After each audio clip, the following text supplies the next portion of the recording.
The year is 2020. Portals leading to another dimension have begun to appear all over the Earth. This has led the peaceful world to the beginning of something incomprehensible. Many countries sent their troops to these gates to learn more about them. However, not a single soul returned. Then hordes of monsters began pouring out of these godforsaken gates. With their overwhelming power, all modern weapons proved useless against them. Monsters began to destroy people everywhere. A nightmare reigned on Earth. However, certain patrons began to choose people, and those people gained amazing powers and abilities. These people were called hunters. With the hunters at the forefront, humanity began to fight back against the bloodthirsty monsters. The patrons could grant active hunters additional power, making them even more unique. Among the countless hunters, one appeared whose power was immeasurable. With an army of soldiers and the ability to control fire, the whole world called him the Demon King. The Demon King possessed a special skill: player. Only he could become stronger by hunting his enemies. However, under the influence of the 12 great heroes, who were equated with gods, his existence was erased from the pages of history. The people who called themselves gods created Eden. Hunters came to be considered a new stage of evolution, and those who could not become hunters were turned into slaves. The hunters began to rule the world. 100 years passed. A young man ran at great speed along a path through the forest. The young man stopped. He needed a rest. His strength was running out. The man watching him, sitting on a tree branch, asked in surprise, "Had the boy already finished?" The young man replied that he had reached his limit. He had no strength left. The man was surprised. The boy had said he wanted to change the world. Did he really think he could become a hunter with that attitude? To be noticed by his patrons, he had to go beyond his limits. The young man asked if Sun Guyan really thought so. When his patron first noticed him, did he also exceed his limits? Sun Guyan jumped down from the tree and replied that his patrons had simply begun to support him. The young man said that wasn't fair. Sun Guyan agreed. Life is unfair, even in the fact that the young man is an ordinary person, and he is a hunter. If the guy can't run, then he needs to do something else. Sun Guyan stretched out his hand, and a magic spear appeared in front of him. The spear ended up in the young man's hands. The guy was surprised. Was this really a hunter's equipment? He was amazed every time he saw something like this. Sun Guyan said that there was nothing to be surprised about. The young man would understand everything himself when he became a hunter. The boy said that after he learned of his parents' death at the hands of hunters, Sun Guyan gave him this book as a memento. It describes all the nonsense that hunters did. That's why he wanted to fix everything. The young man added that Sun Guyan had helped him survive all these years. But looking at what he had achieved, it seemed that he would not become a hunter. In Eden, they said that becoming a hunter was the will of heaven. Sun Guyan replied that this was not true. There was no need to worry. The young man would definitely become a hunter. The boy noted that he always carried this book with him, a memory of his parents. After all, it was the autobiography of a forgotten hero, whose story had been erased by 12 deities. Sun Guyan said that if this hero were alive today, the world would remain a better place. The young man and his mentor were spotted from a bird's eye view. A woman, looking into the distance, announced that she had found them. Immediately after that, a magical attack was launched. Sun Guyan reacted in time, looked up, and shouted that magic had been used against them. The man threw the young man back with a powerful blow to the chest. The boy flew far back. The young man saw his mentor being struck by an energy charge. The boy thought that a hunter had attacked them. But what was he doing here? The woman ordered the young man to bow, and he immediately fell to his knees. The young man was extremely surprised. His body had obeyed the woman's command on its own. He couldn't even move. The woman descended to the ground, and several other people appeared next to her. Each of them possessed magical abilities. The people knelt and called the woman the Queen of Eden. They greeted Lady Athena. The young man was surprised. Could this really be Athena? So she was the ruler of Eden, a hunter of the highest rank. But what was one of the 12 deities who founded Eden doing here? Athena said he couldn't have gone far. He must be captured and brought to her. Athena thought that as soon as they managed to track him down, he immediately disappeared. Who was he? And why had he come here?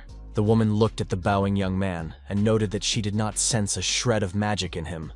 The young man thought that the autobiography of the Demon King, which he now had in his possession, concealed the dirty deeds of the 12 heroes, which they had carefully hidden all these years. He hoped that Athena would not suspect this and would simply leave him alone. The woman said that this young man was just a worthless slave. The guy thought, did she really leave? Does that mean he's saved? However, when he looked up, he saw Athena standing right in front of him. The boy was frightened again. The woman said that she had almost missed the magical power emanating from him, although there were almost no traces left. Athena noticed that his heart was beating faster, and his breathing had quickened. Seeing him freeze, she decided that he had something he couldn't hide from her gaze. Was she right? Athena ordered the young man to show her what it was immediately and tell her everything he knew. He had no choice. His body moved on its own. Could this be the voice of God? The young man tried to force himself not to move. After all, if the book fell into her hands, he would die. However, the young man could not control himself and took out the book. His body no longer obeyed him. It was a story about the Demon King, the true hero of humanity. Eden clearly did not want the world to know the truth about him. The young man thought that everyone he cared about could die. If something went wrong, the entire area where he lived would be wiped off the face of the earth.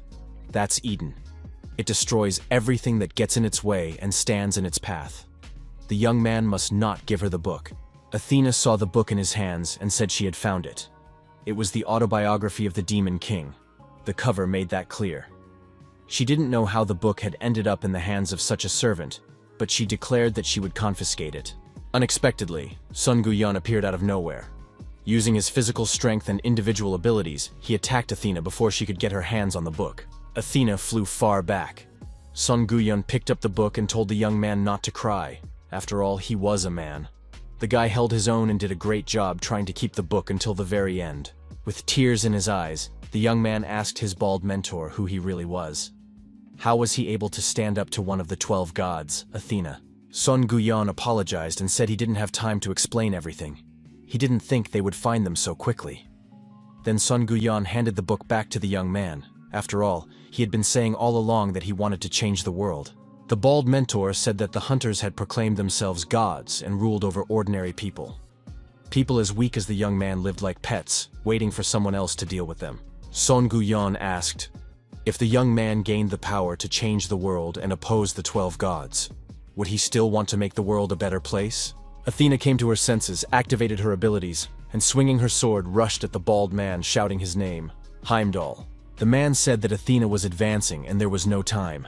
The young man had to give an answer quickly. He could not oppose her alone. The young man was extremely surprised by what he heard. However, he gave a positive answer. If he could gain such power, he would definitely change the whole world for the better. Then, without a doubt, a bright future would come. The bald mentor was satisfied with the young man's answer. After that, he thrust his sword into the young man's chest with force, piercing him through and through. The bald man told the young man that if he met him there, he should be kind to him. The young man's body, with the sword sticking out of his chest, began to rise. The young man did not understand what was happening or what Sun Guyan was doing or saying. The contract had been fulfilled. According to the agreement with the fallen angel, the young man received protection. His body became immaterial, and the young man could not recover from the feeling of how unreal everything that was happening was. After a while, the young man materialized again and became tangible. The young man couldn't understand what had happened. He was sure that he had been pierced through with a sword, but now there wasn't a scratch on him. His body felt different than before. He felt a power filling him and heard a voice informing him that he had received protection. The young man thought, had he become a hunter? But where was he now? The young man looked around. The magical energy he felt was coming from his own body. Was he inside the gate? The guy heard footsteps and hid behind a rock to avoid unnecessary trouble. He did so just in time, because an armed goblin suddenly appeared. Now our hero was certain that he was inside the gates of the dungeon. The young man knew that goblins were the weakest monsters, but they were much more dangerous than they seemed at first glance. That is why they are also called newbie eaters.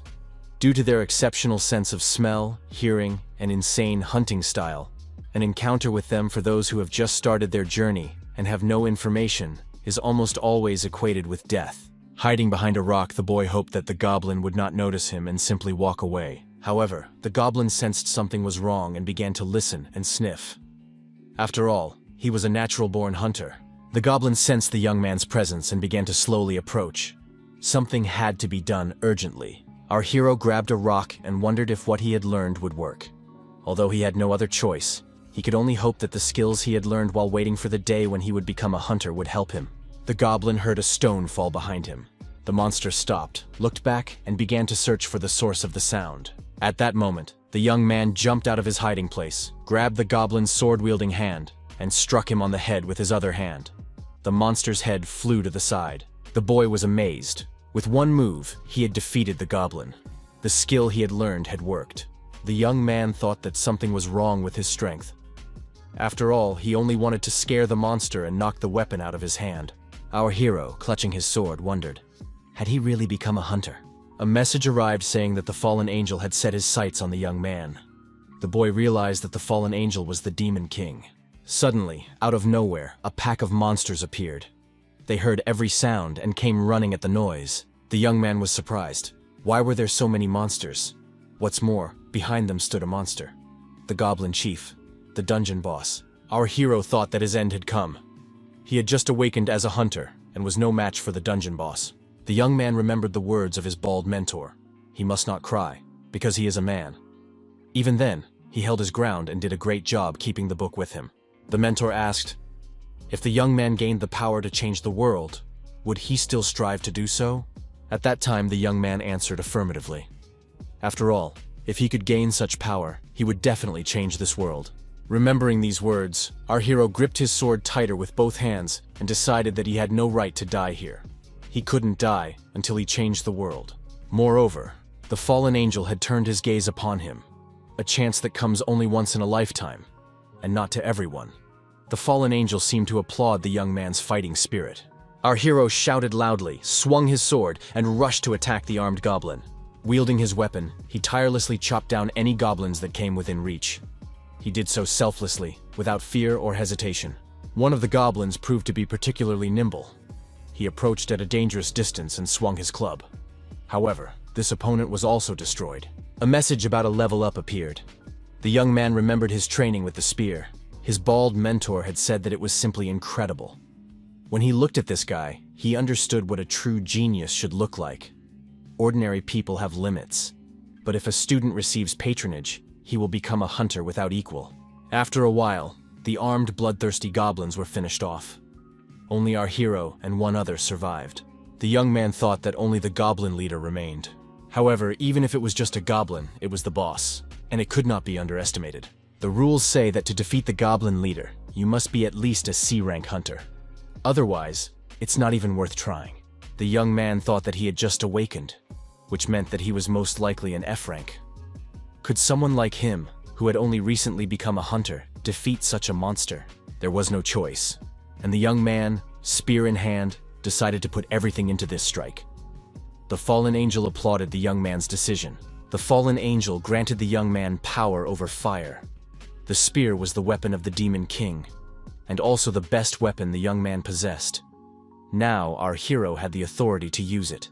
Our hero rushed at the monster boss, thrusting his fiery spear forward. The young man pierced the monster with his spear. The blow was so powerful that it went right through, leaving a huge hole in the monster's body. The young man couldn't believe it. Had he really done it? Information came in that the hunter had leveled up. However, the spear's durability had dropped to 0. The young man was also wounded, and his strength was leaving him. At that moment, that was all he was capable of. The protagonist lost consciousness and collapsed to the ground, bleeding profusely. After a while, hunters appeared in the dungeon. They were extremely surprised. Who could have destroyed all these monsters? Even the monster boss had been defeated. One of the hunters noticed the bleeding young man and shouted that there was a survivor here, although he was seriously injured. The protagonist woke up in the hospital. He was recovering from a serious injury. Various medical devices were connected to his body, monitoring his vital signs. The young man opened his eyes and realized that it was not a dream. Athena appeared out of nowhere and almost took the autobiography of the Demon King from him. After being pierced by Sun Guyun, he woke up inside the gate. Because of the goblin leader he encountered, the young man almost died. However, he survived thanks to the power of fire given to him by the fallen angel. Then he lost consciousness, having received many serious injuries. Could it be that the hunters who entered the gate saved him? A nurse entered the room and said that the young man should not move. She asked how the patient was feeling, whether he was dizzy or hungry. The girl explained that hunters from the highest guild had found the young man and brought him here. If it weren't for them, who knows what would have happened to him. The nurse added that the young man had been seriously injured, so he was very lucky. Due to the fact that he was injured during the incident inside the gate, someone from the association should come to see him soon. For now, he can rest. The young man asked the girl what year it was. The nurse suggested that the young man's memory was a little impaired. He was probably still dizzy. The hospital employee said that it was now the year 2022. Our hero was shocked by this information. After all, that was 100 years before he was born. But how was that possible? The gates began to appear in the year 2020, and in 2022 many hunters began to make a name for themselves. It was the Age of Heroes. The bald mentor Son Gu-yeon said that hunters proclaimed themselves gods and ruled over ordinary people. Those who were as weak as the young man, like domestic animals, were just waiting for someone else to decide their fate. Our hero thought that unlike his time, where one had to become the chosen Eden to gain power, this was an era when hunters received patronage directly. The young man realized that he too had been given such a chance. The protagonist got out of bed and told the nurse that he felt fine. The dizziness was gone. He ate a chocolate bar that was lying on the nightstand and now felt confident that his balance had been restored. The young man went into the bathroom and looked at himself in the mirror. Was this really him? He hadn't had such muscles before, but now his back muscles had become strong, and he had grown to almost 6 feet tall. The young man came to the conclusion that his face remained the same, but his physique and appearance seemed to belong to another person. There was a knock at the door. Someone outside asked if anyone was there. Our hero had a visitor. After a shower, the protagonist felt even better and agreed to talk to the guest. The visitor turned out to be a representative of the association named Kim Soo-yeon. Kim Soo-yeon reported that after the incident at the gate, the young man had been rescued by the High League Guild. Medical staff said that the young man had memory lapses. Was that true? The association representative asked what the young man remembered, whether there was any information about his family, and how he ended up at the gate. After the hero was taken to the hospital, the association tried to gather information about him, but apparently without success. Our hero realized that he should not reveal anything about the future. His memory loss could well be explained by awakening or trauma. The young man said he was 23 years old and gave his name as Lee Jun-kyung. For some reason, he mixed up his name with that of the Demon King. He didn't know why, but he felt that it had to be so. Lee Jun-kyung added that he couldn't remember anything else. Kim Soo-yeon replied that it didn't matter. The association representative asked what Lee Jun-kyung felt while inside the gate. The young man said he heard a voice that declared itself his patron. Kim Soo-yeon nodded and said that Mr. Lee Jun-kyung was now a hunter. Did he remember who the hunters were? The young man suggested that they were something like chosen people. The association representative thanked him for the conversation and added that other employees might come to see him later. The association would be in touch. Kim Soo-yeon bowed to the young man and noted that he was probably a little discouraged. But Lee Jun-kyung was now extremely important to this world. The representative wished him luck and left. Lee Jun-kyung, looking out the window, thought that this guy was very polite. Our hero decided to check his status, one of the abilities of the Demon King. He possessed the trait Player and the title Goblin Slayer. Now it became clear why the 12 heroes sought to keep the Demon King in check. He developed faster than the others, and they feared him so much that they erased all mention of him. The Demon King was special. Unlike the others, he was not a hunter. He was a player. Unlike hunters who needed patrons, he could become stronger on his own, without anyone's help. He was the only one who grew stronger through hunting. The Demon King. Now our hero Lee Jun-kyung has become that player. The nurse congratulated Mr. Lee Jun-kyung on becoming a hunter. The young man thanked her politely. He was surprised. Was becoming a hunter really a reason to congratulate him? The girl confirmed that even novice F-rank hunters could become so rich that it was unimaginable to ordinary people. And even without fighting monsters, many opportunities were open to them. You can become a blacksmith who forges magical items by infusing them with mana. You can also become a bodyguard for important people. Huge queues of wealthy people will line up in the hope of hiring you. Lee Jun-kyung thought that he already knew everything. After all, those who are not chosen are destined to be powerless. Was this really something he should be happy about? The nurse handed him a bag and said that it had been left by a man from the association, Kim Soo-yeon. These were the things that the young man had been wearing during the incident at the portal. It was decided to keep them in case the hunter needed them. Lee Jun-kyung left the hospital and going out into the city center looked around. It was the age of heroes. Gangnam. Before, he wouldn't have been able to set foot here on his own. Lee Jun-kyung thought that everything in this city looked bright and peaceful.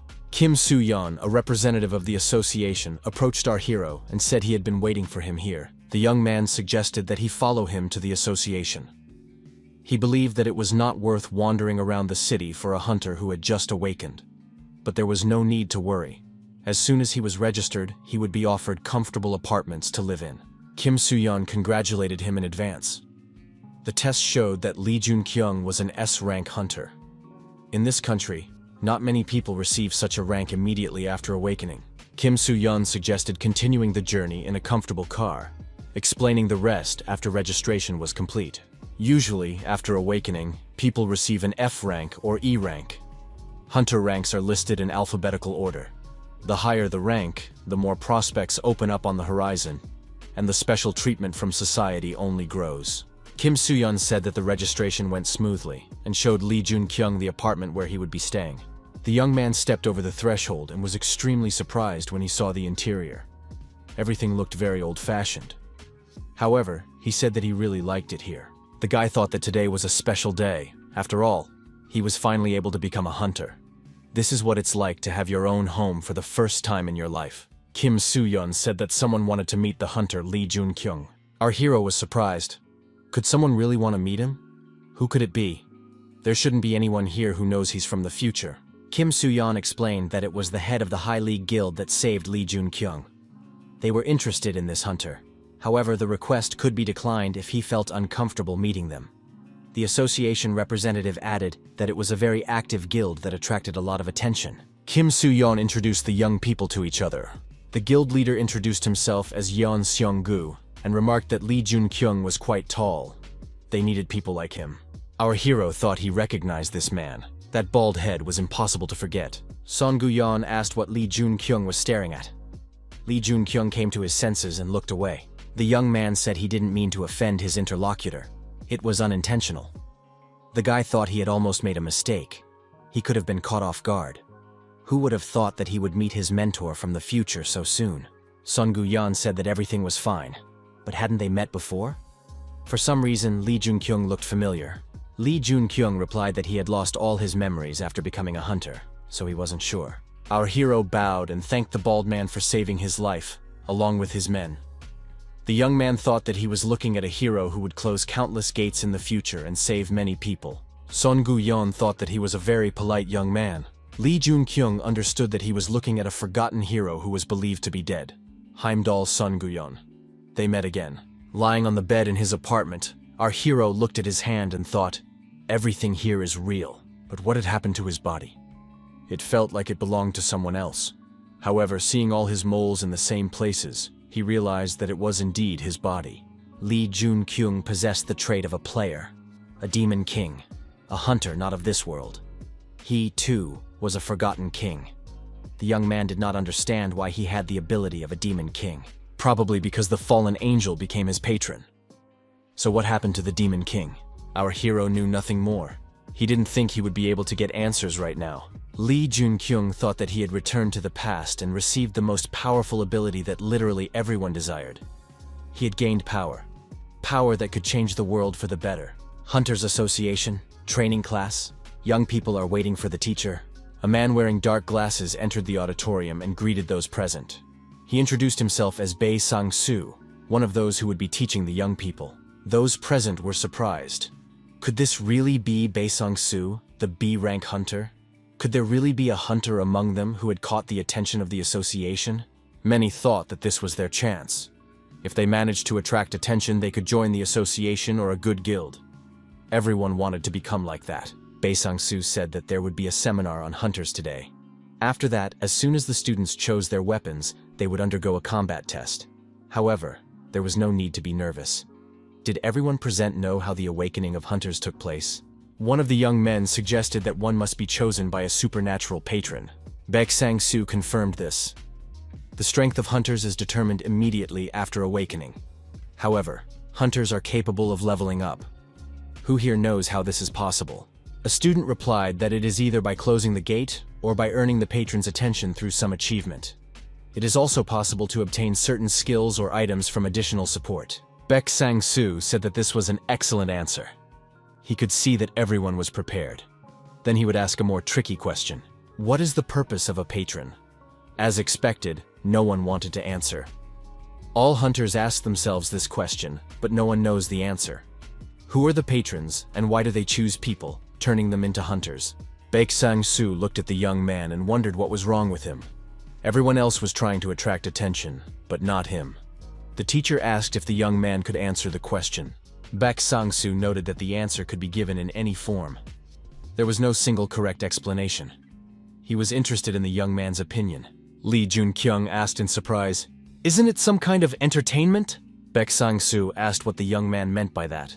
What kind of entertainment was he talking about? Lee Jun-kyung explained that a character who hunts monsters is chosen.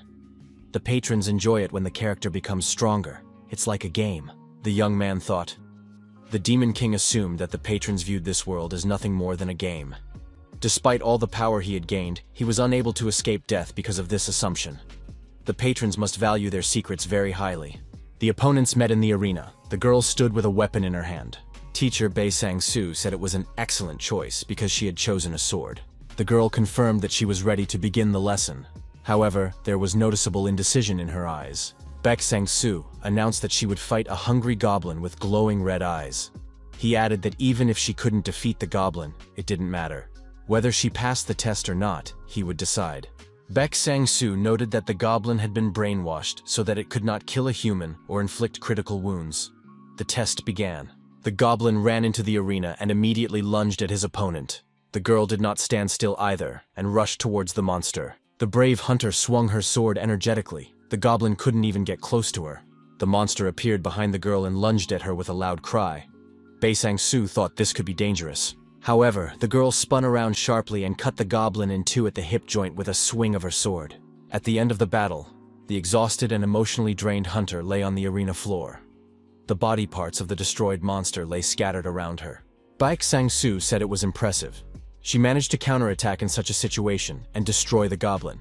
It was excellent work, and the girl passed the selection. Then the last contestant was invited. Lee Jun-kyung entered the arena. He had a spear and a shield in his hands. Baek Sang-soo thought that the combination of a spear and a shield looked rather strange. Our hero understood that he would only be able to attend the graduation courses if he passed this test. If he proved himself now, he would receive many benefits. The mentor announced that the final test was about to begin. Unfortunately, however, all the goblins had already been destroyed, so the test would be conducted with a different monster. Since the opponent had changed, the rules would also change. The young man did not need to kill it. It would be enough to get the mentor's approval to pass. Baek Sang-soo also said that the monster had been brainwashed, so it would not be able to inflict dangerous wounds. Besides, as long as the B-rank hunter was there, there should be no problems. Lee Jun-kyung suggested that the enemy would be a kobold, as it is similar in strength to a goblin. The young man said he was ready. The instructor replied that in that case, the test would begin. He added that he was impressed by the young man's response during the seminar, and hoped that he would not disappoint here either. The monster Lee Jun-kyung had to fight turned out to be an orc. This orc possessed the strength of 2 adult men and incredible vitality. The hunters watched the fight on large television screens. All the hunters who saw the orc were extremely surprised. Since when do orcs participate in training fights? Baek Sang-soo explained that this had become necessary thanks to a hunter who had awakened with a B rank. He had appeared out of nowhere and was now one of the strongest hunters in the world. Lee Jun-kyung was a hunter who awakened with a C rank and managed to deal with all the goblins and their leader at the D rank gate. How could a hunter accomplish something so incredible at the very beginning of his journey?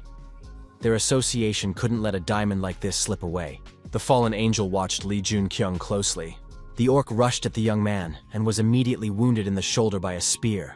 The monster was in pain and screamed. Lee Jun-kyung thought he was facing a stupid opponent. How could he attack relying only on brute force without any tactics? The young man decided that the fight would be easy. However, the spear got stuck in the monster's body and could not be removed. Lee Jun-kyung pulled on the shaft and felt that the orc possessed enormous power. The hunters were outraged. Wasn't this too dangerous? The instructor should stop the fight immediately. Baek Sang-soo had to admit that the young man's attack was flawless. If an ordinary person had been in the orc's place, they would have died from this attack. However, the monster was underestimated. Lee Jun-kyung was forced to use his shield for protection. Safety comes first. Bi Sang-soo, thinking rationally, decided that if he didn't intervene, things could end badly. The magic sword was activated. The huge monster tried to strike his opponent, but the hero showed his skill and deftly dodged the enemy's attacks. Lee Jun-kyung seized the moment and delivered a crushing kick to the monster's head. The monster received a powerful blow that caused serious damage. The hunters watched this moment on a widescreen panel. Who is this young man? Is he really a beginner? One of the hunters said that the young man had gripped his spear to throw the orc off balance. He had managed to defeat the orc right there in class. The mentor thought, was that a skill? A newly awakened hunter already has such abilities. He didn't even cast any spells, so it must be a high-level skill. The shield's durability dropped to 0. This was the first time this had happened since the beginning of the hunter era. The young man had leveled up. His mastery of fire reached the 2nd level. The monster was destroyed. But Sang-soo decided that they should not let such a person slip away. He must be recruited into the association, whatever the cost. The mentor said it was incredible. Hunter Lee Jun-kyung passed the test. The protagonist thanked the instructor. Our hero thought that power over fire was truly an outstanding skill. Power over fire was the basis of the demonic control he had used since the beginning of his career as a hunter. It was not just a skill, but true power. Unlike ordinary skills, which cannot be improved without a patron, this one could be developed through one's own characteristics. However, the equipment could not withstand such incredible power.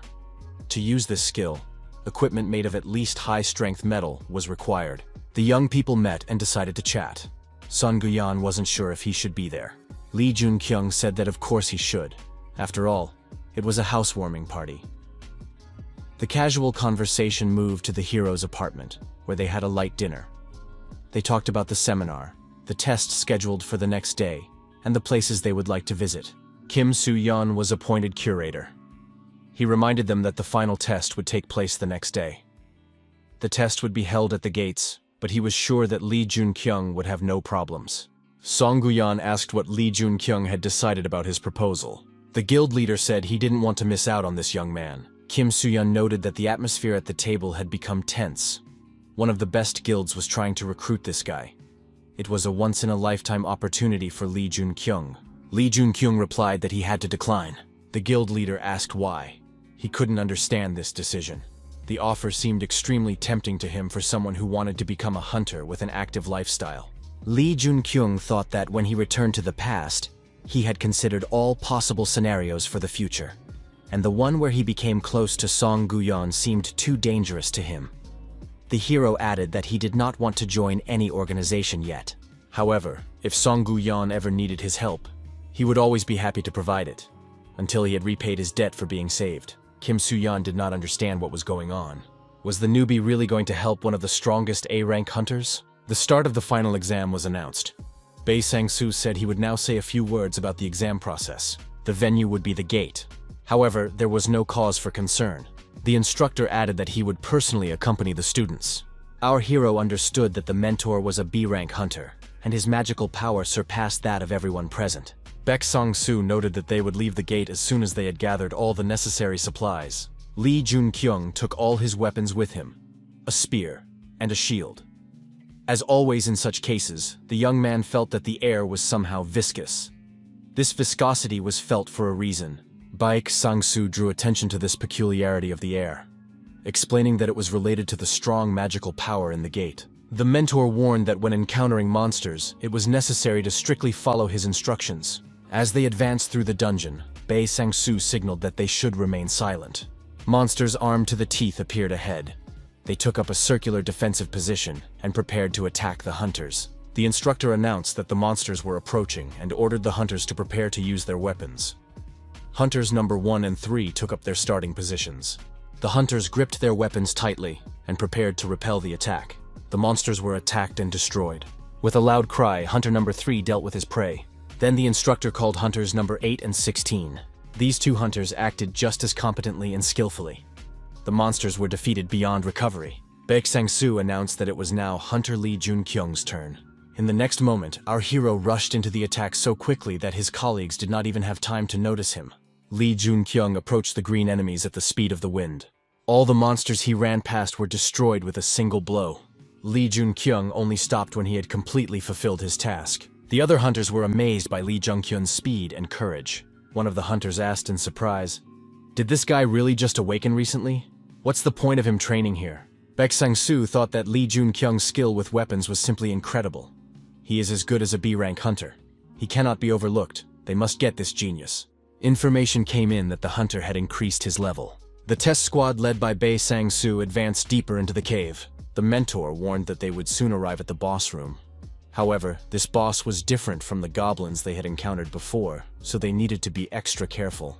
Baek Sang-soo reminded them to prepare, drink potions, check their weapons and equipment. Lee Junkyung thought about how the Demon King had the power of a player. But he was destroyed by the 12 heroes before he could unleash his full power. This would not have happened if he had not leveled up faster than them. Lee Junkyung came to the right conclusion. They had to do everything possible to become stronger. Stronger than the 12 heroes of Eden or anyone else. Baek Sang-soo warned that they were continuing to move in the given direction. Soon, the hunters began to realize that something incredible was happening. Our hero was surprised. What kind of overwhelming magical power was affecting them in this way? An order came from the senior officer. Everyone must retreat immediately. They had to run to the gates. Baek Sang-soo began to move toward the enemies, and a fireball was already flying after him. The mentor thought he needed to dodge, but if he did, his charges could be hurt by the ball. Baek Sang-soo stopped, turned around, and activated the Poisonous Fang skill. The mentor took out his daggers and prepared to repel the devastating attack. His poisonous fangs were unable to completely stop the blow. Baek Sang-soo looked back to check on the recruits. However, they were unharmed. What the poisonous fangs couldn't repel, Lee Junkyung blocked with his shield. Everyone was safe. He saw that Lee Junkyung was standing in front of all the recruits, with the other students under his protection. The mentor said that the hunter Lee Junkyung was simply incredible. The young man replied that he had managed because the instructor had blocked most of the fire attack. Information appeared that the fallen angel had asked the player to destroy the Great Goblin Sorcerer. The hunters saw the Great Goblin Sorcerer, capable of easily destroying B-rank hunters.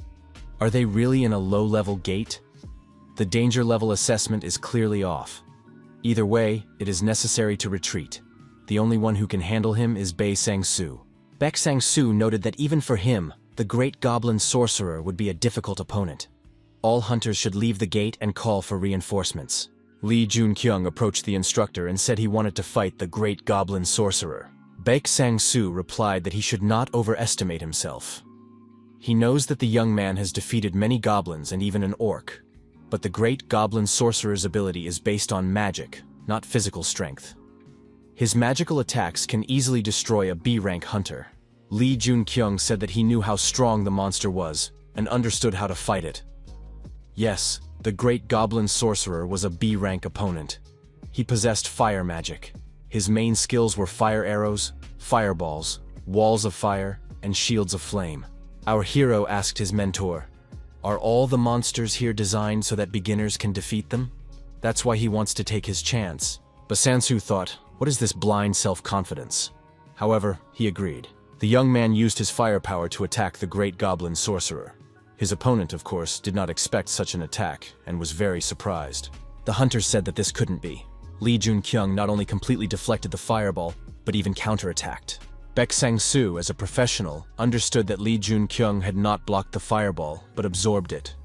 But how did he do it? The Great Goblin Sorcerer hastily began to create magic circles to protect himself from the attack of the uninvited hunters. A huge wall of fire appeared between the rivals, which was impossible to overcome immediately. The hunters decided they had made a mistake. They definitely couldn't handle this. They would simply be crushed by long-range magic. Lee Junkyung decided that he would not take a step back.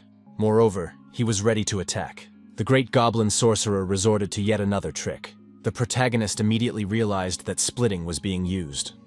Lee Junkyung was ready for this. The young man created a zone around himself that was free from the magical effects of fire, which the Great Goblin Sorcerer was using to suppress his opponent. Lee Junkyung said that control over fire was an incredible skill, and rushed through the wall of fire toward his opponent. The young man attacked the goblin and practically riddled his entire body with wounds. His fellow examinees realized that Lee Junkyung had done it. The rookie had indeed defeated the great goblin sorcerer. The fallen angel was delighted with the super newbie's feat, and information appeared that the mission was accomplished. Due to the successful completion of the mission, the fallen angel became Lee Jun-kyung's patron. The young man humbly accepted this news. Our hero finally gained another ability that made the Demon King so incredible. Baek Sang-soo personally reported everything to the president of the association. The president of the association assumed that the instructor wanted to meet with him because of what happened during the final test. Exactly what he had just told him. The president confirmed that everything was exactly as Bae Sang-soo had said. That meant there was no time to waste. The president asked the instructor how great the boy's potential was. Bae Sang-soo suggested that the goal the president was striving for was quite achievable. The president decided that this should be given top priority and that he should meet with the young man as soon as possible. Lee Jun-kyung was surprised when he realized that the young people had already arrived. Kim Soo-yeon said that he had been waiting for the hunter with the head of the High League Guild. Kim Soo-yeon added that he was worried when he learned that the rank of the gate the hunter had entered had suddenly risen from E to C. But apparently, this did not cause any problems. Song Gu-yeon asked if Lee Jun-kyung had received an invitation to join the association. Our hero had indeed received such an offer. The hunters were surprised. They had tried to recruit this guy into the association. That couldn't be. Lee Jun-kyung apologized and said that he did not want to be associated with any group at this time. The young man thought that joining the association would speed up his progress. But then he wouldn't be able to hide anything. Secrecy was his second nature, especially considering that he had come here from the future. Lee Jun-kyung decided that the president of the association was part of the system, so he couldn't get involved with him. Whatever the cost, he had to avoid him. Son Gu-yeon asked a personal question. Did the young man have any food preferences? This question turned out to be more difficult than joining the association. The young man weighed the pros and cons and replied that he liked ramen. Son Gu-yeon said that in that case, he would invite the young man to eat well, with lots of meat. After visiting the dungeon, the young man simply could not do without a shower. Lee Jun-kyung recalled all the stages of his evolution after he ended up in the past. He needed to check his status urgently. Now he was at level 11. Thanks to the patronage of the fallen angel, he could summon one familiar. No ordinary hunter is capable of summoning. Only 12 heroes possess this ability. It was thanks to this ability that he was able to accomplish all these feats. Therefore, it was not surprising that he managed to defeat the Bone Dragons, Balrog and Cerberus. Lee Jun-kyung thought that he had received the same powers that the Demon King once had. The familiars he summoned would be no worse than those of the Demon King. The player had one chance to summon a familiar guaranteed by the fallen angel. The young man activated the summon. Kim Soo-yeon suggested that Lee Jun-kyung take a look at the information displayed on his smartphone. It was information about himself. Kim Soo-yeon had heard that Lee Jun-kyung had defeated the great goblin sorcerer. How did he do it? Why didn't he mention it earlier? Lee Jun-kyung was surprised. Had he made the front page, even though no personal information about him was provided? Of course, the association's higher-ups already had this information. Kim Soo-yeon noted that hunters had become more popular than many idols. However, this clearly did not interest the young man. Lee Jun-kyung said that there were much more important matters he wanted to discuss. Kim Soo-yeon was naturally interested. The young man said he wanted to participate in dungeon clearing. He was allowed to participate in dungeon clearing and successfully completed the tasks. He even leveled up. However, there was no reaction to the monsters he destroyed, including the boss. How could they be used? The young man thought that a familiar must be incredibly powerful or possess special skills. But he still couldn't absorb a single soul. All this time, our hero thought that he needed the souls of monsters. Was he wrong? After another dungeon clear, Kim Soo-yeon congratulated the young man. The association representative said that Lee Jun-kyung had already completed his 4th dungeon raid. If he had any items for auction, he could hand them over. The young man handed over his trophy weapons. Kim Soo-yeon noted that the hunter had mastered everything, grasping everything on the fly. As soon as the items were sold at auction, the funds would be transferred to Lee Jun-kyung's cryptocurrency account. Our hero asked when he would be able to enter the next gate. His interlocutor replied that there were no more gates available for reservation. Lee Jun-kyung was surprised. The world was literally being torn apart by gates that couldn't be closed, but he couldn't reserve even one. How was that possible? Kim Soo-yeon explained that a guild had recently appeared and was gradually building its reputation. They had reserved about 20 low-level gates on their own. Lee Jung-kyung thought, even if these are low-level gates, how could one guild reserve all 20 for themselves? Kim Soo-yeon confirmed that the hunter was right.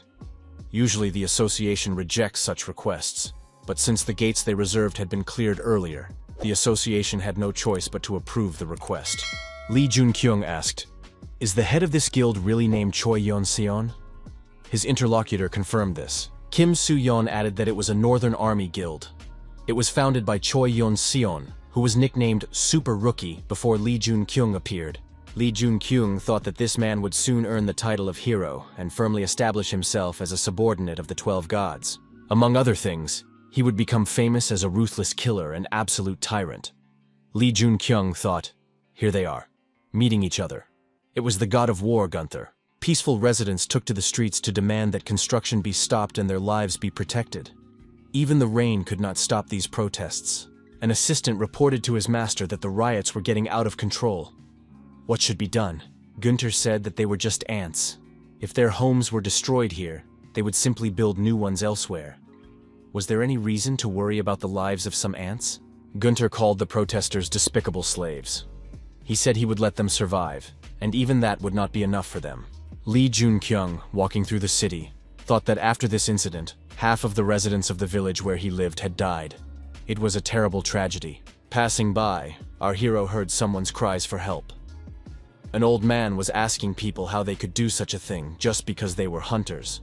One of the hunters kicked the cart, damaging it. The old man asked them to stop this lawlessness. It was immoral. Lee Jun-kyung decided to intervene and restore justice. He approached the old man and asked what these guys were doing here. One of those present asked, "Who is this guy?" Lee Jun-kyung said that he heard suspicious noises and came over. "Are these two really hooligans?"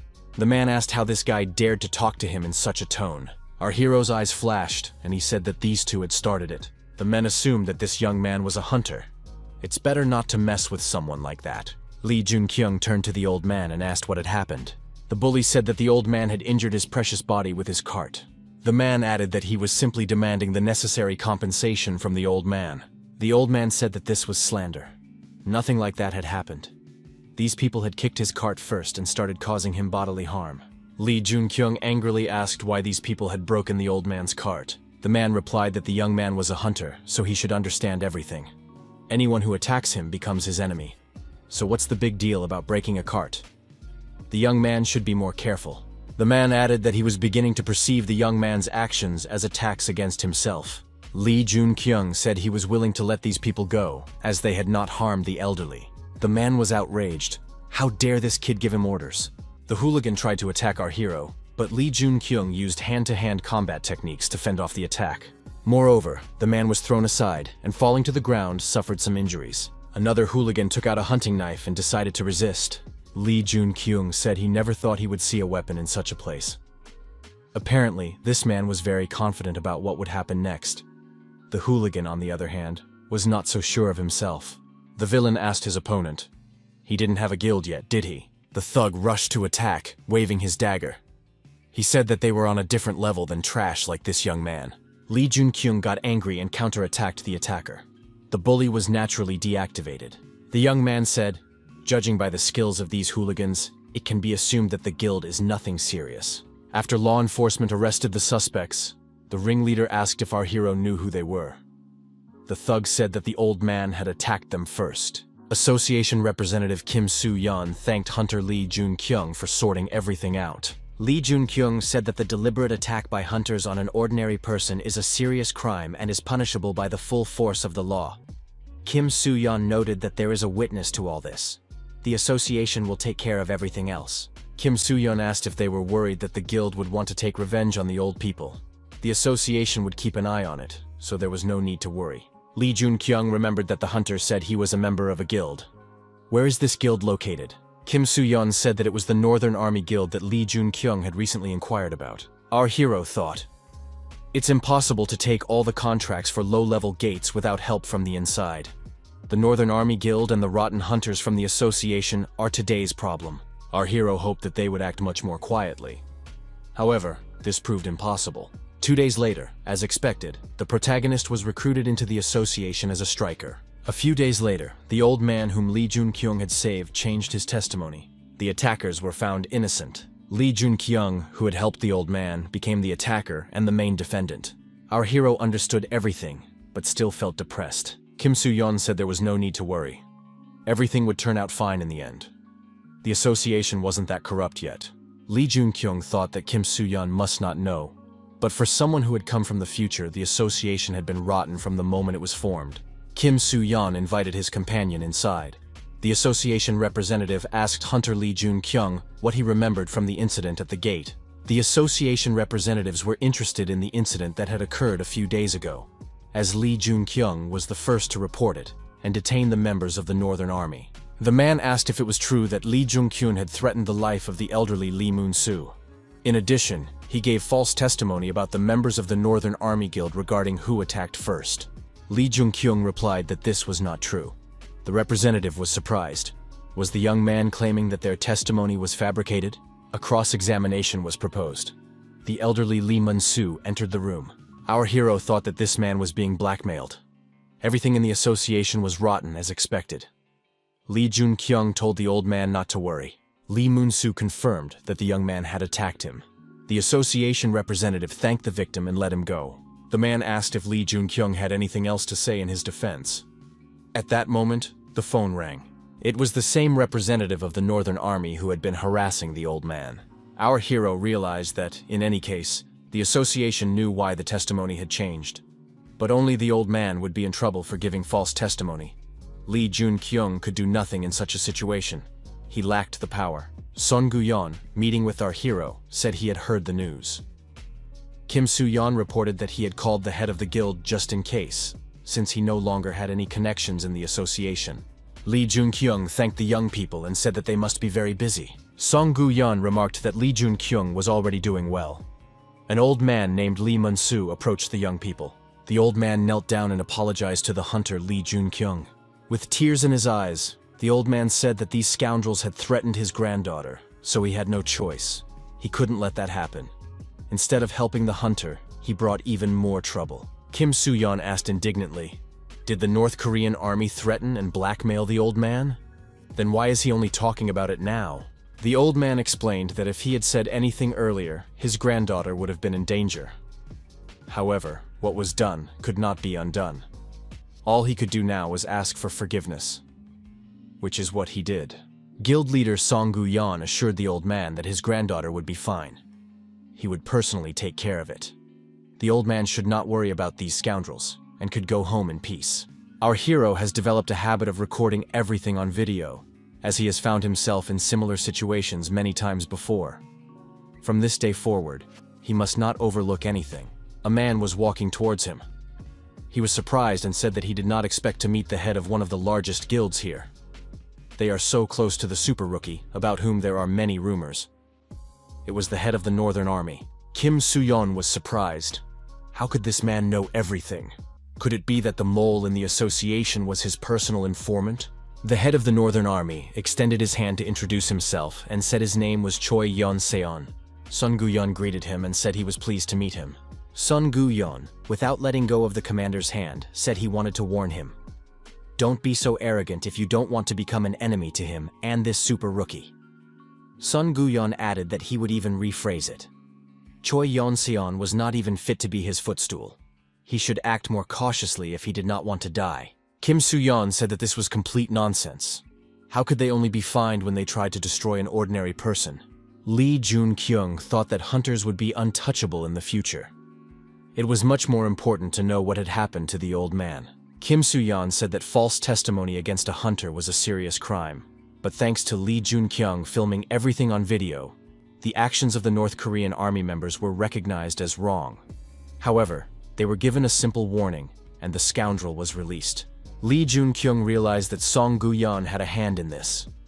The young man asked how things were going with the North Korean army. Kim Soo-yeon replied that they had gone quiet. Lee Jun-kyung couldn't believe that they hadn't taken any action. A cold-blooded and ruthless killer who will become the god of war. Gunther firmly believes in retribution, so he will definitely take action against our hero. Lee Jun-kyung asked if Kim Soo-yeon could continue to monitor the actions of the Northern Army. Our hero thought that he would not sit idly by either. Lee Jun-kyung thought that he believed in retribution no less than anyone else. Sun Guyan expressed surprise at the meeting. He did not think that Li Junkyung would contact him for a joint trip to the gate. Li Junkyung stated that the gate was much higher in rank this time, so he requested the guild's support. Sun Guyan said that it was a great honor for him to fight side by side with the hunter Li Junkyung. The guild members were surprised to see the famous super rookie. After all, it was a great honor for them to fight alongside Li Junkyung. The young people greeted each other and said they were happy to meet. However, our hero could not remember their faces, which was not surprising, since the story of the Demon King and all the guilds of the highest league had been erased from all pages. Sun Guyan announced that they were descending into the dungeon through the gate and reminded them that it was an S-rank gate. The negotiations were conducted with undisguised excitement. Choi Yong-soo, deputy head of the Northern Army Guild, asked indignantly, was he really going to let it go so easily?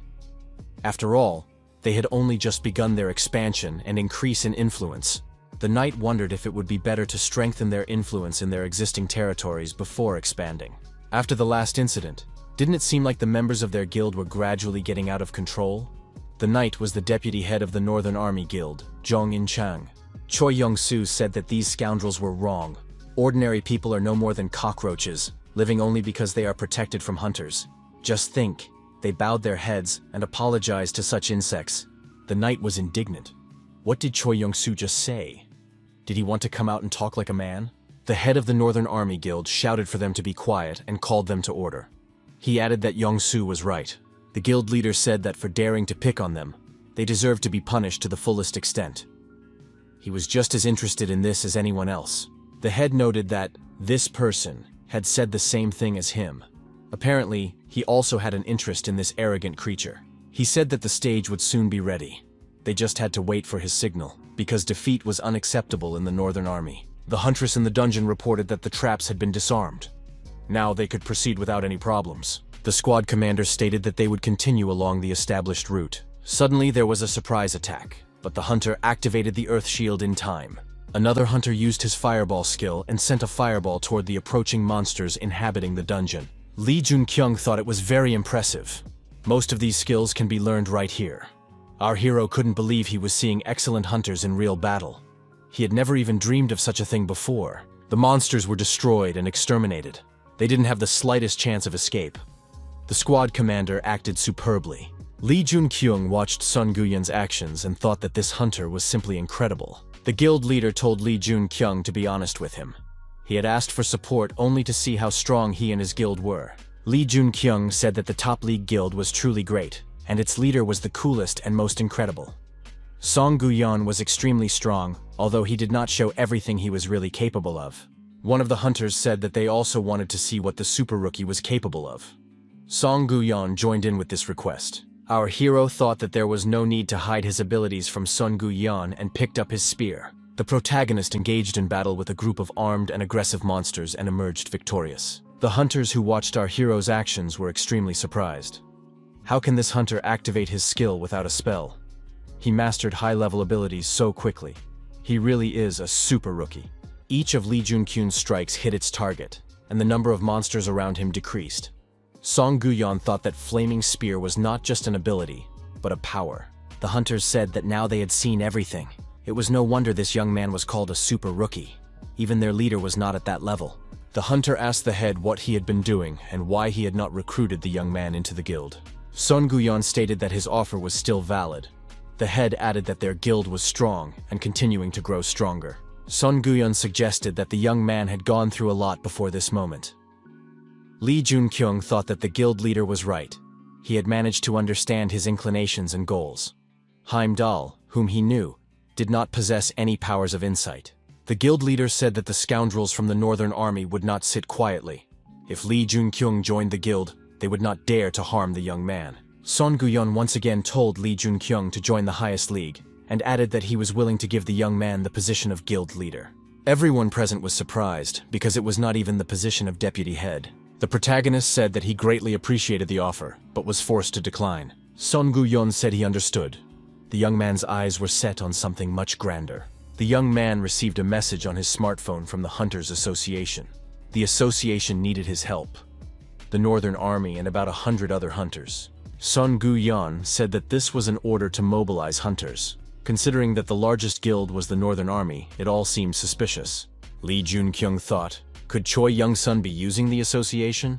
That means this is where we need to start. The Knight of the Northern Army read the message and was surprised. Had they changed so much? Choi Young-soo, whom he had known since childhood, and his older brother Choi Young-seon had changed completely since they met that man.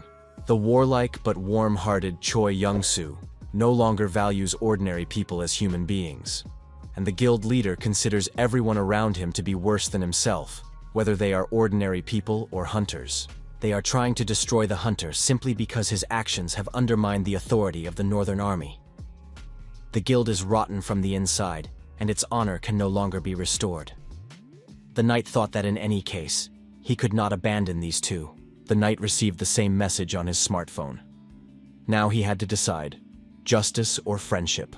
Our hero met, as is customary in such cases, in an industrial area with a representative of the Northern Army Guild, and gave his name.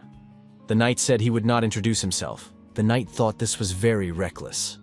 He no longer sensed anyone else's presence here. Could it be that this guy came to the meeting alone? Lee Jun-kyung said that there were only two of them here. There were no traps, so there was no need to worry. The knight said he would say only one thing to his opponent. The young man should have received a mobilization order from the association, and this order must be rejected. Lee Jun-kyung knew that their entire guild was also being mobilized, right? He replied that he did. The knight remarked that since Lee Jun-kyung had only recently become a hunter, he might not know how terrifying hunters could be, especially the head of the Northern Army Guild. He was not the safest person. It was extremely dangerous to meet him on the street, and it was even more dangerous to enter the gate. Lee Jun-kyung thought that in that case, the Northern Army Guild was a guild of chaos. There were also devils among the patrons. They gave orders to destroy people, or to carry out mass destruction. The guild formed by such a group was called the Chaos Guild. The knight was surprised. What did the young man just say?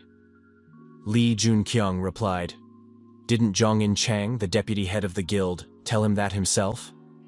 If something else was meant, there was no reason to warn him about the danger. Lee Jun-kyung said that he understood everything. Even after hearing Guild of Chaos, the knight had nothing to add.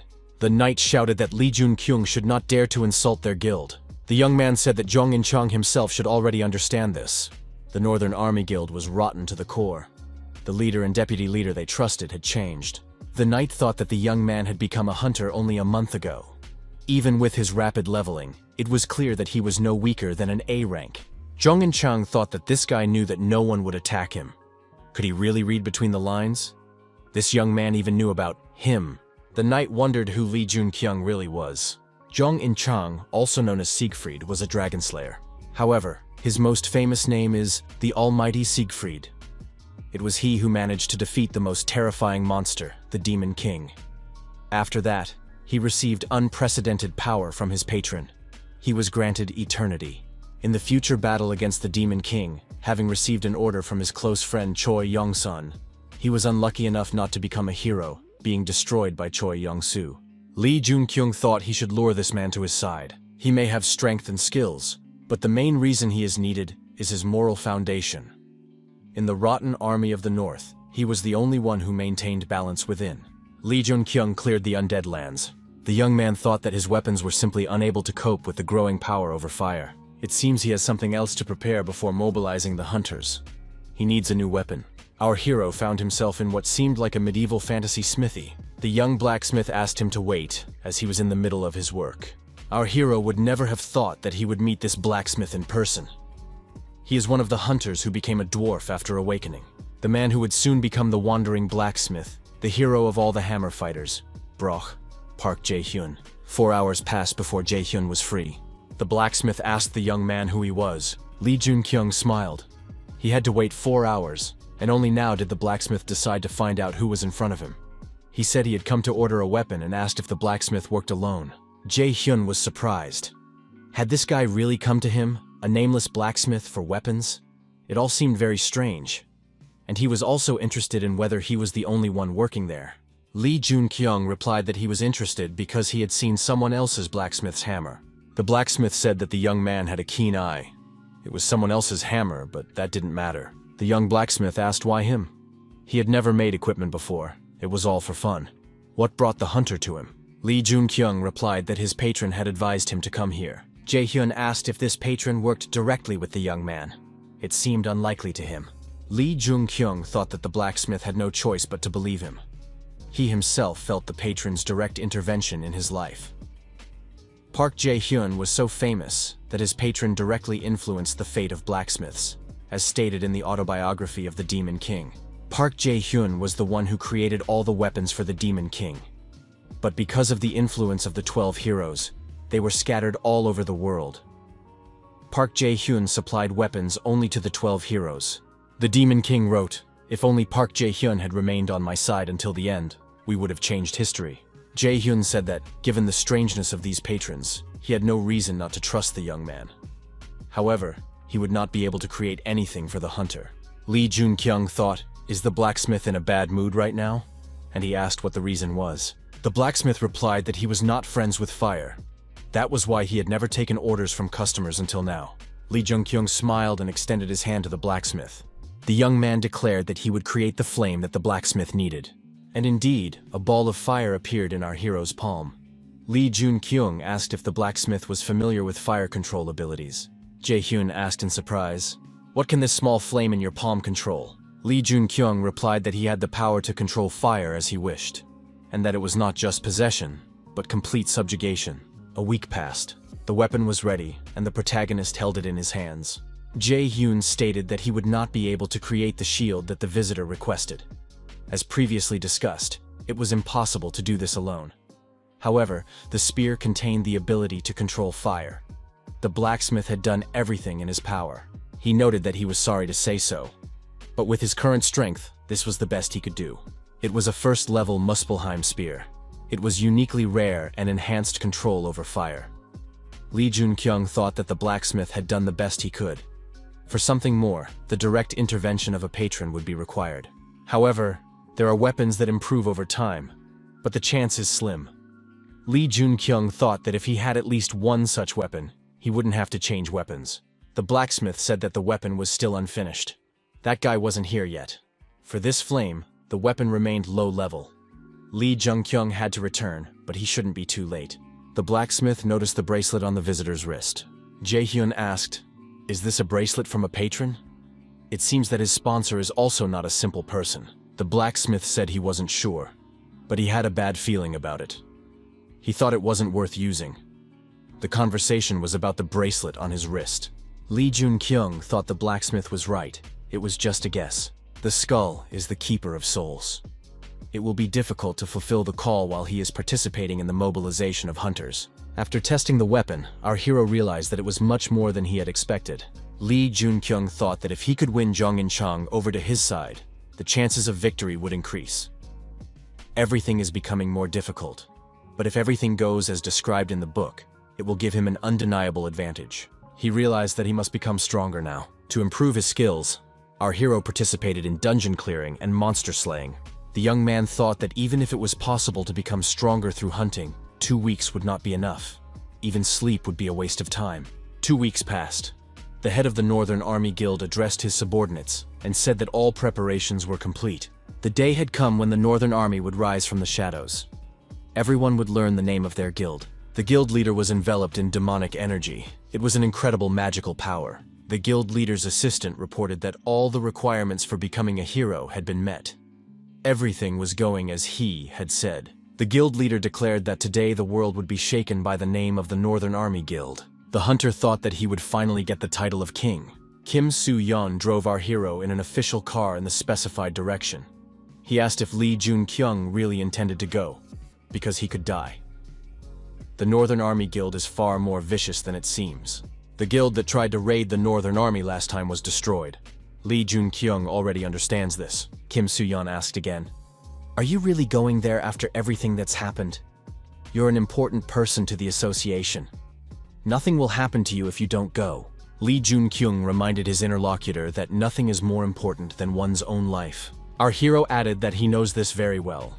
He will not participate in the mobilization in the hope for the best. He also said that these scoundrels would learn that life is not an empty sound, but something precious. A portal to the dungeon appeared on the coast of the city limits. The public was in an uproar. However, hunters were preparing to clear the dungeon and gathered near the portal. Journalists were also present at the scene to interview famous people. Lee Jun-kyung heard that the top League guild had declined to participate in the raids this time. In that case, why was the guild leader here? Song Guyon replied that he had already declared the Northern Army to be enemies, and stated that the super rookie was his friend. How could he be anywhere else? Song Guyon asked if Lee Jun-kyung would go there even if he tried to stop him. The protagonist gave an affirmative answer. The head of the highest League guild is not here to stop him. Song Guyon said that Lee Jun-kyung must already know, but the head is stronger than he seems. He is officially registered as B rank. Lee Jun-kyung suggested that this hunter had already risen to A rank. Song Guyon confirmed that he felt the same way. He was amazed at how strong Lee Jun-kyung had become. No matter what happens in the dungeon, the young man has a well-developed plan of action. Song Guyon added that he would eagerly await Lee Jun-kyung. Our hero asked why the guild leader needed this. Song Guyon replied that if the young man did not come out of the gate, he would not let the guild off the hook for what had happened. Lee Jun-kyung was surprised. Does Song Guyon really intend to destroy the entire guild if something happens? The imminent start of the raid was announced. All preparations must be completed, and everyone must gather at the meeting point. Choi Young-seon would become a hero Gyunter, and the gate called Rhine would destroy countless people. However, this is where history will change its course. It was announced that the hunters were entering the gates of the Rhine. The protagonist decided that this is where he will get all the glory he rightfully deserves. A large crowd of hunters and others involved in the event gathered near the gate. At one point, the head of the Northern Army Guild declared, "It has finally begun. Under the influence of the gate's characteristics, the magical power has changed." The hunters did not understand what this meant. It was the first time they had received such a message. It turned out to be impossible. The rank of the gate had increased. The gate's special feature had been activated. The exit was blocked. Countless awakened beings gathered in one place. The patrons turned their gaze to this place. The hunters shouted that their bodies felt like they were on fire. The awakened entered the special gate. The density of magical power will increase. The hunters began to panic and demand to be let out of the gate. After all, this was already an A-rank gate. A-rank gates are considered impossible to clear without a heroic rank hunter. Some hunters fell into despair. Lee Jun-kyung thought their reaction was quite expected. After all, this place could be their doom. He looked at the leaders of the Northern Army Guild. They didn't even flinch. They must have known about it. Apparently, this was exactly the situation that was needed. The guild leader shouted for everyone to calm down. He understood the general confusion and was just as shocked as everyone else. He also wanted to understand the reason for what was happening. However, the gate was still poorly understood. Unexpected events were constantly happening there. Scientists would work on the phenomenon. He said that the important thing now was not to despair. It was necessary to strive to survive.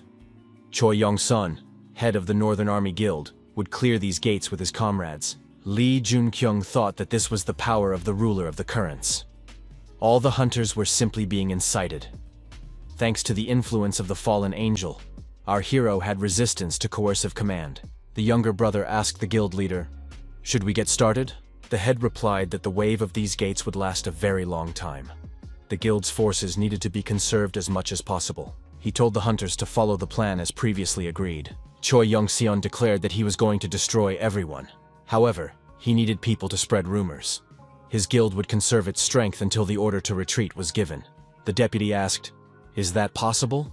The hunters aren't that stupid. They will follow the leader's orders, but as soon as they realize that the Northern Army isn't really interfering, everything will become clear. The leader repeated, "As far as possible, we will send insects in our guild to help them so that they do not become suspicious." The younger brother thought that the leader was going to sacrifice even the members of the guild. Choi Young-seon looked at our hero and said that this young man worried him. The boy's eyes seemed to see through all his plans. It would be best to get rid of him as soon as possible. The head thought that Jong In-chang was, as always, a loyal executor. Because of his kind-hearted nature, he had to reveal part of the plan. But there was no point in doubting his skills and loyalty. The guild leader told the knight to keep an eye on the young man and destroy him when the opportunity arose. Choi Young-seon added that it would be better for him and for the entire Northern Army. The wave was close. The hunters saw the monsters advancing. One of the hunters said they were mermen. Their rank was not so dangerous. However, if they grouped together, they would be difficult to deal with. They had to act quickly. Lee Jun-kyung thought that the monsters were advancing without formation.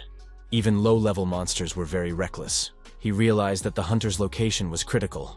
The monsters were attacking using water as a weapon. Lee Jun-kyung shouted that the wounded should be sent to the rear guard, and the rest should form a formation. The protagonist decided that it was too early for him to intervene. First, he needed to properly assess the situation. The head of the Northern Army Guild ordered his men to destroy the enemy. The hunters, obeying their commander's order, immediately rushed at the monsters. Lee Jun-kyung thought it was impossible.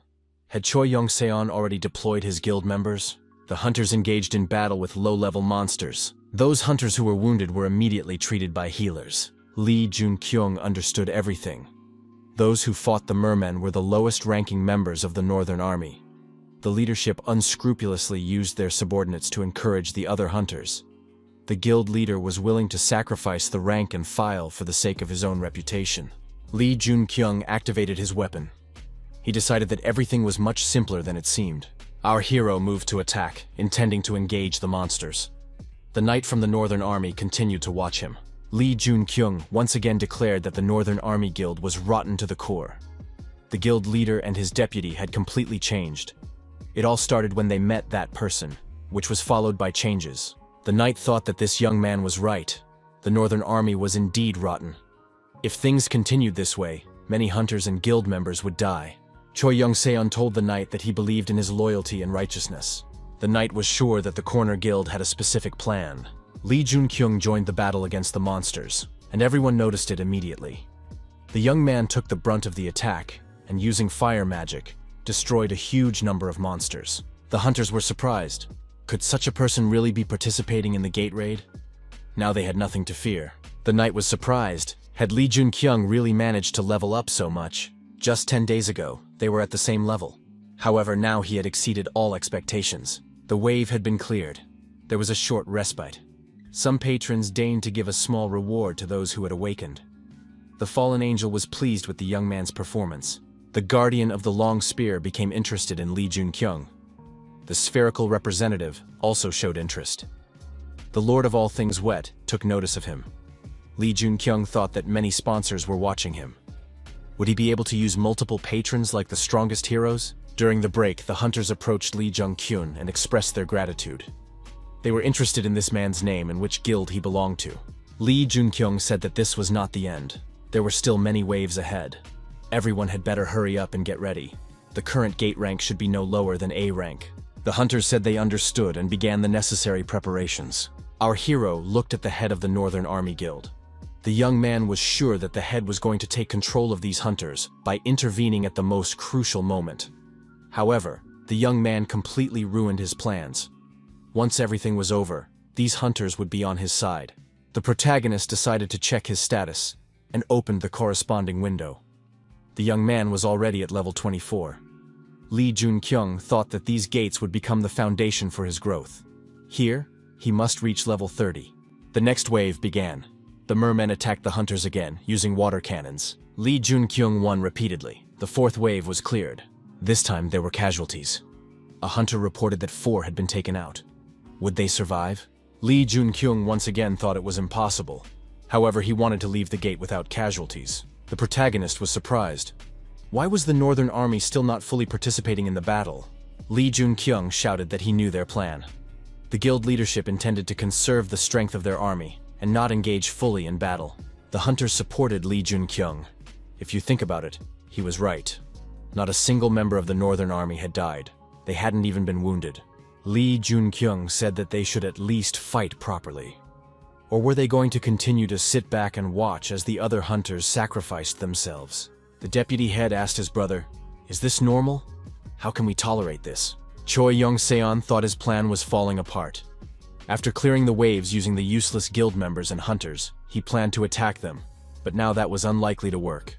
They realized that they were going to be sacrificed, and now the low-ranking guild members were also alarmed. The guild leader thought that the plan he had prepared had worked in this young man's favor.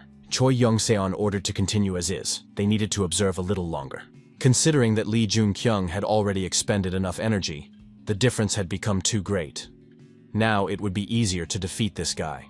Moreover, he continues to expend his stamina, fighting at the forefront. Now it was time to take care of his imminent demise. After the 5th wave was cleared, the semi-final boss appeared.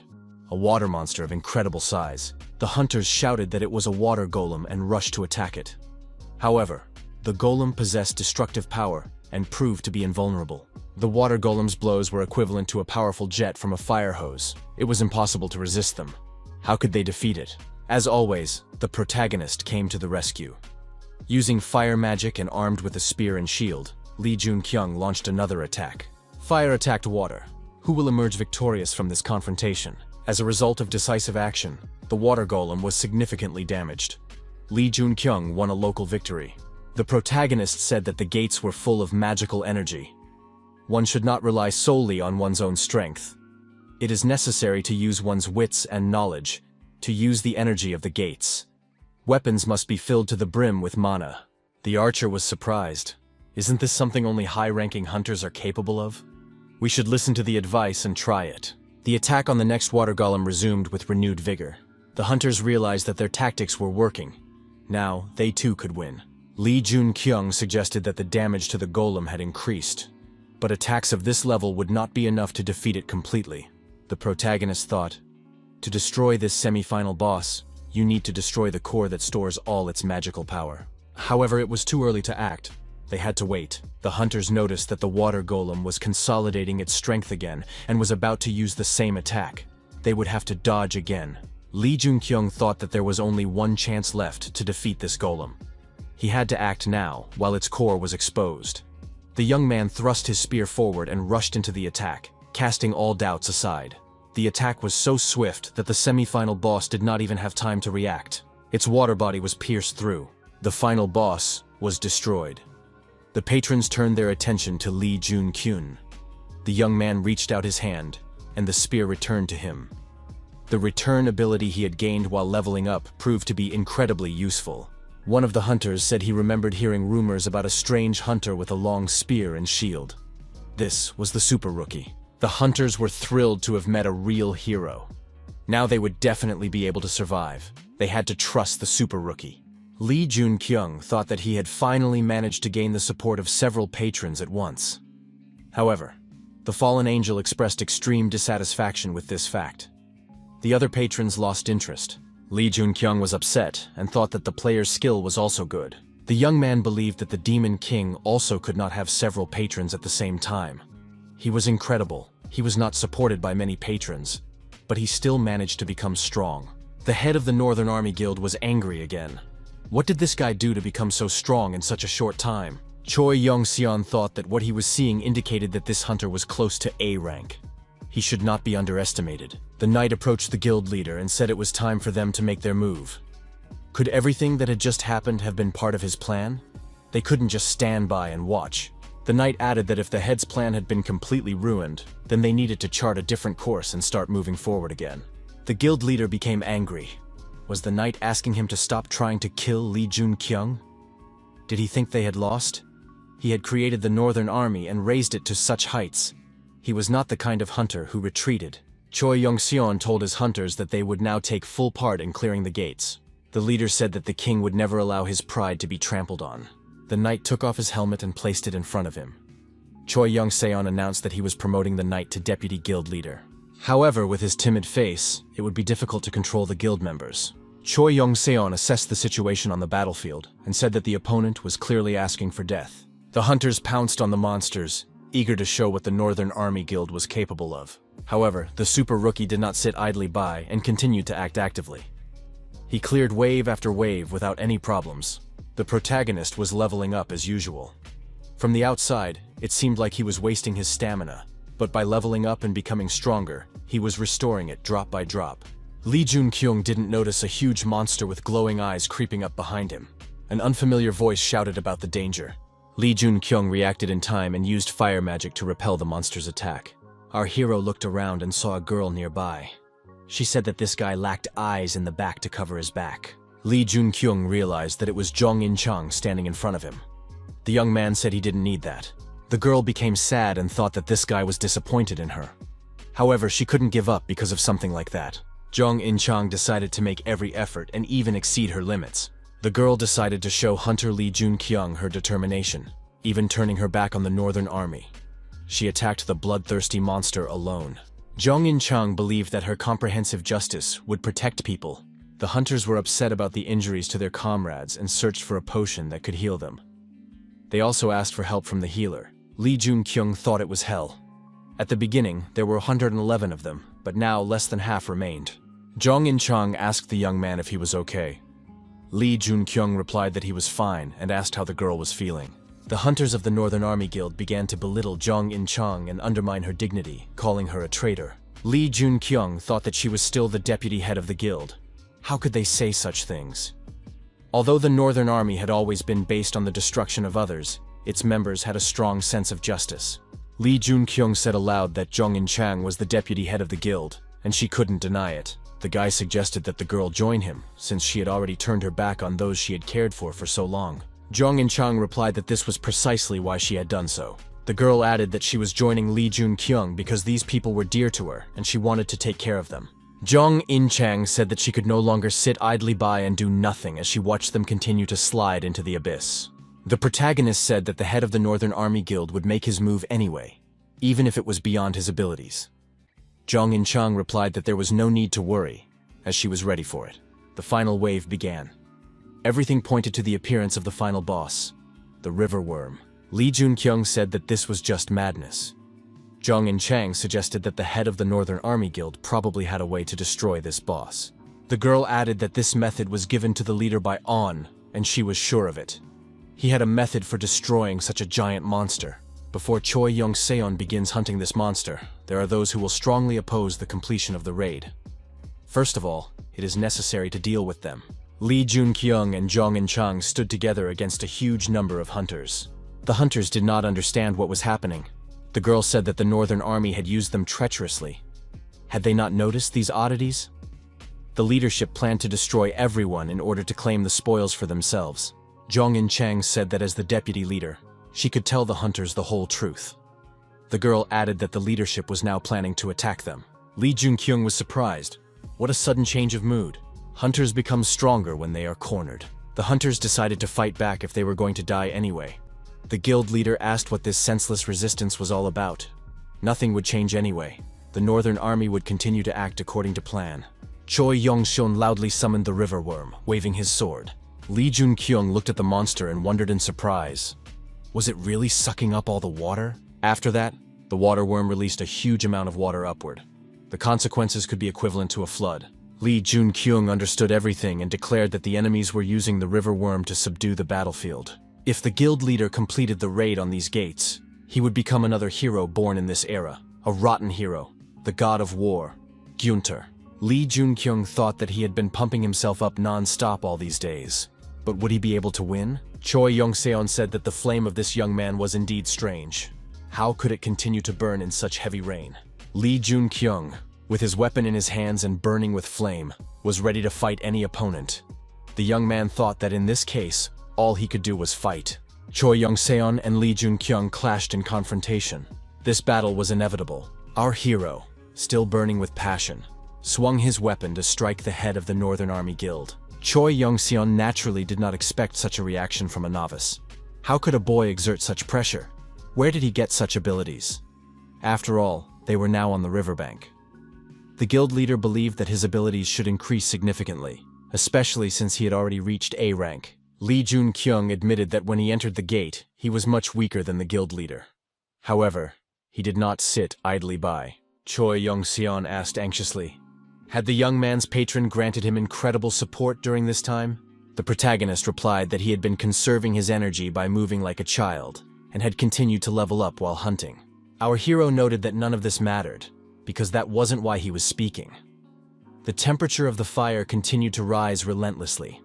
Now, no amount of water could extinguish this fire. The guild leader realized that he would not defeat his opponent this way.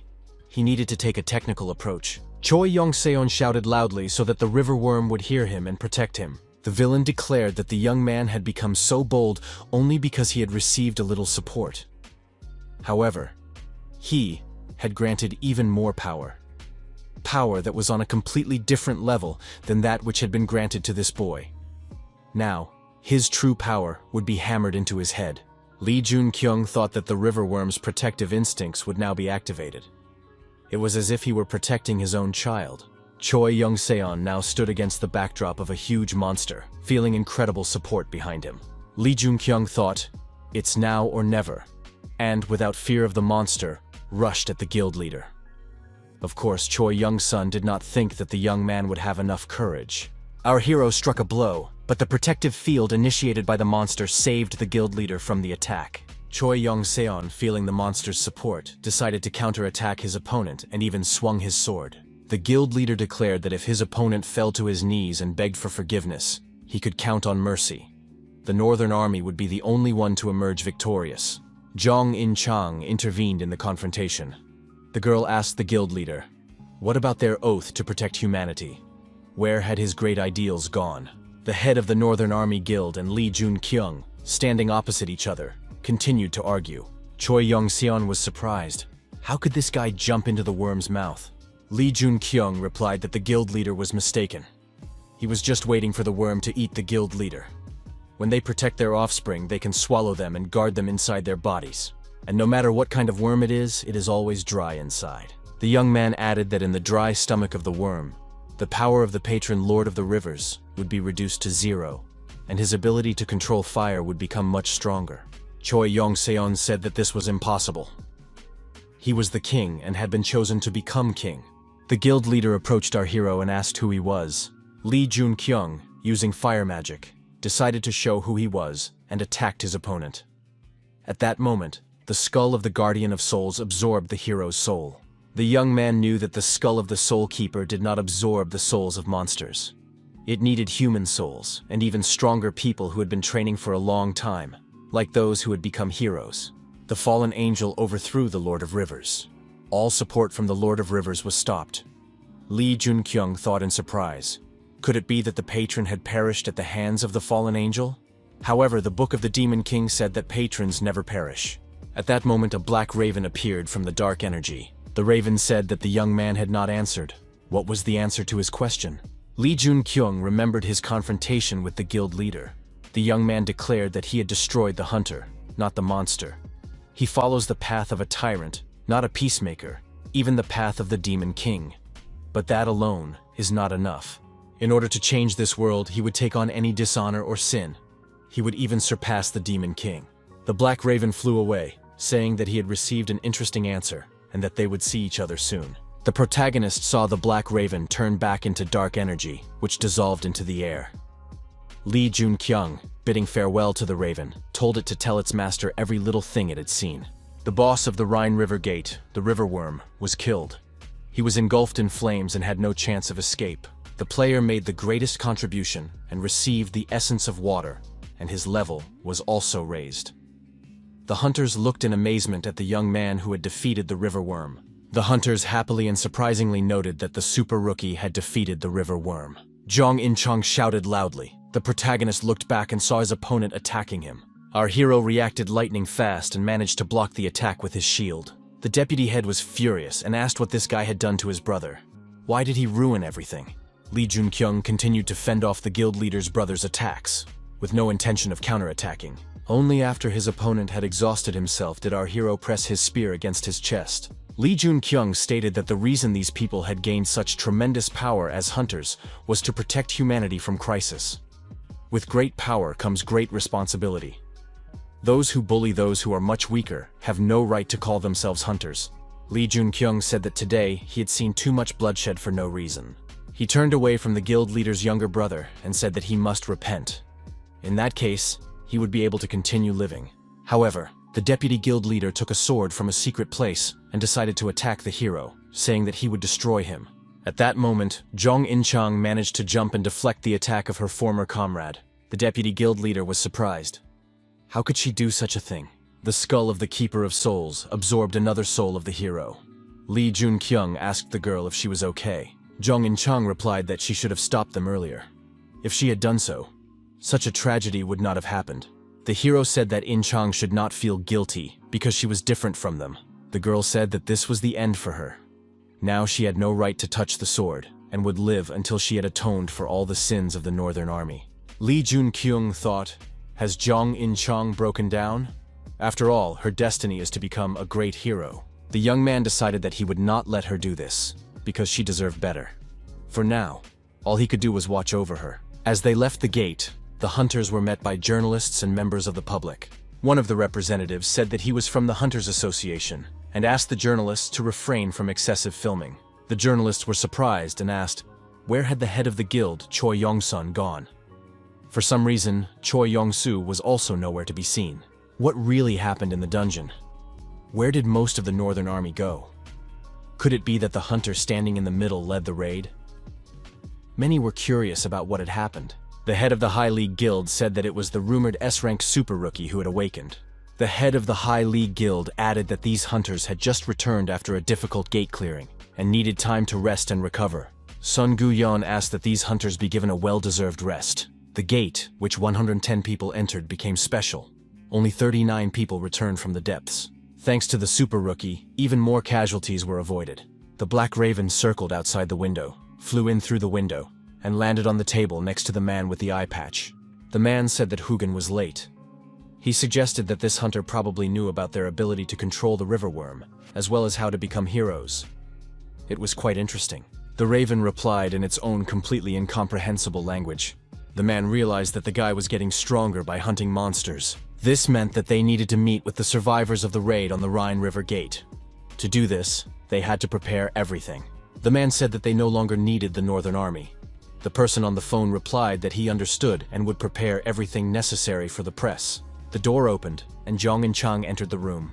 A representative of the Northern Army Guild leadership stood on the podium in front of the hunters. The girl said she was tired of being a hunter. She had thought about it a lot.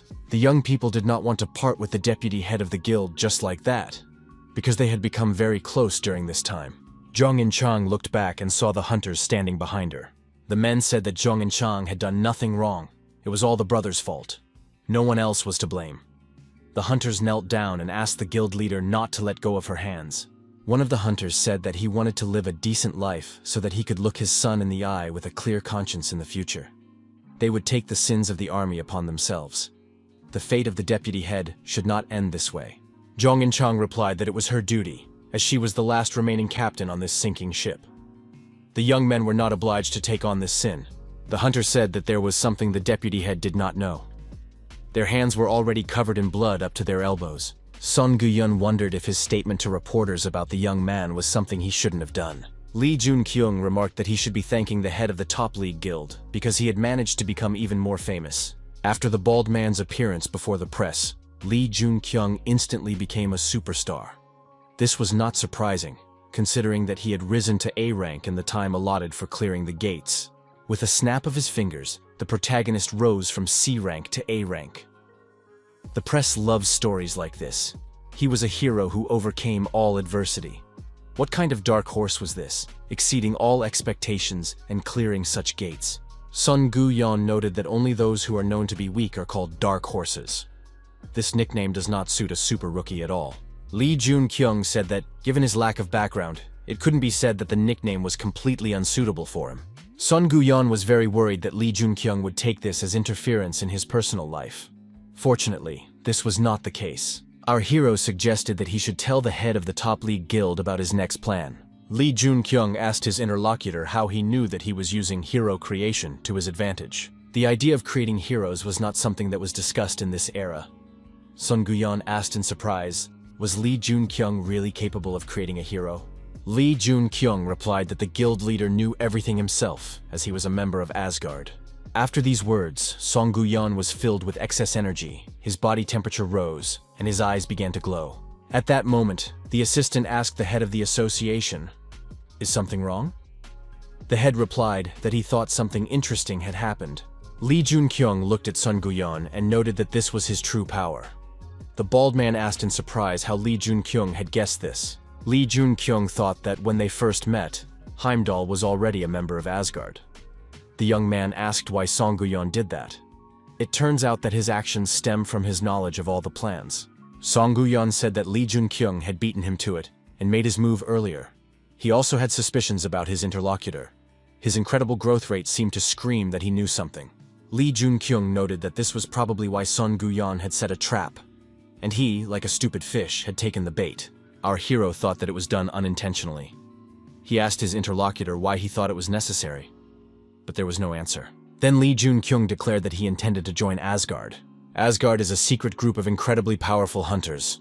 The real war is about to begin. Jung In-chang asked why Lee Jun-kyung wanted to meet her. Lee Jun-kyung replied that he would get straight to the point and asked the girl to join him again. In-chang replied that she considered her usefulness exhausted at the gates of the Rhine River. She no longer had any authority in the Northern Army, so she was completely useless.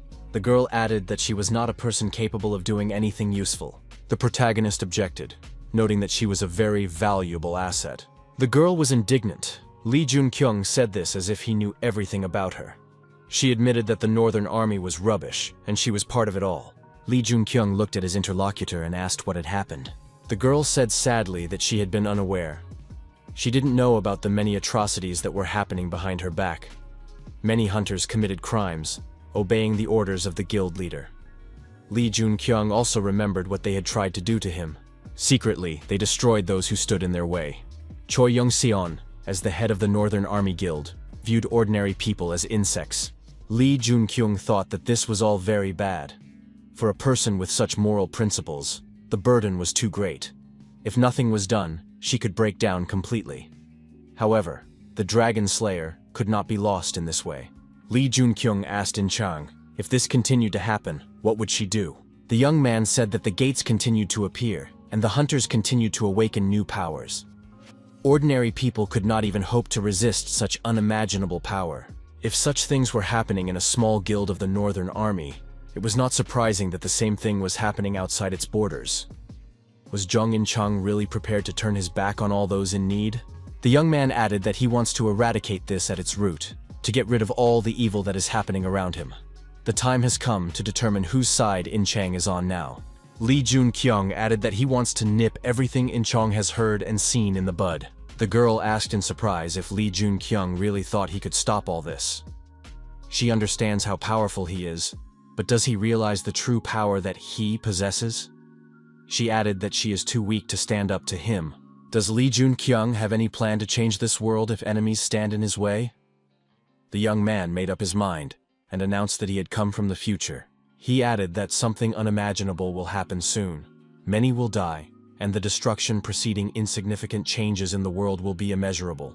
When the time comes, he will need the power of Jung In-chang. Lee Jun-kyung asked if In-chang knew that the association would soon summon them. In that case, they would see each other there, and his offer still stood.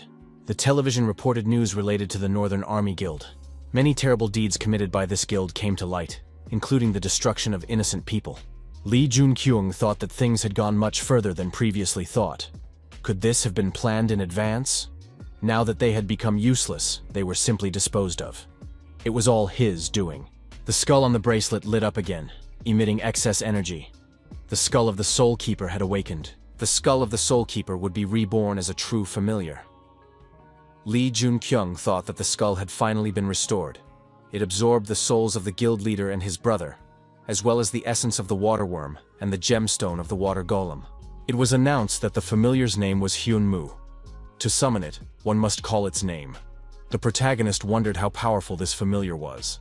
A skull of comparable size appeared before him and asked if his master had summoned him. Lee Jun-kyung was not surprised. Could this bone dragon also talk? Magic was like air. It floated everywhere. Lee Jun-kyung, sitting in the lotus position, meditated so intensely that his whole body was covered in fire. Could it be that they were not using the true potential of magic? They were looking for a way to extract more power from it, the flow of mana. Lee Jun-kyung thought that the method created by the Demon King to use the true potential of magic was described superficially, so attempts to apply it were not so easy. The young man understood that the point of no return might soon arrive. The moment of decision was approaching.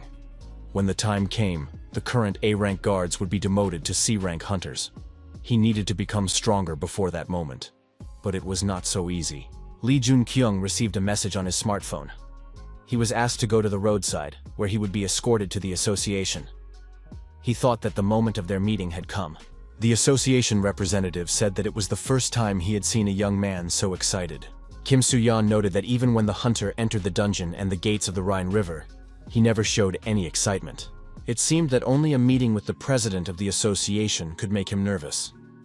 Although, indeed, he was not the kind of person with whom one could communicate freely. Kim Soo-yeon noted that there was no reason to be nervous here either. The super rookie had not been summoned because of a mistake. He would be rewarded for his merits, and they would chat a little. Lee Jun-kyung stated that more than 50 hunters had died at those gates. Among them were the leaders of the Northern Army. He did not think that he had been summoned just to be congratulated on his survival and to find out how he was doing. This would definitely be an investigation. Son Gu-yeon asked if Lee Jun-kyung really wanted to join Asgard, adding that it was within his jurisdiction. Our hero knew that Heimdall had disagreements with Asgard. Their original goals were for the sake of humanity, but now much had shifted to the dark side. When Song Gu-yeon met the Demon King, he already had serious doubts about Asgard, but there was no reason to leave. He was only briefly associated with the Demon King in Asgard, but left him shortly after. Lee Jun-kyung thought he would get to Asgard faster than the Demon King, and then use everything he needed there to level up faster, until he squeezed everything he could out of Asgard. The protagonist entered the room and saw the president of the association choosing a book from the shelf. The president looked back and said that he had completely forgotten about the guest's invitation. He had been busy all day, but was glad to meet the young man. However, he was the guy who took care of the country's Hunters Association. The president's name was Jang Hyo-jin. Lee Jun-kyung thought that this man had followed the actions of the Northern Army with great admiration and was mentioned in the biography of the Demon King. He is a powerful man who simply cannot be ignored. Jang Hyo-jin suggested dropping all pretense and getting straight to the point. The president asked the hero who he was. Jang Hyo-jin suggested that they already knew enough about each other, so there was no need to waste time playing games. Lee Jun-kyung already had information that he had supported the Northern Army. The book said that not a single word Odin said should be believed. All his words were lies. Jang Hyo-jin said that he was bored, and now he was sure that they were completely different people. The president of the association said that the young man was very intriguing. Having awakened as a hunter, he fought many monsters at the gates and also defeated the goblin leader. After that, they tried to recruit him into the highest league. He also defeated the A-rank riverworms single-handedly. Jang Hyo-jin noted that the young man's leveling speed was simply unimaginable. However, questions remain. The president of the association asked why the young man destroyed the one he destroyed, and added that he personally raised Choi Yong-sun. Lee Jun-kyung replied that the president of the association himself saw everything clearly through the crow. He destroyed those who tried to destroy him. After all, it's perfectly clear. The president of the association said that the young man had destroyed the part of him that he had raised.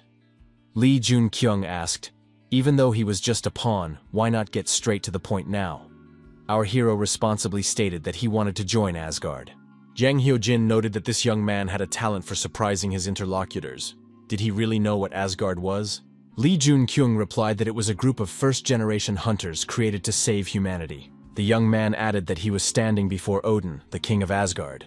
Lee Jun-kyung repeated once again that he wanted to join Asgard. The book said that Odin had never been a good person.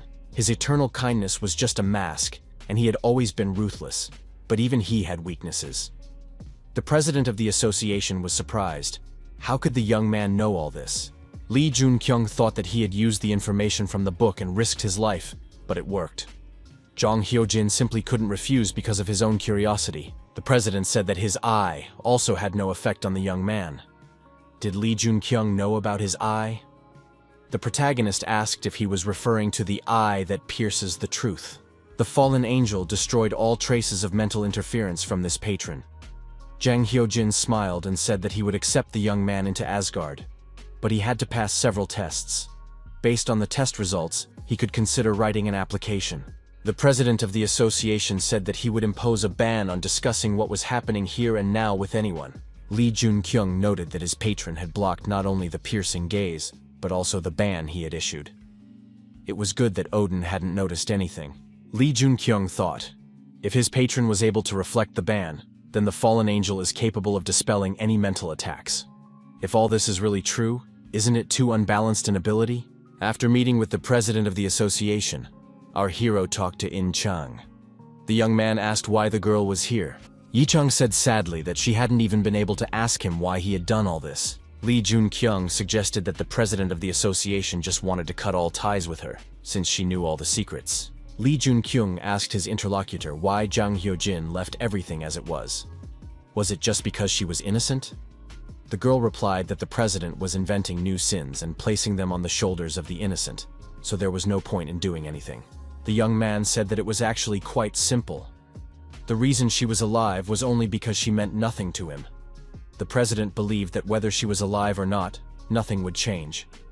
As long as the Northern Army existed, he could destroy it as a warning to another guild that was more beneficial to him. Lee Jun-kyung noted that this is why he is reaching out to the girl, because he is going to change this world.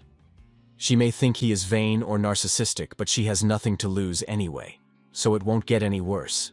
As is customary in such cases, the young people's conversation took place in an industrial zone at an old abandoned factory to avoid unnecessary witnesses. Jong In-chang asked what Lee Jun-kyung was going to do next. The young man suggested that the girl had found a patron inside the gates of the Rhine River. Which patron had set his sights on her? The girl showed him the red stone and added that she was not sure how to use it properly. However, her patron, the Prince Charming, had given her the Dragon's Bloodstone. The Demon King's autobiography said that this stone had only appeared 3 times. The Dragon's Bloodstone is needed to obtain Siegfried's eternal life. In-chang said she was ready to give the stone to Mr. Lee Jun-kyung. The young man was surprised. Did Jong In-chang understand how priceless this stone was? The girl smiled. Judging by his reaction, he knew the value of this stone much better. Our hero, of course, would like to get this stone. But would he give it away so easily? Lee Jun-kyung asked if it would be okay for In-chang to just give away the stone, since she got it from her patron. The girl replied that it was a gift to the one who recognized her and believed in her. She was looking forward to the moment when they would start working together. Lee Jun-kyung replied that he understood. He wondered how difficult and time-consuming it would be to obtain the Dragon's Bloodstone. However, in reality, it turned out to be much easier. Looking at the girl, the young man thought, could she really be that simple? Do people like that still exist? Lee Jun-kyung reappeared at the blacksmith's and asked how he was doing, since they hadn't seen each other in a long time. The young man was surprised. Why was Lee Jun-kyung here? Lee Jun-kyung looked at the blacksmith's finished products. There were a lot of pretty good weapons here. The protagonist said it was incredible. The blacksmith warned that they were not yet finished. The fire was, of course, just right, so the blacksmith was grateful for the help. However, the supply of raw materials left much to be desired. Lee Jun-kyung thought that even if the blacksmith's skills played a key role, the materials were no less important. Everything happened too quickly. The necessary materials would not appear out of nowhere in such a short time. Our hero showed the blacksmith the Dragon's Bloodstone. The dwarf said he had never seen such a mineral before. Lee Jun-kyung said it was not a gift. The blacksmith replied that he understood, because what kind of person would agree to accept such a valuable and mystical item as a gift? Lee Jun-kyung took a hammer from the wall and said he would borrow it. The blacksmith was surprised by the visitor's intention. The young man placed the Dragon's Bloodstone on the anvil and swung the hammer. As he did so, he told the blacksmith to watch him carefully. The dwarf shouted for Lee Jun-kyung to stop immediately. However, our hero only stopped when the stone was split in 2. The blacksmith took both halves, which immediately turned into 2 stones. The young man was surprised. Was it really necessary to use it this way? The book said that if the dragon's stone contained enough blood, it was capable of regenerating, meaning it could and should be duplicated. Lee Jun-kyung placed half of the dragon stone in the Muspelheim spear. However, it is not worth experimenting and playing around with this stone. Lee Jun-kyung added that he had plans for the other half as well. Our hero noticed the gladius, which is incredibly similar to Siegfried's gladius described in the book. The young man added that the second part of the stone should be placed there. After visiting the blacksmith, our hero's use of weapons became even more effective. The dragon stone absorbed the orc's blood. In-chang and Lee Jun-kyung successfully cleared the dungeon. The girl admitted that the one-handed sword she was now using was extremely good. She had never used such a weapon before, but now the sword seemed to merge with her hand. Lee Jun-kyung thought, as expected of Apki Jae-hyun, no one could match his weapon-making skills. The young man asked his companion how much progress had been made in filling the dragon stone. The girl replied that the stone was about 2% full. The more they hunted, the higher the percentage of its filling. In-chang had no idea that this stone could be used in this way. 1 stone turns into 2, and 2 stones turn into 4. Giving the stone to the young man was the right decision. While the young people were talking, another monster approached them. The monster roared loudly, trying to disorient the hunters and put them at a disadvantage. However, Lee Jun-kyung dodged the blow and used fire magic to resist the monster. The young man thought that the boss of this gate was an ogre warrior. Where did he get such abnormal strength? And where did Jang and Chang go? Lee Jun-kyung looked back and saw that the girl was holding back the ogre warrior's attack, holding her sword in front of her. Siegfried's great sword was capable of repelling even countless dragon attacks. Lee Jun-kyung noticed that the monster was surprised that a human could repel its attack with pure strength. Yang In-chang decided to counterattack and swung Siegfried's sword. The monster was defeated. Lee Jun-kyung said he felt calm when the girl covered his back. The young man added that they would go there in 2 days. In-chang realized that it would happen very soon. Lee Jun-kyung noted that they would spend the next 2 days hunting to work together and improve their teamwork skills. This would slightly increase their chances of survival in the future. The young man thought that the time had come for the test that Odin had prepared for him. He reasoned that he had done everything he could with the limited time he had.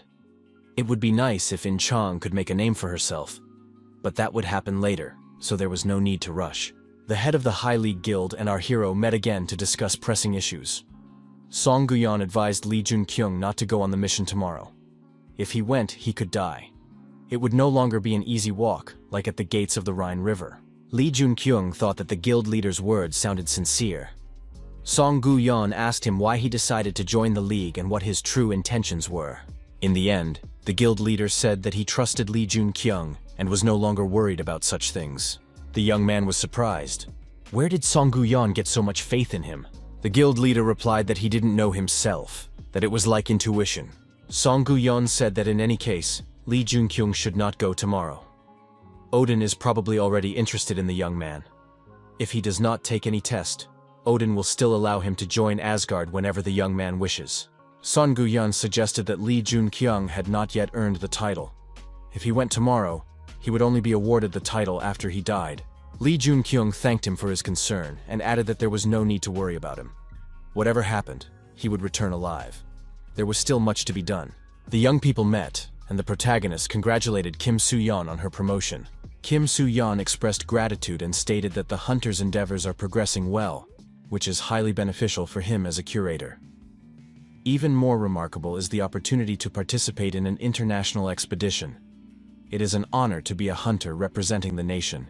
In-chang noted that Kim Soo-yeon is a good person. Lee Jun-kyung remarked that he hasn't changed at all, even despite his promotion. After a while, a portal appeared, through which it was necessary to pass. The special representative announced that the gates to London were open. They could leave, and it was desirable to return safe and sound. After a while, representatives on the other side announced that it was a great honor for them to meet such a famous dark horse face to face. They welcomed the young man to London. The young people greeted them and replied that they were also happy to meet them. They had been sent by the National Association of their host country. Lee Jun-kyung and his companion introduced themselves. In-chang noted that Lee Jun-kyung was fluent in several languages, which was very convenient. The protagonist thought that he had learned a foreign language only because in the era of Eden, if you didn't speak English, you wouldn't even be considered human. The welcoming party said they would accompany the young people to their rooms. Traveling through the portal is usually very exhausting. In the evening, there will be a party in honor of the arrival of all the hunters summoned for the expedition. Jong In-chang noted that she was a little disappointed that she didn't speak English. What were the people passing by talking about? Lee Jun-kyung replied that some were happy to meet In-chang, but there were also those who made racist remarks. Those present stepped aside when a big man appeared in the hall. His appearance did not comply with the dress code, but he did not care. The big guy approached the young people and asked in surprise who they were. He expected to meet 2 idiots from Korea. But what were these 2 doing here? The big guy looked at our hero and said that this guy couldn't even throw a single punch. Why are there only weaklings in the Korean Association? Jong In-chang didn't understand what the big guy was talking about. But from the look on his face, she guessed that it was clearly not good. Asgard is a secret organization that pulls the strings in Korea while remaining in the shadows. In addition to them, there are secret organizations around the world that lead hunters. They regularly fight for power and the right to have a voice and authority over the gates. One such event was the battle at the dungeon. The original goal of protecting humanity by hunting monsters had long been lost. They lost themselves by getting involved in a struggle to prove who was stronger. Gromila stated that the Korean couldn't even answer a direct question. Lee Jun-kyung thought that this man was completely lost here. He didn't fit in here at all. Originally, the battle at the dungeon was supposed to be a place where Choi Yong-seon, who received the title after winning at the gates of the Rhine River and became famous as Gunther, would participate. However, due to the intervention of our hero, the course of history changed, and Gunther ended up dying. Odin's original plans were ruined, and he was forced to send Lee Jun-kyung instead of Choi Yong-sun. Lee Jun-kyung thought that the bully didn't even compare him to Gunther. Was this the result of changing the past? A young man approached the bully and told him to leave the Koreans alone. The young man extended his hand and said he was glad to meet him. It was a great honor for him to meet the dark horse that everyone was talking about. The thug was surprised. Could this young man really be the dark horse? The young man looked at the bully and said that Demetrius was acting unnecessarily. He apologized for Demetrius's antics and asked them to ignore this stupid mountain of muscle. The young man said his name was George, and his title was Odysseus. Lee Jun-kyung remembered that this was indeed Odysseus, the hero who was unlucky enough to be destroyed by his partner Hercules in the future. Lee Jun-kyung shook his hand and said he was pleased to meet him. He added that he had heard a lot about Odysseus. George replied that he was embarrassed. His name was not even close to being a dark horse. Demetrius reached out his hand and decided to apologize, using the handshake as an act of reconciliation. He said his title was Hercules. Had the dark horse heard anything about his homeland, Greece? Demetrius asked the young man to accept his apology. According to the writings, Hercules was a real monster, and just one encounter with him was enough to give you the creeps. Jung and Chang came closer and took Demetrius by the hand. The girl told the big guy to take his hand away. Her companion would not accept his apology. The Hulk was surprised. How dare she talk to him like that? However, In Chang squeezed Demetrius's hand so tightly that he couldn't do anything. George said he couldn't believe it. This girl was calmly restraining Hercules' brute strength. Hercules pushed the girl away and laughed. Could it be that they had another very interesting dark horse? That was impressive. The big guy said that they would definitely meet again in the future. George bowed, apologized again, and said they would see each other later. Lee Jun-kyung asked his companion if she was okay. The girl replied, "Not really. We'll have to defeat someone like this Hulk." According to the writings, Hercules was an invulnerable monster. Lee Jun-kyung said that they had no chance of winning against such a Hulk. However, he had a weakness that prevented him from reaching the top. However, this only worked under normal circumstances. Parties were held every night. Members of secret organizations got to know each other, gathering information about the strength of potential opponents. However, the Dark Horse Group did not participate in any of this, which caused dissatisfaction among some interested parties. The officer in charge reported that they had arrived at the location. He noted that it was incredible to be able to defend even while abroad. Lee Jun-kyung remarked that they could always engage in tourism at any other time. The employee said that he was still worried. The hunters needed to conserve their strength, given the upcoming expedition to clear the gates. In any case, he would wait for their return. The protagonist entered the gates of the ogre horde. The patrons took notice of him. Lee Jun-kyung stated that they would remain in the dungeon until they obtained what they needed. If it was not there, they would enter other similar gates. The young man told his companion to act as she would in her homeland, to train with an emphasis on defense. Lee Jun-kyung noted that with his current skills, he would not be able to withstand even one attack from Hercules. So In Chang's role was extremely important. Unarmed, Lee Jun-kyung went ahead and told In Chang, who was armed with a sword, to wait for him for a while. The girl was surprised. Weren't they going together? Lee Jun-kyung replied, "Not this time. In Chang would understand while waiting for him here." Lee Jun-kyung quickly skipped ahead, leaving the girl alone. Jong In Chang thought that just a few weeks ago, she had been overwhelmed with guilt because of the guild. However, now her heart was completely calm. Even her patron only sent her messages like disappointed or furious. Now his messages made it clear that he was satisfied, though it was all thanks to the hero. After a while, Lee Jun-kyung returned to the girl with a spear in his hands. He said that In Chang should immediately take the appropriate position to repel the attack. When the dust settled, armed monsters appeared from behind the hill. Fury was evident in their glowing eyes. Yi Chang quickly assessed the situation. A dozen ogres and the dungeon boss, a two-headed ogre, were approaching her. Without hesitation, the girl turned around and rushed to catch up with the protagonist. However, Lee Jun-kyung told In Chang not to run away. In Chang was genuinely surprised. Why shouldn't she run away from them, since they were all targeting her?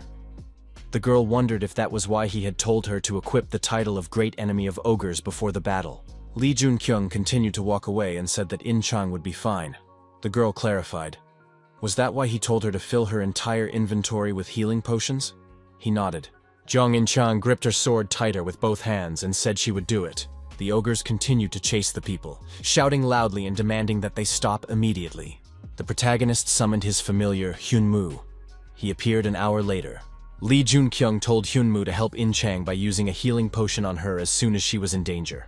The young man thought it was time to find the missing piece of the puzzle that would allow him to defeat Hercules. Thanks to his power over fire, he was able to extinguish the flames simply by walking through them.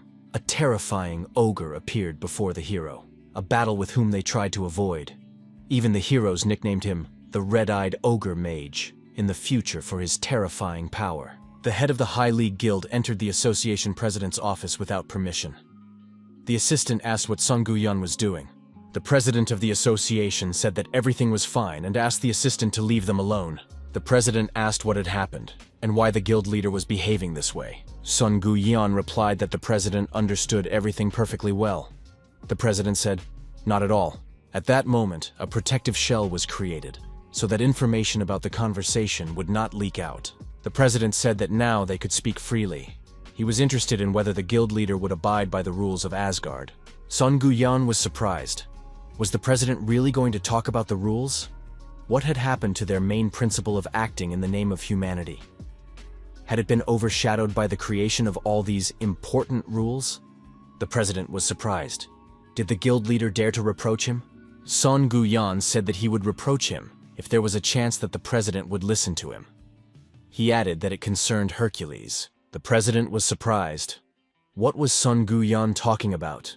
The upcoming battle should be the final step in defeating Hercules. Was Olympus planning to terminate their agreement? Sun Guyun suggested that it was the head of the association who sent Hercules, but the situation was much worse. Did the president really not have all the information? Is the president really going to send this guy to his death?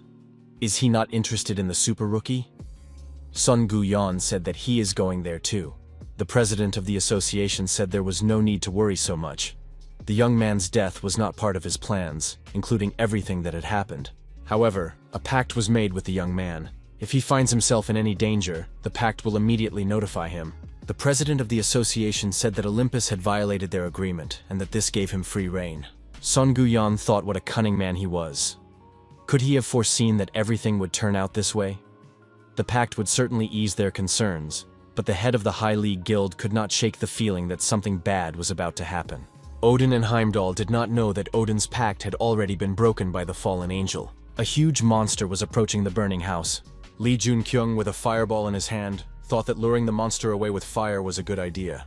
Lee Junkyung said that he had found the reason why the anomaly, which looked like an ogre mage, was here.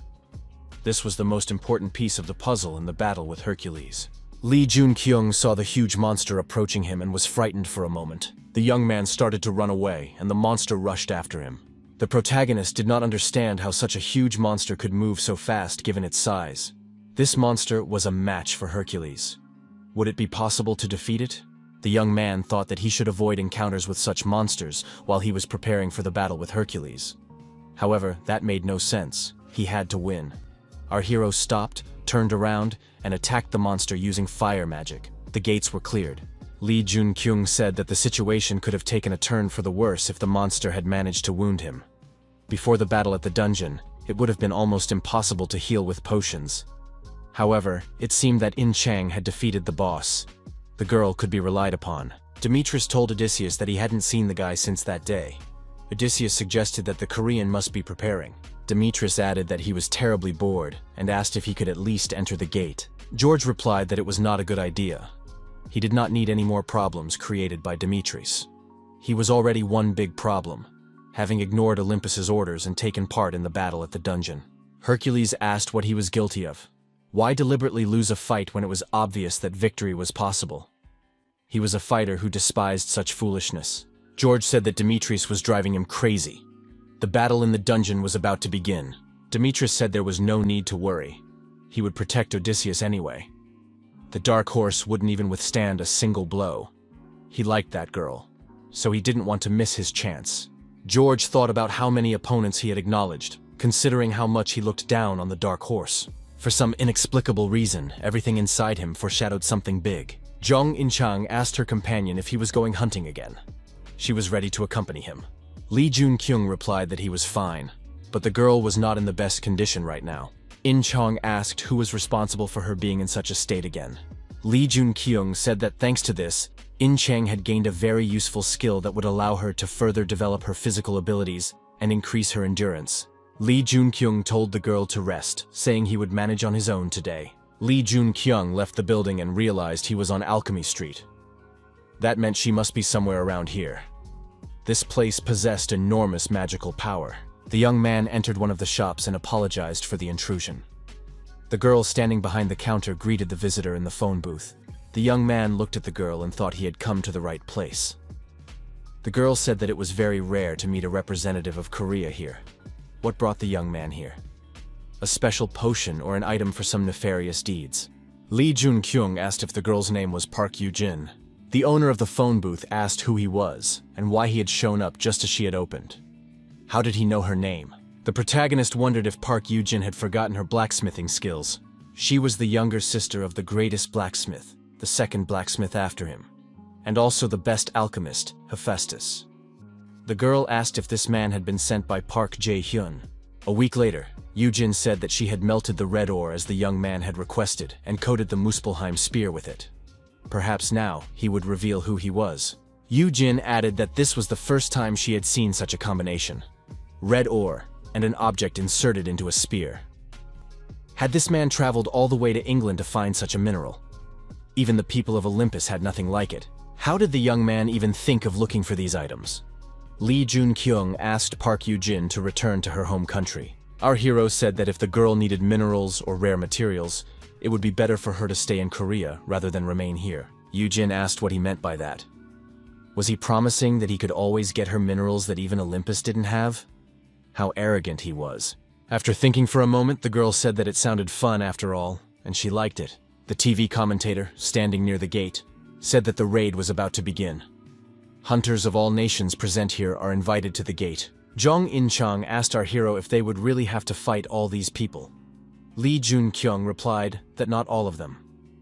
There were people here who were not interested in winning the battle for the dungeon. They were only interested in winning by clearing the gate. Inchang said she was glad. This meant that the hunters were not intent on destroying each other. Li Junkyung thought that if there were people here who thought like the girl, everything would be different. However, now he had to disagree. Demetrius, who was also there, looked at the hunters and asked who they were and why there were so many nameless people here. The hunters looked at the big guy with apprehension. Everyone knew that nothing good could be expected from him. Hercules angrily asked what they were staring at. George told Demetrius to calm down. They hadn't even entered the gate yet. Hercules saw our hero, forgot about the other hunters, and decided to pay attention to this guy. Demetrius thought that the Korean's gaze was stirring him up. An invitation was extended to everyone to enter the gate. The hunters, keeping their distance, rushed in the given direction. Li Junkyung told his companion that when they entered, she should run as far away as possible. Inchang was surprised. Why did Li Junkyung want her to run away? Mount Catalan. Somewhere at the foot of the mountain, there was an explosion, and a bright flash lit up the surroundings. Loud cries were heard. Zhang Inchang looked around and wondered what was really going on. Obeying her companion's request, the girl turned around and started running in the opposite direction. However, on the way, she saw a wounded hunter lying on the ground. The wounded man begged to be saved. The girl couldn't just walk by, so she stopped and gave the wounded man a healing and restorative potion to drink. At the same time, she asked what was going on. To avoid trouble, Zhang Inchang drew her sword and began waving it around. Demetrius appeared out of the fog. He said that the girl had managed to block his attack after all. Inchang thought that this guy's attack was much stronger than that of the ogre boss. Demetrius was surprised. Was this really the girl who had been standing next to the dark horse? The bruiser added that he was very glad he had decided to take part. Demetrius swung his arm and prepared to deliver a devastating blow to Inchang. The girl dodged her opponent's attack, but noticed that this bruiser possessed unreal destructive power. Hercules continued to attack the girl and asked why she had fallen silent. Had she lost her voice out of fear? Zhang Inchang continued to block her opponent's attacks with her unique sword. The girl thought that Demetrius's power was simply terrifying. Her bones were already creaking at the seams, but that was the point of her training. Now she could block his blows. Inchang took a comfortable position and said that now it was her turn to attack her opponent. Hercules said that he had heard a lot about this girl. She was one of those hunters who had not yet earned a title, but behaved incredibly well. She had been honored with the opportunity to experience his attack. Demetrius activated the wild beast skill, and using this devastating power, decided to attack his opponent. Lee Jun-kyung, realizing that the fight was unfair based on the balance of power, told his partner that they needed to retreat. The girl didn't need to be asked twice. She turned around and rushed after Lee Jun-kyung. The young people found themselves in a safe area. In Chang reported that as soon as they entered the gate, there was a powerful explosion. Many hunters were caught in the blast and died instantly. Jung In-chang asked her companion in surprise what was going on. Lee Jun-kyung replied that it was a trap. The girl realized that Demetrius was involved in this trap. Lee Jun-kyung said that it was the other way around. After entering the gate, they immediately attacked Demetrius. This angered the giant, and he began to rage. In-chang was surprised. Did Lee Jun-kyung foresee all this, and that's why he told her to run away? The young man noted that what had happened was far from over. To be continued. Jong In-chang said that she was lucky to have avoided the attack that Demetrius was about to launch. The girl asked what they would do next. Lee Jun-kyung replied that their current task was to survive in these A-rank gates. Nearby, A-rank monsters, Catalan lions, emerged from the forest. It became clear that Demetrius was not their only enemy. Lee Jun-kyung summoned his familiar. Skull reported that he had not detected any hunters in the vicinity. The young man ordered him to continue monitoring the perimeter. If danger approached, he was to return and report it. Lee Jun-kyung told his companion that it was time to move on. However, the girl was forced to stay behind for a while. Hyunmoo was monitoring the surrounding area, so Lee Jun-kyung did not stop her. Still, In-chang looked strange. She was burying the bodies of her enemies. Jong In-chang recalled the young man's words that there were two ways to win this battle. Did Lee Jun-kyung want to fight the boss or focus and take part in the melee? The young man acknowledged that the boss would undoubtedly be strong, and it would not be easy to defeat him together. In-chang asked if the young man really thought Demetrius was stronger. Didn't Lee Jun-kyung have a plan? The protagonist replied that he did have a plan, and that he was going to tackle both tasks at once. Hyunmoo appeared and reported that there were 3 hunters with skull tattoos nearby. Our hero immediately realized that these hunters were the ones benefiting from what was happening. The young man explained that they were the ones who provoked Demetrius as soon as everyone entered the gate. Jong In-chang said that in that case, it would be better to avoid a confrontation than to wait for a meeting with these hunters. The young man said he had a plan that he was going to carry out. The 3 hunters with tattoos were captured and tied to a huge tree. The huge shadow of Demetrius appeared before them. Demetrius told George that he had followed the fiery trail of the dark horse. But where did these 3 idiots come from? George replied that, judging by their tattoos, they were somehow connected to the Borgen. Borgen was a shadowy organization with roots in North Africa. They knew how to instill fear. They traded in drugs and children. George added that these guys were the ones who ambushed Demetrius at the gate. The criminals saw the big guy and begged for mercy, claiming they had made a mistake. Hercules said he had nothing against guys who did whatever it took to win. He was one of them himself. The strong man added that, at least as long as they follow the rules. This was followed by powerful blows from Hercules aimed at the 3 captives. Ambushes on people entering the gate were strictly prohibited in the rules of war in the dungeon. Hercules said that next time they would follow the rules, but in another life. After a while, the representatives of the Borgen group were finished off. The patron of the monster tramplers approved of these actions. George was surprised. What rules was Demetrius talking about? After all, he didn't even obey the orders of Olympus, and moreover, had beaten Theseus. He must have been saying these words to himself. Hercules noticed that the dark horse turned out to be a funny guy. Odysseus asked if he could really consider this a gift. A group of armed hunters appeared on the path of Hercules and Odysseus. Demetrius was surprised. Were these the guy's accomplices? Apparently, he wasn't the only one who got so excited. The bruiser added that he was really starting to like it. Before long, all the armed hunters were finished off. Odysseus said that this guy really had a terrible hobby. George asked if Demetrius would at least use his weapon for the sake of propriety. After all, he was a fighter class. George didn't like Demetrius not only because he was incredibly strong. The bruiser replied that to fully enjoy the hunt, you had to feel the crunch of their bones with your own hands. A weakling like George couldn't understand that. Demetrius was a warrior with an endless thirst for battle and victory running through his veins. Once he entered the fray, he instantly became a maniac.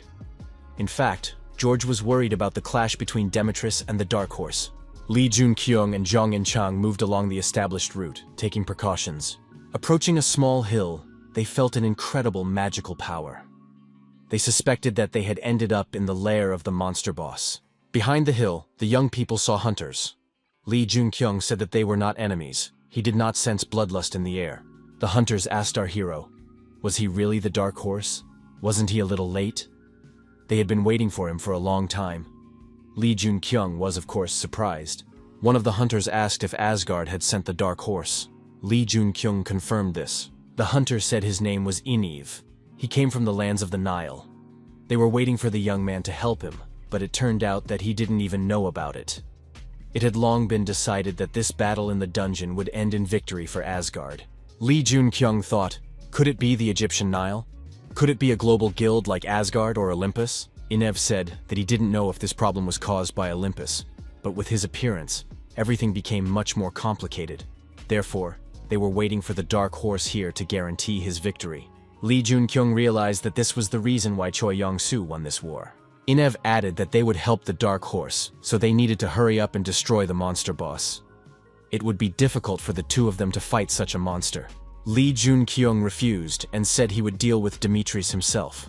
The young man thought that defeating the boss would mean that he was nothing more than a puppet in Odin's hands, blindly following his orders. Zhang and Chang did not understand why these people were so surprised. Li Junkyung explained to his companion that Asgard's victory in this war was predetermined by them. Therefore, their plan was to win by helping in the battle with the boss. Inchang understood that avoiding the battle with Demetrius and defeating the boss was a guarantee of victory in this war. The girl agreed with Li Junkyung's decision and noted that in that case, they would still go together. She added that she would follow the plan developed by Li Junkyung. Li Junkyung looked into the girl's eyes and said that she could be relied upon. Some hunters said they would just sit on the sidelines. They weren't going to get injured in battle with Demetrius for no reason. The hunters did not understand why Asgard had sent such a fool. They needed to get out of these gates as quickly as possible. Iniv noticed that the monster boss was a lion, but much larger and stronger. Iniv added that he would not fight Demetrius, but was willing to share information. Inev's companion said that she would also stay out of it. Everyone else made the same decision. They would watch from the shadows. Zhang and Chang noted that they were back where they started. The girl asked Inev what might happen now. Inev replied that it would definitely be difficult. But looking back at what this guy had already been through, one could conclude that he was extremely strong. The rising star of the country, who appeared out of nowhere, cleared the special gates of the Rhine River.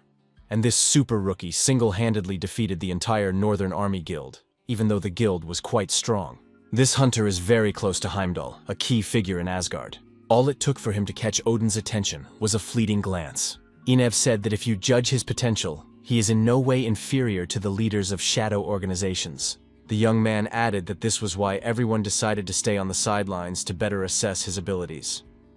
Everyone is sitting on the sidelines with interest. Li Junkyung and Zhang Yinchang encountered the monster boss, which was indeed a beast resembling a huge lion. Preparing for battle with the monster, our hero told his companion that he was in charge of the left flank. The girl, in turn, took control of the right flank. It is also important to remember to conserve energy. Zhang Yinchang said that she understood everything and was ready to take decisive action. The familiar announced that he would cover their backs. Such battles are never easy, so the young people had to make every effort. However, Li Junkyung told the girl to conserve her strength and not overexert herself. They must not forget about the second phase, at the beginning of which Demetrius may appear immediately. At that moment, Demetrius was fighting in another part of the dungeon. Many hunters were destroyed. Gromila said that he continues to meet people in search of that guy's flame. George told Demetrius not to be so aggressive and not to go all out. The battle he so craved would begin soon anyway. Demetrius told George to shut up. The young man was surprised. Had this brute finally gone mad with bloodlust? In exchange for terrible power, bloodlust consumed him with each new destruction. George wondered if the Dark Horse knew about this peculiarity of Demetrius, and that was why he left these guys to him. However, no one knew about this, not even in Olympus. This secret was hidden even from Odin of Asgard. George asked Demetrius if he was sure he could remain sane. The Hulk repeated that there was no need to worry about him. He had only grown stronger and would no longer lose his head in a thirst for blood. Demetrius looked back and said that the main course was finally ready. George thought about how the hunter was one of the few S-class owners, and he also had the support of Olympus. The boss monster was immobilized and unable to move thanks to the use of fire magic. Zhang and Chang said that they had succeeded. Li Junkyung agreed with the girl. Inev was surprised. Had these two really overcome the first stage of the boss? It was unbelievable. In response to Catalan's demonic energy, the Catalan lions began to surround him. However, usually everyone tries to deal as much damage as possible to the boss, while he is stunned during the transition to the next phase. Why did these two stop attacking? Chang felt the demonic power with every fiber of her being. Was this normal? Were they doing everything right? Li Junkyung replied that they were doing everything right and that the one he had been waiting for had arrived just in time. Demetrius assessed the situation and said that everything looked quite fun. Was the transition to the next phase beginning?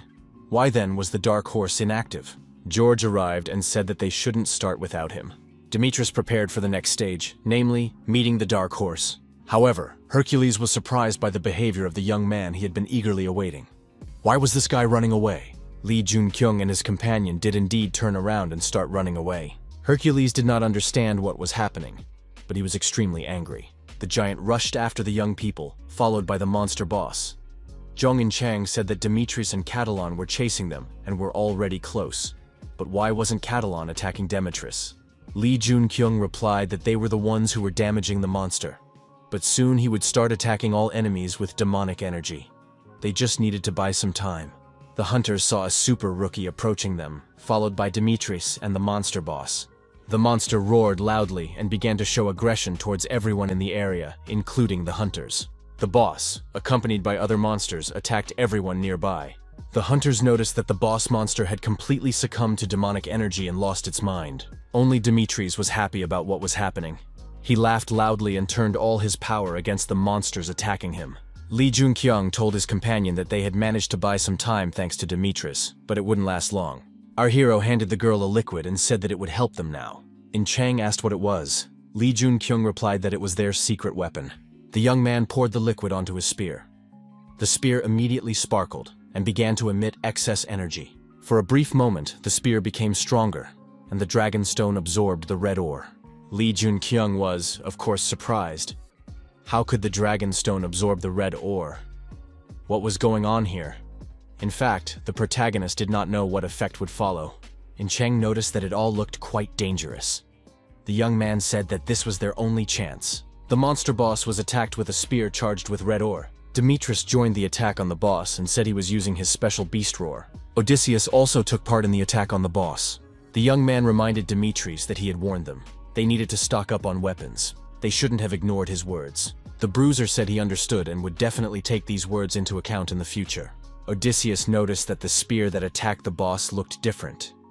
The dark horse had anticipated something.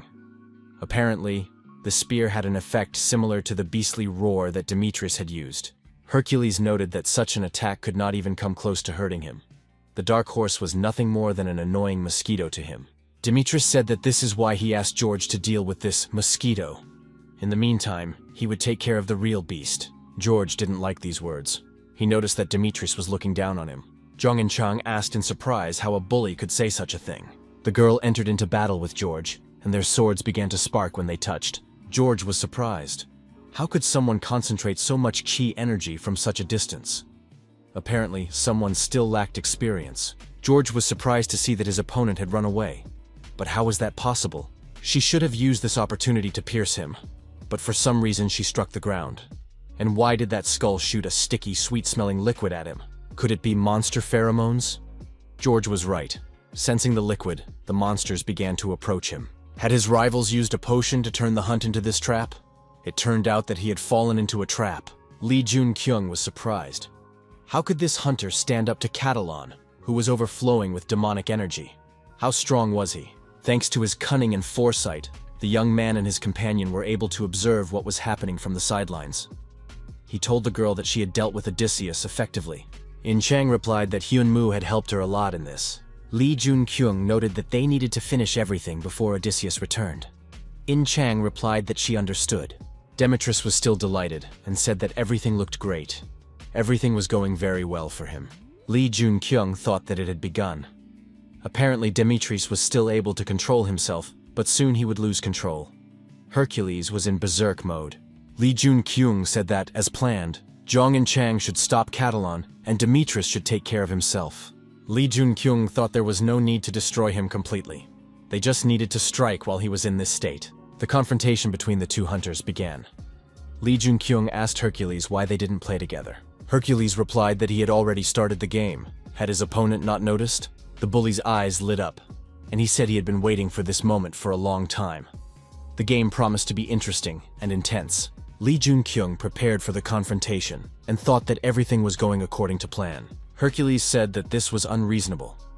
Did the young man really think he could block him just by filling his shield with magic? Now he would show the dark horse how stupid that idea was. Enev was surprised. Did this guy know nothing about Demetrius's power? He had gathered an incredible amount of mana in his shield, but it would be difficult to block his special skill, Rhinoceros Strike. Demetrius looked around and couldn't find his opponent. At that moment, Li Junkyung crept up behind him. As a result of the attack, the bruiser was wounded in the shoulder with a spear. Demetrius became angry, waved his arm, and threw his opponent far back. The bruiser said, "Did this guy really think he could fool me just by filling his shield with mana? This young man really turned out to be a dark horse. Is he ready to continue having fun like this?" Li Junkyung was surprised. The damage was unimaginable. Why was he able to withstand the attack so easily? Demetrius said, "What does this guy think he is? That spear only scratched me. Sooner or later, the wound will heal on its own." However, the wound did not heal, and the situation worsened. Hercules realized that the spear was poisoned. That meant his body was now filled with poison. Li Junkyung said that red ore had two names, Ore of Liberation and Ore of Madness. Demetrius screamed in pain and truly went mad. Red ore, which gave ordinary ogres strength surpassing that of bosses, awakened in humanity a tremendous ambition to study it. Animals could turn into monsters, and monsters gained powers comparable to bosses. Thus, the ore was given its first name, Ore of Liberation. It didn't take long for experiments on hunters to begin. The red ore exponentially increased their potential, but since people were literally sliding into madness and death, its use was soon banned. As a result, the ore was given a new name, Ore of Madness. Li Junkyung thought that this ore possessed unimaginable magical power. It seemed as if the entire Catalona mountain was shaking. Demetrius asked, "What has Black Horse done?" Li Junkyung said that George would die if he approached Demetrius. However, even knowing this, George rushed to Demetrius's aid. Li Junkyung thought that this could happen again in the future.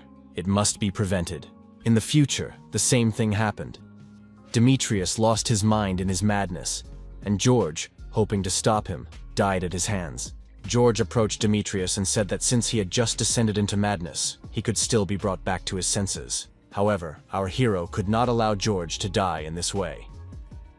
Li Junkyung stood in front of the young man, blocking his path and thrusting his spear forward. The protagonist stated that he had a plan specifically designed for this situation. George said he couldn't completely trust his opponent, but he was willing to hear the details of the plan. Li Junkyung said he would only need 5 minutes. Meanwhile, the super rookie continued to restrain George, preventing him from approaching Demetrius. In the end, George calmed down and decided to listen to Li Junkyung. George asked him to speak quickly because there was no time and something needed to be done urgently. Li Junkyung said that it was necessary to hold Demetrius for a short period of time. George was surprised. Could the super rookie really hold Demetrius for 5 minutes when he had completely lost his mind? Demetrius was indeed furious, and it was clear from his gaze that he had completely lost control of himself. Li Junkyung on one side and George on the other. Demetrius rushed past them, heading towards the monster. He approached the monster, seeing nothing else in his path. The collision was inevitable. Li Junkyung thought that everything was going quite well. In Chang was distracting him nicely, and Catalan was now on their side. Demetrius could be restrained. George didn't understand what the super rookie was up to, but he had no other choice. Li Junkyung understood that the time limit for red ore's instability was only 5 minutes. If he could hold out for that long, Demetrius would come to his senses. Li Junkyung thought that in that case, he would be the winner of this war. The hunters began to sense a monstrous demonic energy. Could it be coming from Catalan's second phase? However, it was not a monster but Hercules. In his berserk state, he was uncontrollable. Lee Jun-kyung was the only one who could restrain the berserker, and he rushed towards him with his sword raised. Jong and Chung also arrived and tried to restrict the berserker's movement by swinging her sword. The hunters were surprised. Was Odysseus also fighting Hercules? It was unbelievable. He was an absolute monster. The hunters decided that they did not want to die, and refused to participate in this operation. Enev's companion asked in surprise, "Why has the war in the dungeon descended into such chaos?" Enev replied that it was all because of the red ore. Enev repeated that red ore was somehow involved, and they also needed to intervene. At that moment, Jong In-chang was holding back the berserker, but Hercules was incredibly aggressive. Those were the longest 5 minutes of the girl's life. The kick landed in her chest and In-chang flew far back. George yelled at Demetrius to wake up and come to his senses immediately. Demetrius attacked George as well.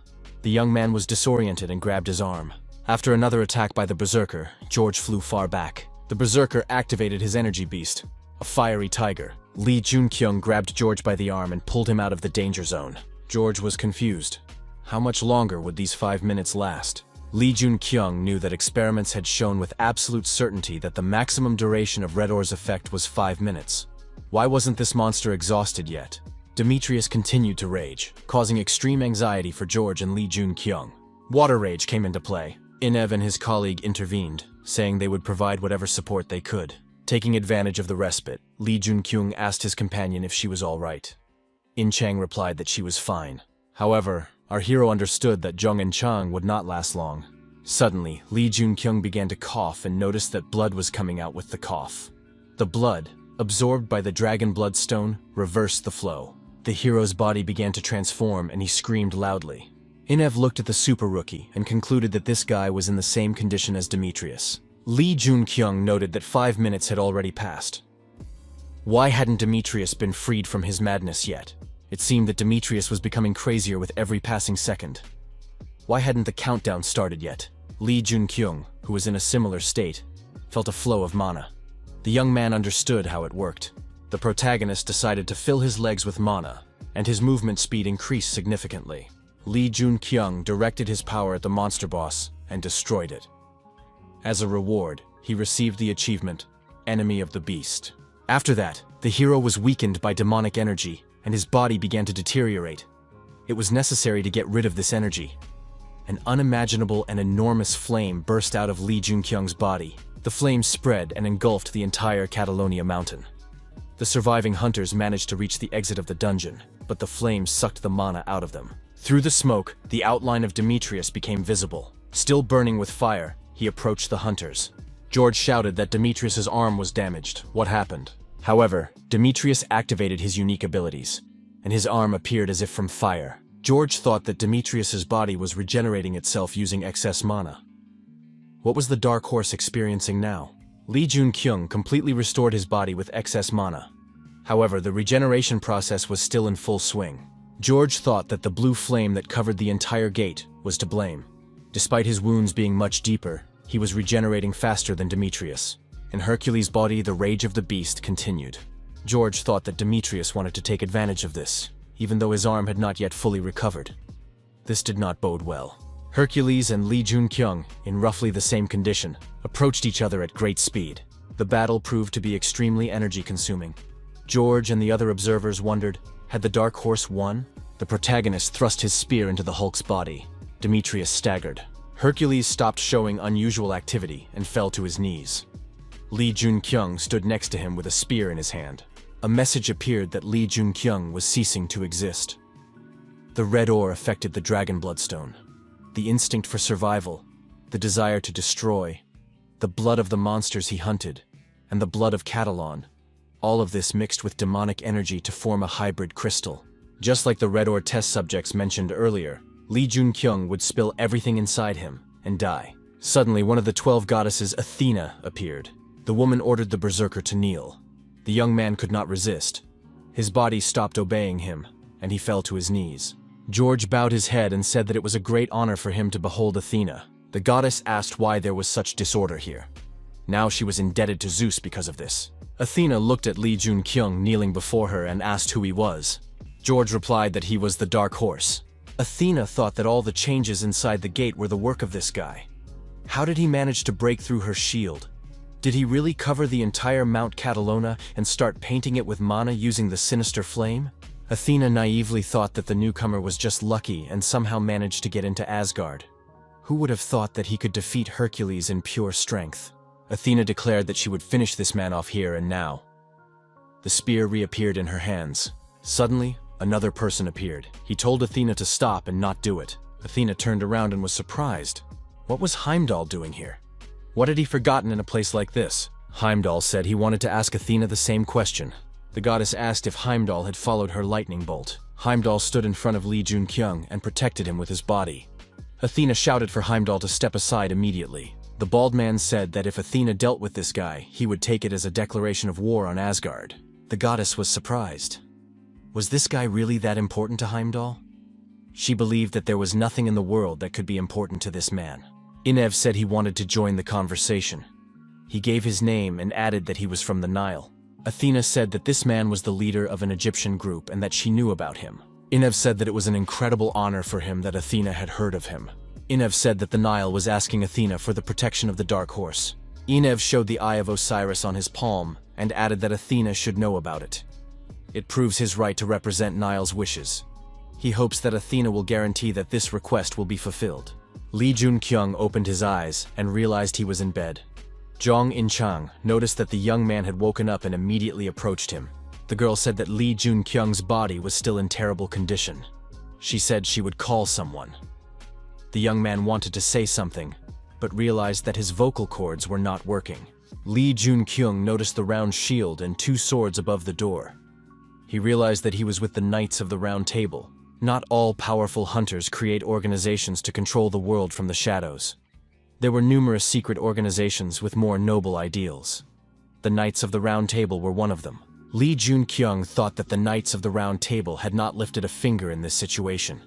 They simply hid their heads and acted in the shadows. They only had to act when England was on the brink of destruction. Even with their powerful strength, they did not change the course of events. The young man felt that his body was truly destroyed. His ligaments did not work, his legs did not move. Lee Jun-kyung noticed that his familiar was asleep. There was nothing Hyunmoo needed right now. The young man checked the status window and realized that his level had dropped to almost 50. Fortunately, all the fallen stats were just a temporary effect of the red ore. However, he was still unable to speak. The protagonist gained skills that were as powerful as unique ones. Heimdall expressed his hope that in the future they would walk side by side with the Lord, the fallen angel. Heimdall heard that the young man's body was decomposing under the influence of demonic energy. This is a very rare case, so there are no methods of treatment or rehabilitation. However, looking at his condition, it can be assumed that there is no cause for concern. Lee Jun-kyung thought that with the support of the fallen angel and the flow of mana, getting rid of the demonic energy would not be a big problem. Heimdall said that for now, Lee Jun-kyung should focus on his recovery. Questions could be asked later. The representative of Olympus said that Lee Jun-kyung's power was too dangerous and abnormal. Olympus requested an investigation into this man's abilities. Heimdall replied that he saw no reason to reveal the abilities of any of his hunters. Instead, Olympus should investigate what happened at the gate. The Bald One asked if Olympus had not terminated the secret agreement between them and Asgard. Asgard was supposed to win the battle at the dungeon, and the hunters were supposed to act accordingly. If they had known in advance that Hercules would violate all agreements, then they would not have sent Lee Jun-kyung there. In this situation, the hunter simply did what was required of him. Heimdall added that he saw no particular reason to explain anything. He hoped that Olympus would clarify all its actions. The representative of Olympus said that Lee Jun-kyung's power was extremely dangerous. He covered the entire area inside the gate with blue flames and absorbed the mana of other hunters. They had never encountered this before. The woman noted that this is why they are requesting the transfer of the Dark Horse. Otherwise, Olympus is ready to go to war against Asgard. Heimdall understood that absorbing the mana of other hunters with flames was dangerous. It was an ability that had previously been unknown. However, didn't Olympus think that the hunters themselves were dangerous?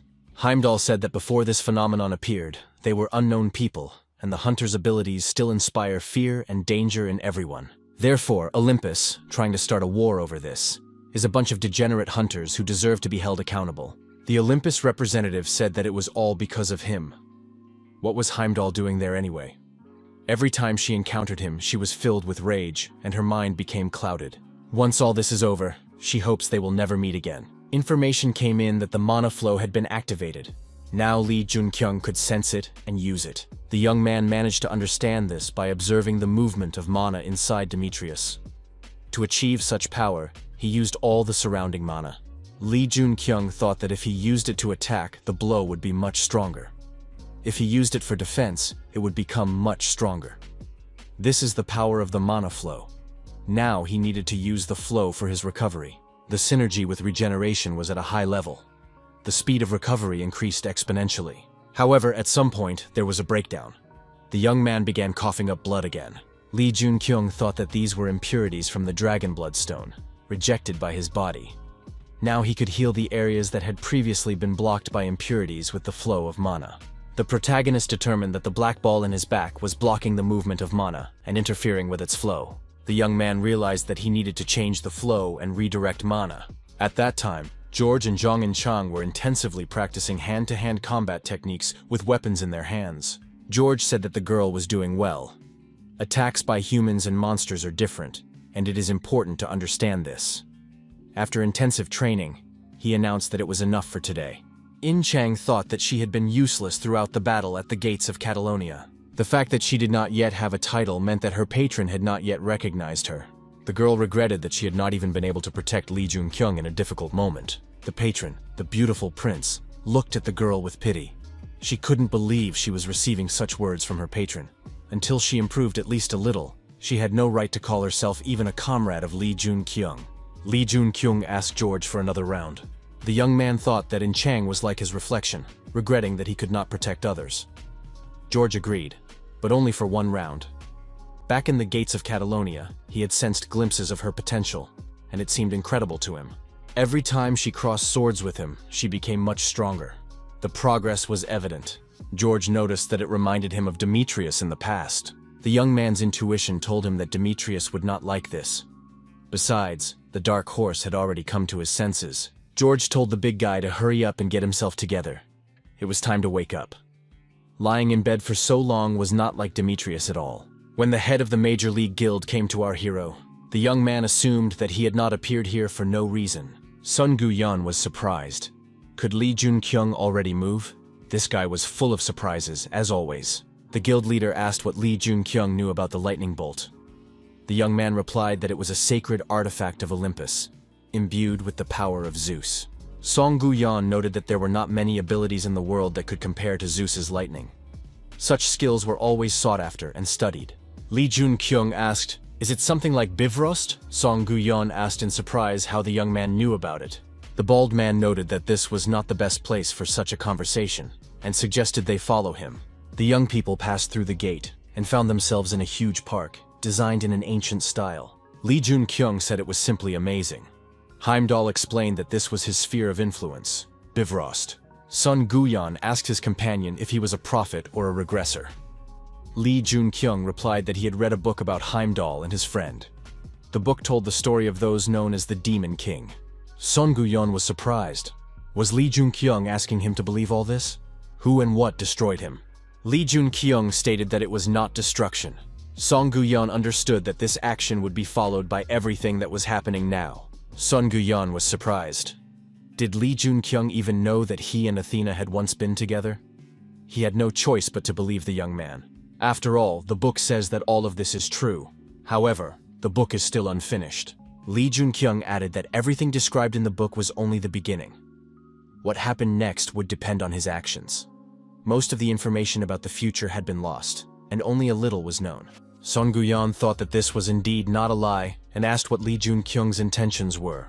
Lee Junkyung replied that he wanted to change the hellish future he had lived in. From this moment on, many things would take a different path. Bifrost is unable to distinguish between lies and truth. He only understands whether a speech is harmful to Heimdall. Lee Junkyung apologized for not being able to tell everything. Changing the future is not his only goal. Inev, sitting on a tree branch, saw that Lee Junkyung had indeed come to his senses and awakened. Lee Junkyung was surprised. Had a representative of Nile really infiltrated the round table? What had happened? Inev apologized for his rudeness. He had taken a risk by coming here on orders, but he wanted to ask the Dark Horse for something. The protagonist had heard that this man had used his veto power to protect him, but he did not think that they could have common interests. Enev asked Mr. Dark Horse to go to Nile. That was his request. Lee Jun-kyung was surprised. Was the head of the Nile really asking him for something while kneeling? They had met by chance at the gate and had only helped each other a little. It all seemed very strange. Lee Jun-kyung asked, "Why is this necessary?" Shouts were heard. An intruder had been discovered. Eniop said anxiously that he had been spotted and added that the request was related to red ore. He asked Dark Horse once again to go to the Nile. Lee Jun-kyung suggested that this person knew something about the madness caused by red ore. Had this phenomenon been studied in Egypt? After the alarm was sounded, In Chang rushed into the room and asked if Lee Jun-kyung was okay. The young man replied that nothing serious had happened yet. He added that he had just climbed to the top of the cliff, but he felt that there was a higher peak ahead of him. The round table meeting ended. Athens was found guilty of starting the war. This was not surprising, as Olympus had violated all agreements. Now they must take responsibility for starting the war. Lee Jun-kyung said with relief that now they could go home. The young people were called out. Jong and Chung looked back. Could it be George? The girl told Mr. Lee Jun-kyung to stay behind her because he was still very weak. George looked strange. There was an excess of dark energy around him. Lee Jun-kyung told his companion that he was fine and there was no need to worry. Our hero added that George might look a little hostile, but he just wanted to talk. Lee Jun-kyung approached George and asked if he had any more questions. George stated that since Lee Jun-kyung was already on his feet and Demetrius was not, it meant that Lee Jun-kyung had complete superiority. George thanked him and said he had learned a lot from this lesson. However, he was sure that Demetrius would not lose next time. Lee Jun-kyung said that he was not the kind of person who left things unfinished. George suggested that his words would not reach the girl. He asked Lee Jun-kyung for help in conveying them. George told the girl that she definitely had potential and was capable of becoming stronger. The young man suggested that In Chang was trying to earn himself a title. It should be remembered that her reputation and her patron's favor are extremely important, as well as who her patron is. George waved to the young people and said that they would definitely see each other again. Lee Jun-kyung told George that Hercules would become a much stronger monster than before and would definitely get back on his feet. Our hero hoped that they would be on the same side and fight shoulder to shoulder. George thought it would be wonderful, as Lee Jun-kyung said. However, Demetrius was in a critical condition and needed to be sent to Olympus urgently. Lee Jun-kyung aimlessly threw stones into the water. Suddenly, a woman appeared from the water and said that it was a bad joke. She did not understand who had told the young man how to find her, and it seemed extremely tactless. Lee Jun-kyung assumed that she was Merlin. The woman was surprised. Did this guy really know who she was? But he looked like a completely ordinary person. Merlin said that she was the true leader of the Round Table. The woman asked who the young man was. Lee Jun-kyung expressed confidence that Merlin already knew who he was. Merlin said that he was the man who had defeated Hercules, Dark Horse, an extremely arrogant hunter. Apparently, he also knew who she was. What was the young man trying to achieve by deliberately provoking her? Merlin turned into a young man. This young man was sure that all the members of the Round Table knew that it was better not to mess with him. Who was this guy standing in front of him? Lee Jun-kyung said that he was the one who knew where Excalibur was now. While at the airport, Lee Jun-kyung looked at In Chang, who was sitting in the waiting room nearby. The girl asked where he had been. The young man replied that he had met with someone he needed to see. Jong and Chang noticed the necklace on his chest and asked what it was. Could it be that Lee Jun-kyung had been seeing a girl? In Chang began to get nervous and said that now she understood what Lee Jun-kyung was hiding. It seemed that he was hiding many girls in England. Song Gu-yeon asked if all the preparations were complete. Lee Jun-kyung asked the guild leader if he had taken care of everything. Song Gu-yeon replied that he had taken care of everything and that they could now return. The young people were called over. The stranger asked them to wait a minute. The man said that Merlin had told him that this guy would definitely be waiting for him here and asked him to deliver a message. The young man must repay his debt for the necklace. Son Gu-yeon asked in surprise how Lee Jun-kyung knew about Merlin. Lee Jun-kyung said that they had made a deal and showed him the necklace. The guild leader asked if it was Merlin's necklace. Lee Jun-kyung admitted it was, and added that he almost died because of it. Lee Jun-kyung told him about the young man who had taken the woman's place. He wanted to know the whole truth. Lee Jun-kyung said that meeting them face to face was still too difficult, but he needed the necklace, so he had to push himself a little. The plane took off. There were no other passengers in the cabin except for the three young people. Song Guyan moved aside and decided to take a nap. In Chang said there was something she still didn't understand. The girl explained that her question was about George. Even though they were enemies, this young man helped her with her training and even gave her advice. In Chang added that if Hercules had done to Li Junqiang what he had done to Hercules, she would have been consumed by a thirst for revenge. The girl also said that she couldn't understand the nobility of high-ranking hunters, how George treated her, and how he treated Li Junqiang. Li Junqiang suggested that it could have been intuition. Most likely, George simply understood that he was not going to fight Hercules. It was announced that the plane would be landing soon. All passengers were asked to return to their seats and fasten their seatbelts. There were many journalists at the airport wanting to interview Dark Horse. Posters welcoming the Dark Horse, who had defeated Hercules, were hung everywhere. Sun Guyan explained that they had been told that Hercules had challenged Li Junqiang, but the young man had defeated him. Li Junqiang wondered why the guild leader hadn't told him about this earlier. Song Guyan replied that it was a surprise. Didn't the young man want this? This is fame. Zhang Inchang asked Li Junqiang what he planned to do now. The young man replied that he had too much to do. First of all, he needed to repair his equipment. His spear had been damaged by the dragon bloodstone and the side effects of the red ore. Hyunmu still hadn't recovered. It was very difficult without his familiar. In addition, urgent matters had arisen in Nile. However, the young man said that his first priority was to move. Since childhood, he had dreamed of having his own home. In Chang was surprised. Was moving really the most urgent matter? The girl assumed that her help would not be needed in the near future, but she wanted to say something. Zhang In-chang declared that from now on she would act independently. She added that clearing the gate with Li Junqiang had been fun and valuable experience for her. But after George's words, she needed to find something she could do on her own. Li Junqiang looked at the girl as she walked away and thought that she had finally begun to reveal herself. Zhang In-chang would soon become much stronger. The phone rang. Kim Soo-yeon, a representative of the association, said that the head was summoning the hunter. He would arrive tomorrow morning to accompany him. Our hero thought that he had forgotten the most important thing. He had forgotten about Odin. The time had come for Demetrius to come to his senses. He immediately began training. George did not expect this big guy to immediately start putting strain on his body and making up for lost time.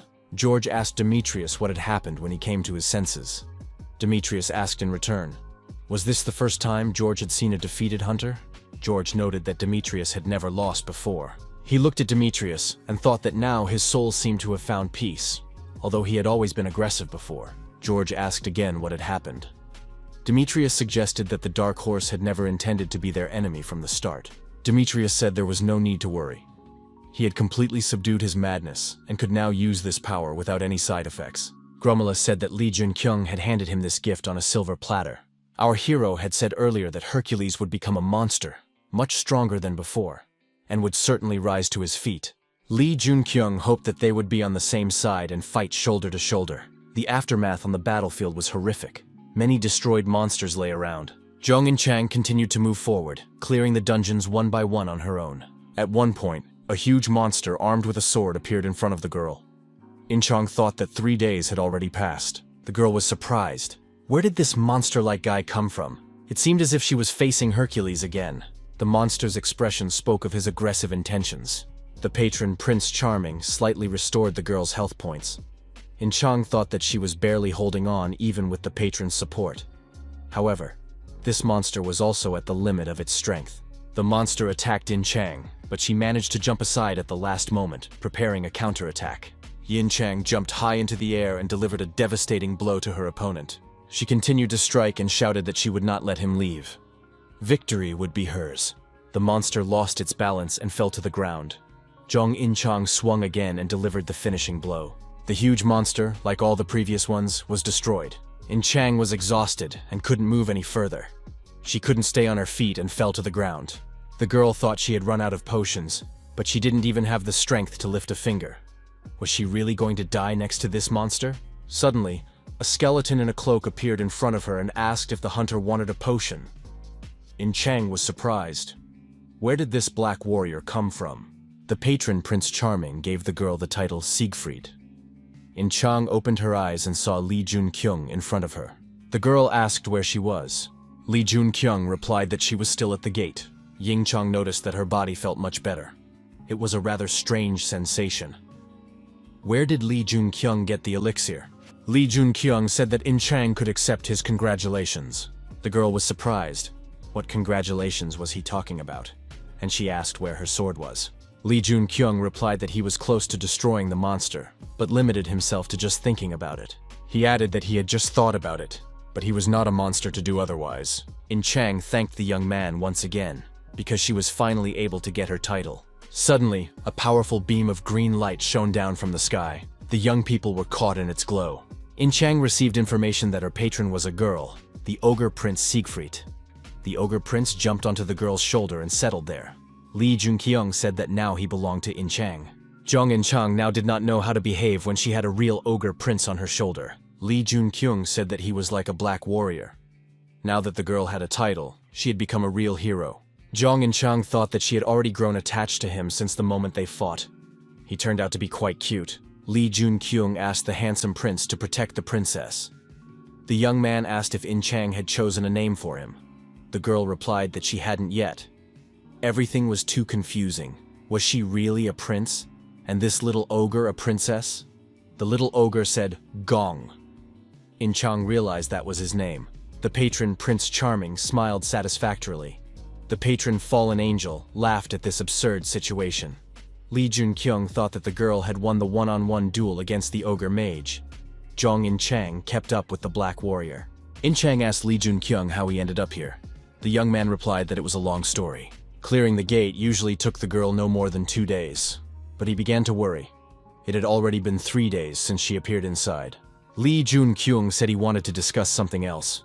But first they needed to deal with the monster approaching from the northwest. A two-headed monster did indeed appear nearby. Li Junqiang reminded them that they were clearing the gate, so they first needed to make sure that all the previous monsters had been defeated. In Chang thought that the heroic power she had gained along with her title was filling her body with mana. The boss of the ogre village was a two-headed ogre. The girl decided that this ogre was an excellent opponent to test her heroic strength. Zhang Inchang didn't stand on ceremony and immediately attacked the approaching monster, jumping high and swinging her sword. Gan jumped off Inchang's shoulder and flew swiftly toward the two-headed monster. The two-headed ogre didn't even have time to blink before it was attacked by little Gans. Inchang barely had time to notice as both of the monster's heads flew off. Li Junqiang looked at Gans and thought that she didn't need a prince at all. The gates were completely cleared. Zhang Inchang said that it was over and asked again what had brought the young man here. Li Junqiang said he needed to go to China. Was Zhang Inchang willing to accompany him? Odin's test was successfully passed. Our hero was curious to see if their taboo would work, but he got around it with the help of Merlin's pendant. Li Junqiang found himself in Asgard. The young man infiltrated a shadowy organization that pulls the strings around the world. Hyunmu grew up and formed the perfect body. He has not yet reached the level of the sinister king of the undead army, but he can now control up to 7 skeletons. Li Junqiang noticed that another skull had appeared on his bracelet. The skeleton's soul was not yet active. The spear was restored by the blacksmith Park Jae-hyun. However, it now had the characteristic of a demonic spear that consumed its own user. Therefore, Li Junqiang is forced to go to China, one of the most dangerous regions in the world. Due to their inability to contain the huge number of gates opening everywhere, China has turned into a kingdom of monsters. It is there that a man capable of cleansing the black marble is located, in a place that will soon become the center of an impending catastrophe. Northern Front. Armed monsters are moving in an organized manner towards the enemy. The hunters noticed that a horde of snow orcs was approaching them. They had been there for over 3 hours. At the right moment, the orcs were attacked and set on fire. The hunters looked around in confusion. Who was behind this attack? Young men appeared on a nearby hill. Li Junqiang and Zhang Inchang. The local hunters approached the visitors. Song Guyan brought up the rear of the delegation. The hunters thanked the young men for their help and asked if they were really going there. Li Junqiang replied that he should thank the hunters for protecting this country. And he did have one thing to do. One of the hunters had heard that this young man had defeated Hercules. But there was something else. There was a kind of barrier there that ordinary people could not pass through. That would be a problem. Li Junqiang replied that there was no need to worry about that, because he had already found a solution. Song Guyan said he was curious how Li Junqiang was going to travel without Bivrist's help. Inchang asked what it was. Li Junqiang explained that it was a gate. Literally, the entire territory of China was one continuous gate. He added that the girl would understand everything as soon as she saw it with her own eyes. Song Guyan told his companions that they needed to step back first. He himself stood directly at the gate. Whatever happened, he would not be able to help them inside, so he would wait for them here every 2 months. The guild leader added that if they couldn't get out by then, he would return here in a month. And so it would be month after month. Lee Junkyung noted that if everything went well inside, he would be able to get out on his own. The guild leader hoped that would be the case. Song Guyan watched the young people disappear through the gate. He thought that this young man was doing his best to save everyone he could. Song Guyan decided to lighten their burden as much as possible. It was very cold. Jung In-chang, despite her warm clothes, said she was cold and asked if anyone actually lived here. Lee Jun-kyung also noticed that it was much colder here than expected. This meant that everything was happening faster than in the original time formation. Snow orcs appeared directly ahead. The girl activated her sword and said she would deal with them. She needed to warm up anyway. Zhang In-chang swung her sword and engaged in combat with the monsters. The forces were unequal, but the girl demonstrated her superiority and mastery of the sword. The snow orcs redeployed and surrounded Zhang In-chang. The girl did not give up and increasingly scattered her efforts. Now she no longer felt the cold. The battle ended as expected. In-chang warmed up and destroyed all the orcs that approached her. Lee Jun-kyung noticed that it looked as if the snow orcs were running away from someone. Ice trolls appeared, immune to cold and with high regeneration similar to that of orcs. Lee Jun-kyung told In-chang to be careful because these were ice trolls. Together, the two young people defeated all the monsters that had approached within dangerous range. Zhang In-chang asked in surprise what was going on. Everything seemed strange to the girl. There were many powerful monsters around. Lee Jun-kyung noticed that it had become more difficult to control his mana. In-chang noticed that the monsters' movements and tactics were very similar to those of humans. Lee Jun-kyung thought that her words made sense. Apparently, the process of absorption by the gates was going faster than expected. The young people decided to move on. In-chang asked how far they needed to go.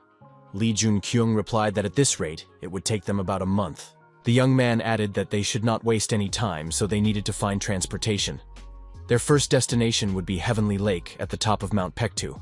To keep warm, the young people built a fire. Gonz enjoyed warming his hands by the fire. Lee Jun-kyung told his companions that he would go to scout the situation. In-chang didn't mind staying by the fire, while Gonz preferred a warmer place. To move faster, the protagonist got 2 reindeer. Saddling the animals, the young people increased their speed and reduced their travel time. In-chang noticed that the road was going uphill and asked if they were climbing to the top of Pektusan. Shouldn't the temperature drop as they climbed? However, it was rising instead. The girl noted that they had not encountered any monsters on the way. Lee Jun-kyung replied that the Lord of the Mountain was protecting it.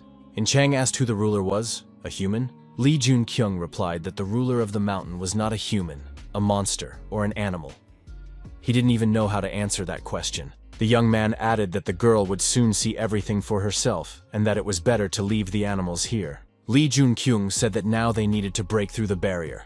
The president of the association, standing on the roof of a high-rise building, thought that after the appearance of the gate, the world had plunged into chaos. Awakening powers superior to all others, he decided to find Asgard and devote himself to the people. But, using his powers in the name of humanity, he realized something. Naturally, those who cannot use magical power are left behind. Hunters who can survive disasters are the people he is responsible for protecting. The president of the association was disappointed that Lee Jun-kyung had gone to China without living up to his expectations. The climate had changed, and monsters were rampaging across the country. However, this did not satisfy him. The president thought that perhaps the young man, who did not possess the strength of a hero but managed to defeat Hercules without it, would be able to find it, which he had once failed to find. The president laughed and said that this was becoming quite interesting.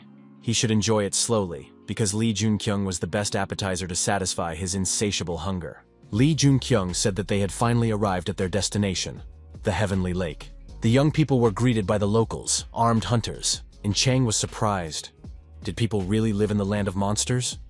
Did Lee Jun-kyung know about this? The young man replied that they were survivors from the ancient lands of the northern region of the country. One of the hunters asked the stranger how he knew about them. Lee Jun-kyung said that he needed to meet with the ruler of the mountain. The local hunters were surprised. Did this stranger even know about the king of the mountains? He could be dangerous. One of the hunters shouted that these young people were intruders. and that everyone should prepare for battle. Lee Junkyung said he would like to avoid unnecessary fighting, but it seemed there was no choice. A little girl appeared on the hill. She waved her hand and said she had to take the guests to the king of the mountain. The northern region of the country had disappeared from the face of the earth long ago. Due to unsuccessful nuclear experiments, this region had become a wasteland even before the gate appeared. After that, many refugees moved to the southern region or to China. The hunter asked Lee Junkyung again how he knew about the survivors.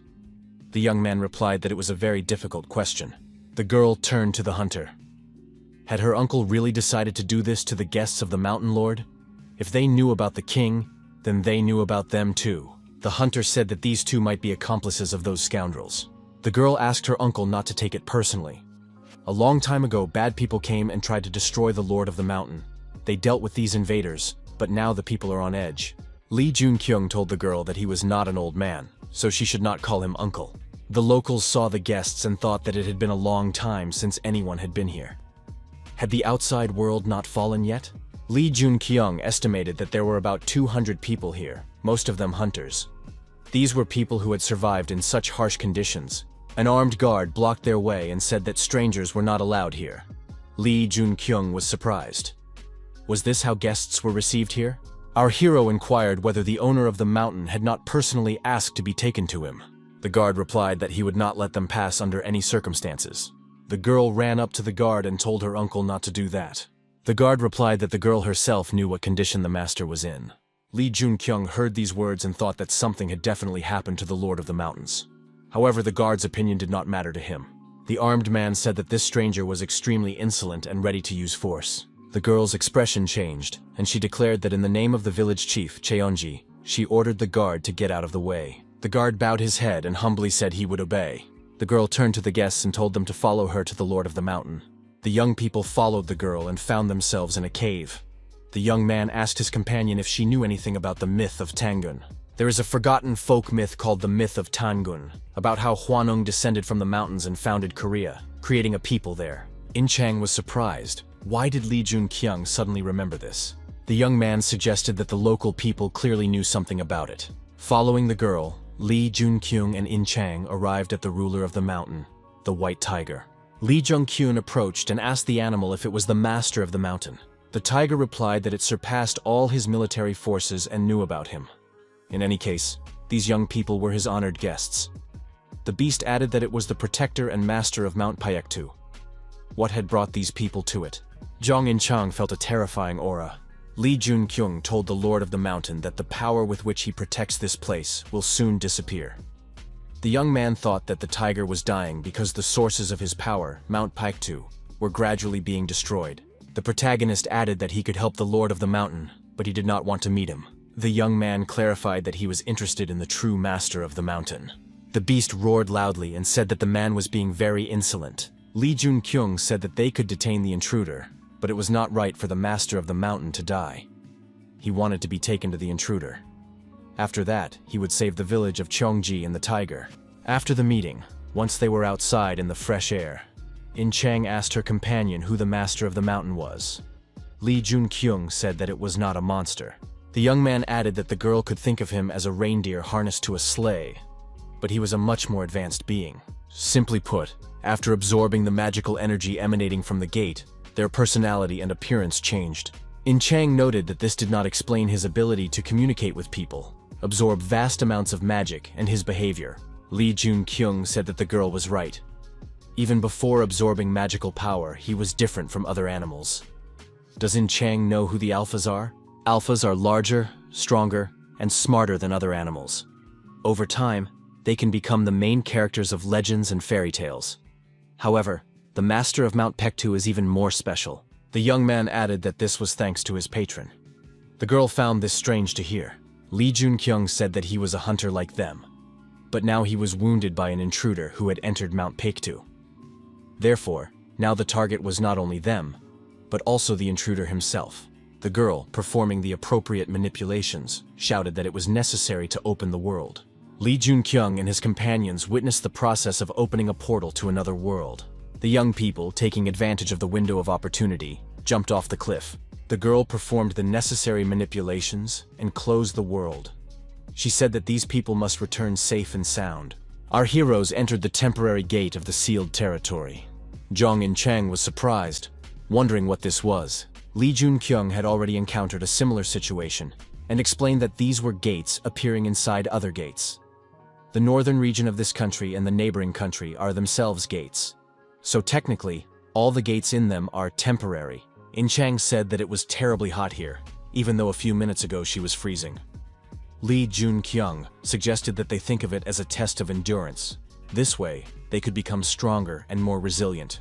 The patron saint, the beautiful prince, blessed the girl with heat resistance.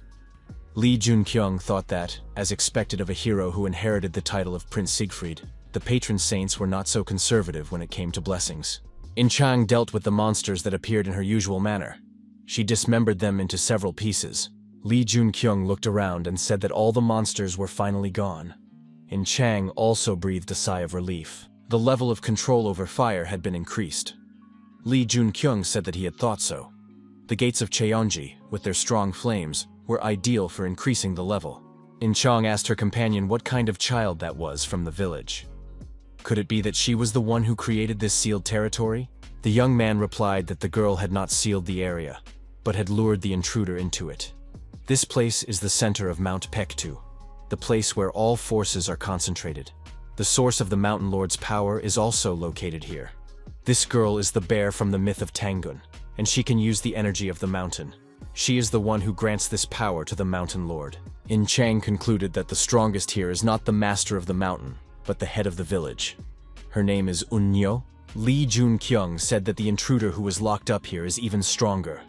He is more powerful than any monster they have encountered before. In Chang asked again, "Is Unnyo really her name? It's quite unique." Li Junkyung replied that he did not know her name. It was just a pseudonym. This child is a hero. Ancient writings stated that Cheonji was the best place to grow.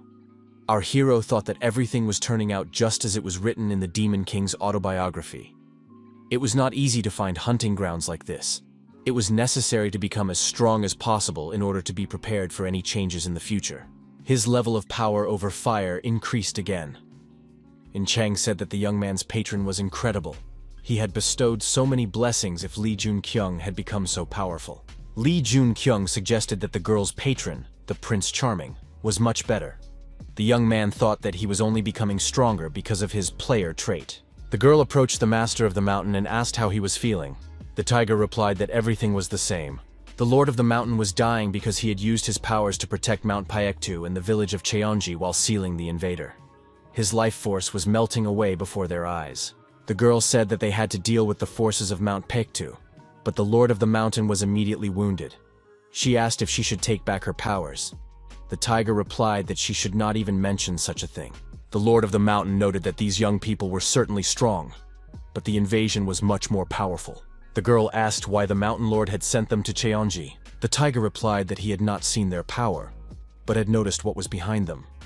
It was the same thing he had seen behind the invader. The young people found themselves in a place where there was nothing but unbearable heat and clumps of energy floating in the air.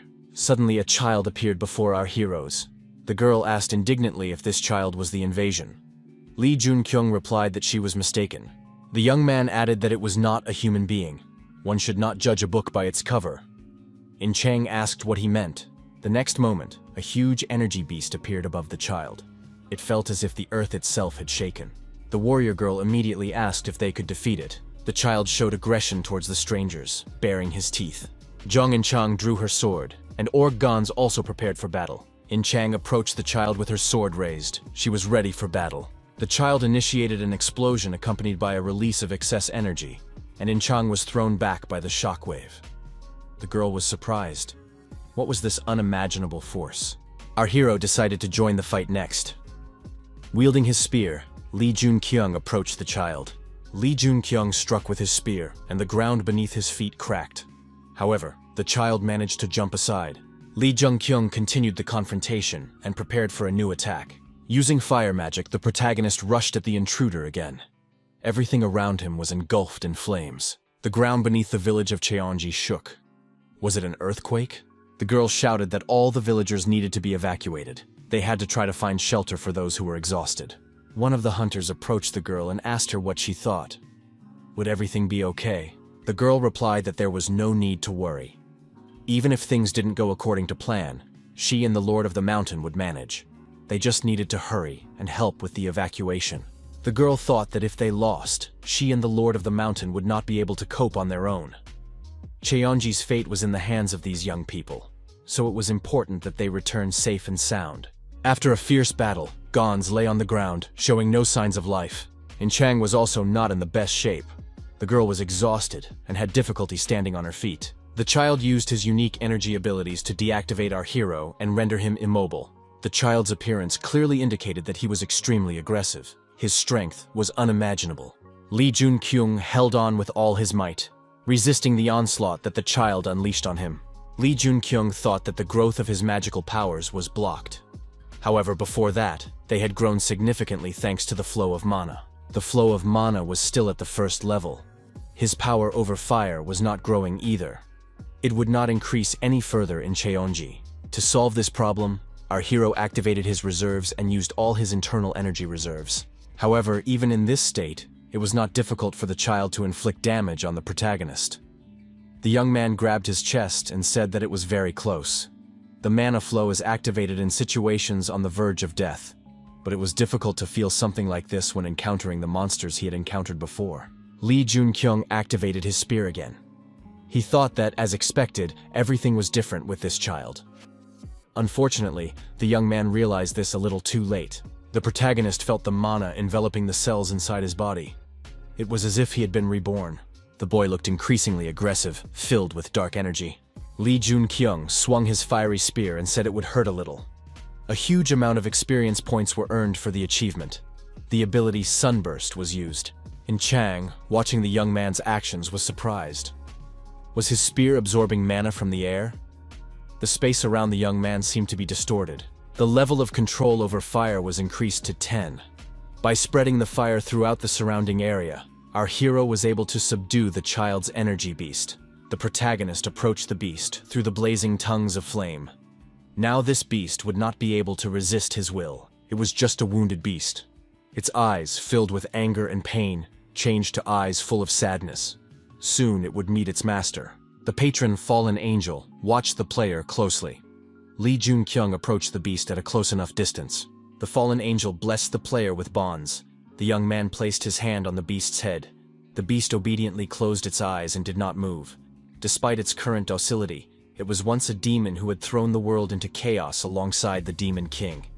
He was an ally and follower of the Demon King, and was considered his own son at the time.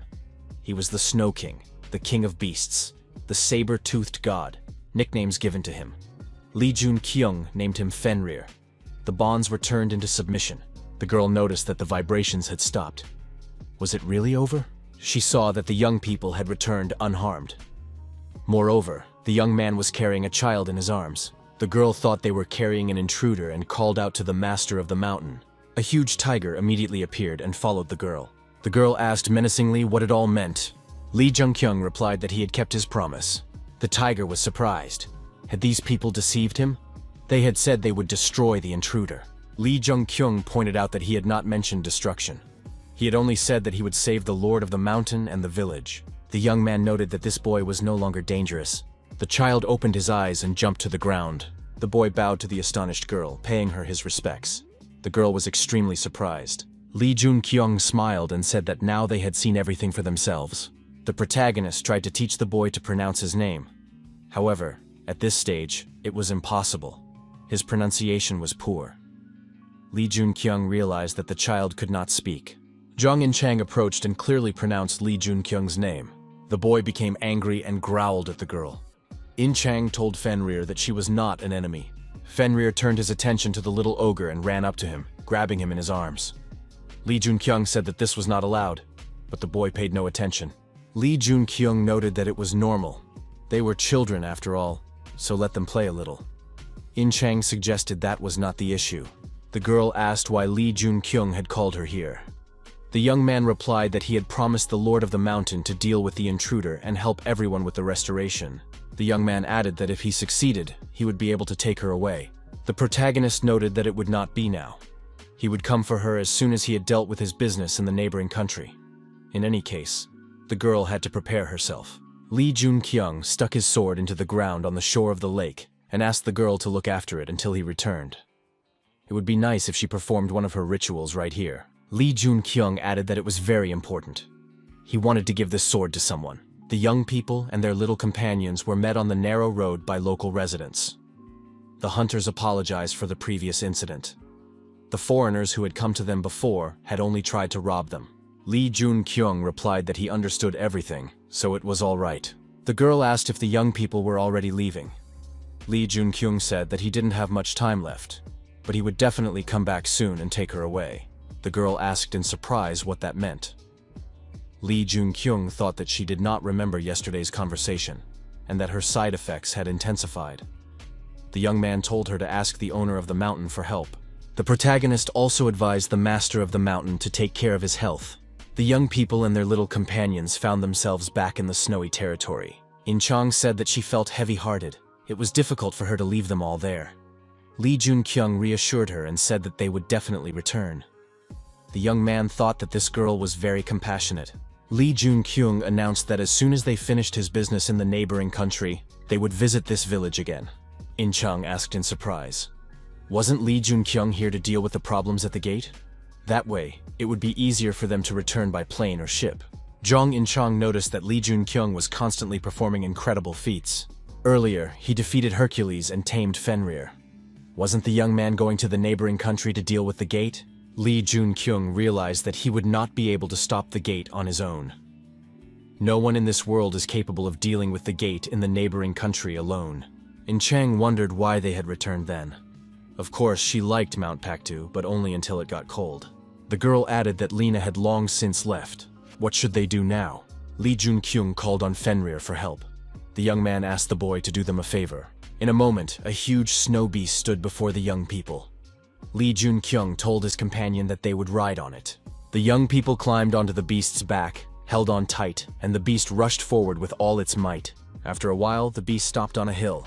Below, at the foot of the hill, orcs were fighting trolls. Lee Jun-kyung told Fenrir to deal with it as quickly as possible. The young man suggested that Fenrir must be hungry. He also said that he needed to teach the girl something. Lee Jun-kyung said he was curious to know how the girl's unusual power and increasing speed worked. The young man said he would teach her about mana flow. Thanks to this, she would be able to become a hunter capable of raising her level on her own. In-chang was surprised. Was that even possible? Could a hunter really level up without blessings? Perhaps that was the secret of Lee Jun-kyung's power. Lee Jun-kyung noticed that Jong In-chang already had a particle of mana flow. The girl thought that now she could really become stronger. A glowing core appeared in our hero's palm. It looked like a concentration of mana. Lee Jun-kyung knew that In-chang was definitely a genius. The girl could see mana if she focused. The young man noted that, to be more precise, they see and feel the flow of mana and try to accumulate it within themselves. Jong In-chang said that it was difficult to understand but easy to remember. The young man replied that she didn't need to understand it. It was something that couldn't be comprehended by the mind. Lee Jun-kyung announced that he would forcibly seal the flow of mana in In-chang. The young man warned her in advance that it would be extremely painful. Lee Jun-kyung replied that there was no need to worry. She wanted to become stronger and did not want to be a burden. Night fell. The protagonist lit a fire to warm himself and think in silence. In-chang felt tired and fell asleep in her sleeping bag. Lee Jun-kyung thought that this girl was truly incredible. It was difficult to endure the entire painful process. Lee Jun-kyung approached Fenrir and asked what the boy was staring at so intently. Down below, at the foot of the hill, a huge monster had appeared. That was what Fenrir had noticed. The child licked his lips, and the protagonist noticed. Lee Jun-kyung asked if Fenrir wanted to hunt it. The boy replied clearly that he did. Fenrir's favorite food was such ducks, as mentioned in the Book of Scriptures. The protagonist thought that Fenrir was not in the best condition in Paektusan. In addition, Lee Jun-kyung had subjugated Fenrir, so the boy was even weaker. Would he be able to handle this duck? Lee Jun-kyung decided that it had to happen anyway. Fenrir's current level of strength had to be accepted. The young man gave permission to hunt. The boy rushed down, and the huge snow beast went out hunting. The drake was finished. Lee Jun-kyung was no longer sure that Fenrir had become weaker. It was not so easy to defeat a drake of that size. Traveling further, the young people saw the aftermath of the tragedy. The bodies of the dead lay on the shore of the frozen lake. The girl asked if this was the result of the disaster Lee Jun-kyung had mentioned. Could the whole world end like this? Lee Jun-kyung replied that things could be much worse, but at least they could minimize the damage and save many people. The young man added that there were many hunters and heroes who belonged to organizations like Asgard. They would do everything in their power to protect themselves and survive. Lee Jun-kyung promised to do his best, so there was no need to worry. In-chang replied that this reassured her. Besides, she was ready to do everything in her power.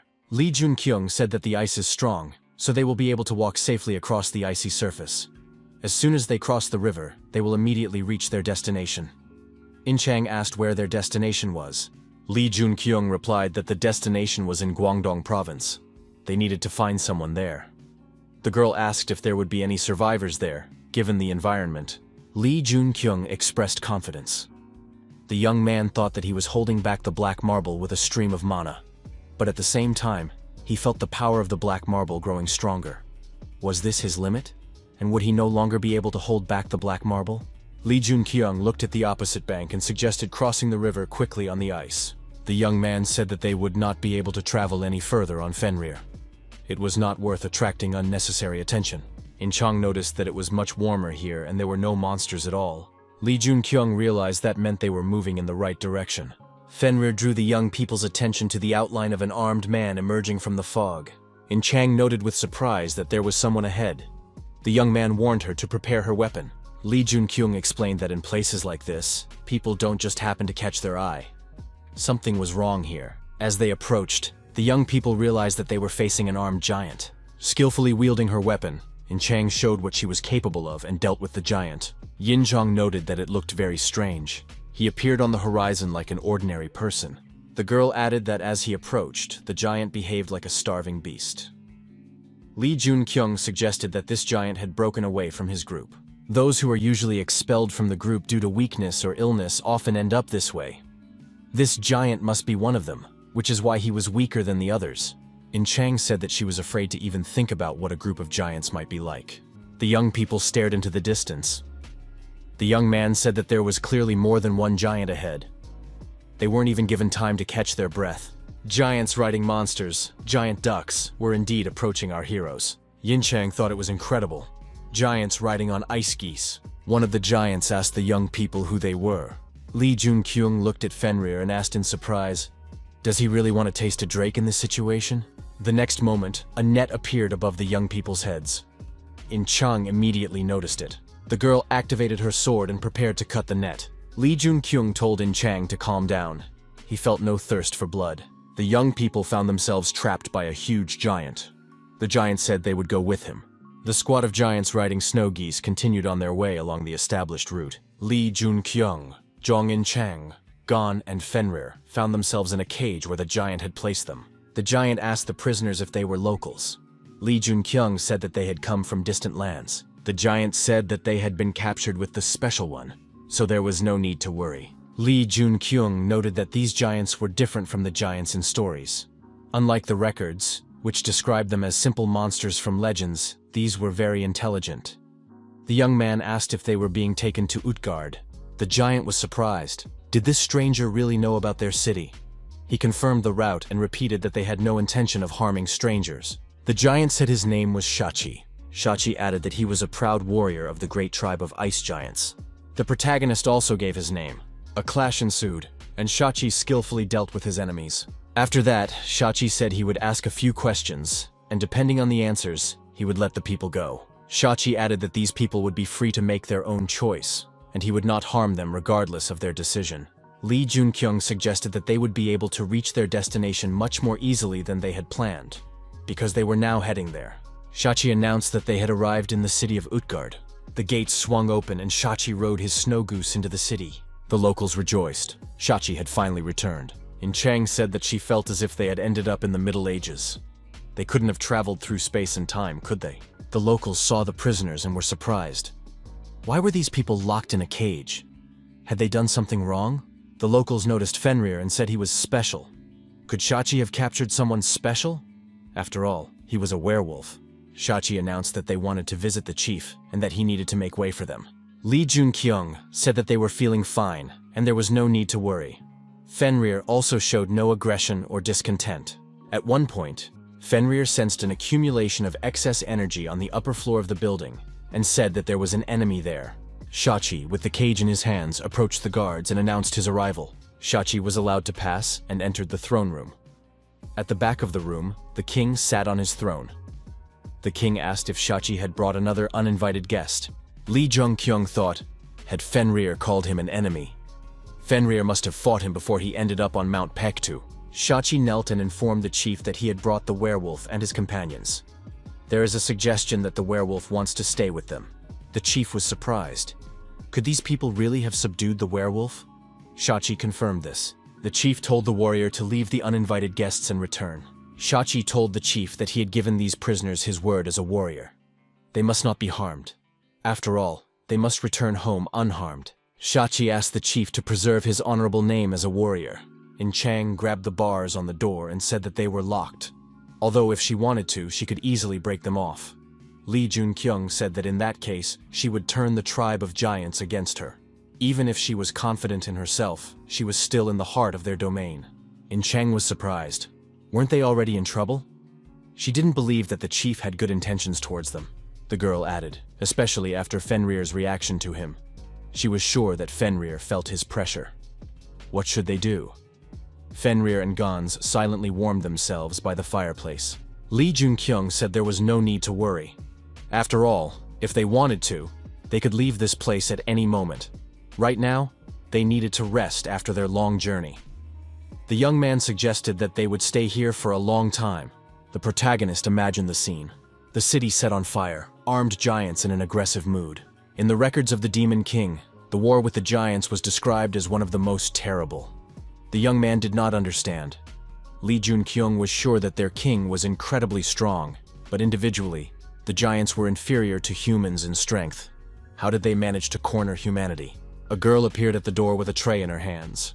She said she had brought tea and cookies. Lee Jung-kyung asked the girl if the chief treated everyone this way. She replied in the negative. The young man was surprised. What had they done to deserve this? The girl did not dare to answer. She was afraid. Lee Jung-kyung noticed the eavesdropping and peeping device. He had not paid attention to it before. The hero had a necklace on his chest, a magical tool for observing the room. If he had been alone, he would not have been able to notice the device. After setting up a barrier to prevent video and audio recording, the young man asked the girl if her name was Suin. Now she could speak freely. However, when leaving the room, they had to keep their conversation secret. Swin said she had been here for about a year. Most of the others said they had been here longer. Lee Jun-kyung thought that more than a year had passed since Utgard was discovered. He asked again why they were treated differently. Swin replied that it was because of their strength. Giants like strong people, and among them there is a special one. Swin added that Utgard had recently fallen. It was the Nars, but at that moment, the child turned into a monster and destroyed many giants. Then the king fought the monster. He stood shoulder to shoulder with other giant warriors and won, and the monster ran away. Lee Jun-kyung thought that for some reason Fenrir had come into conflict with the giants, which is why he ended up on Mount Paektu. Lee Jun-kyung asked Suin for a favor. In return, he promised her lots of sweets and chocolate, dark or milk, whichever she preferred. The girl replied that she didn't need any because she was watching her acid-alkaline balance in her mouth. Swin noted that if the young man had some iron, she would be willing to take it. If she sold the iron, she would be able to buy medicine for her mother. Lee Jun-kyung agreed, but asked her to find someone in return. He had heard that this person's name was Manhwa. Several days had passed since their arrival at Utgard Castle. During that time, Lee Jun-kyung's group had done nothing. They were brought food at the same time every day. From time to time, they were also allowed to leave the castle for a walk. In Chang wondered why all this was necessary. If the giants didn't need anything, why didn't they just let them go? Lee Jun-kyung replied that this allowed them to get some training in. Jung and Chang agreed. But she said she would rather die than spend her whole life in a cage. Lee Jun-kyung said not to worry. He wouldn't let her get bored. The protagonist suggested staging a demonstration of strength to show what they were capable of. In Chang was delighted. Could they really raise everything to the ground here? The young man thought that this girl was the embodiment of kindness. She was smiling as she sought to raise everything to the ground. He said that he understood how much she disliked this place. In Chang confirmed that she really didn't like it here. After all, they hadn't seen any people here, only giants. She didn't like the local chieftain. Something about him upset her. Lee Junkyung said that In Chang was definitely right. Moreover, they should stage a show of force. They could start with one round. Armed with a spear, the protagonist reminded her that they had never fought seriously before. In Chang agreed. Lee Junkyung asked the girl not to disappoint him. Was she really so unsure of herself? Ying Chang replied that Lee Junkyung would regret those words. Even if she didn't win, she wasn't going to give up easily. Lee Junkyung swung his spear and said that if he won, he would mourn for In Chang. The girl swung her sword and said that the same applied to her opponent. The giants laughed amicably as they discussed their past exploits. Suddenly, the castle was in ruins. Shachi laughed even louder when he heard that the people he had brought with him had destroyed half of the castle gardens. Shachi thought it would be nice to see the chief's face. It was good that he had brought these people here. Shachi noticed that, by uniting the tribes, the chief had begun to change. He demanded to be called king instead of chief.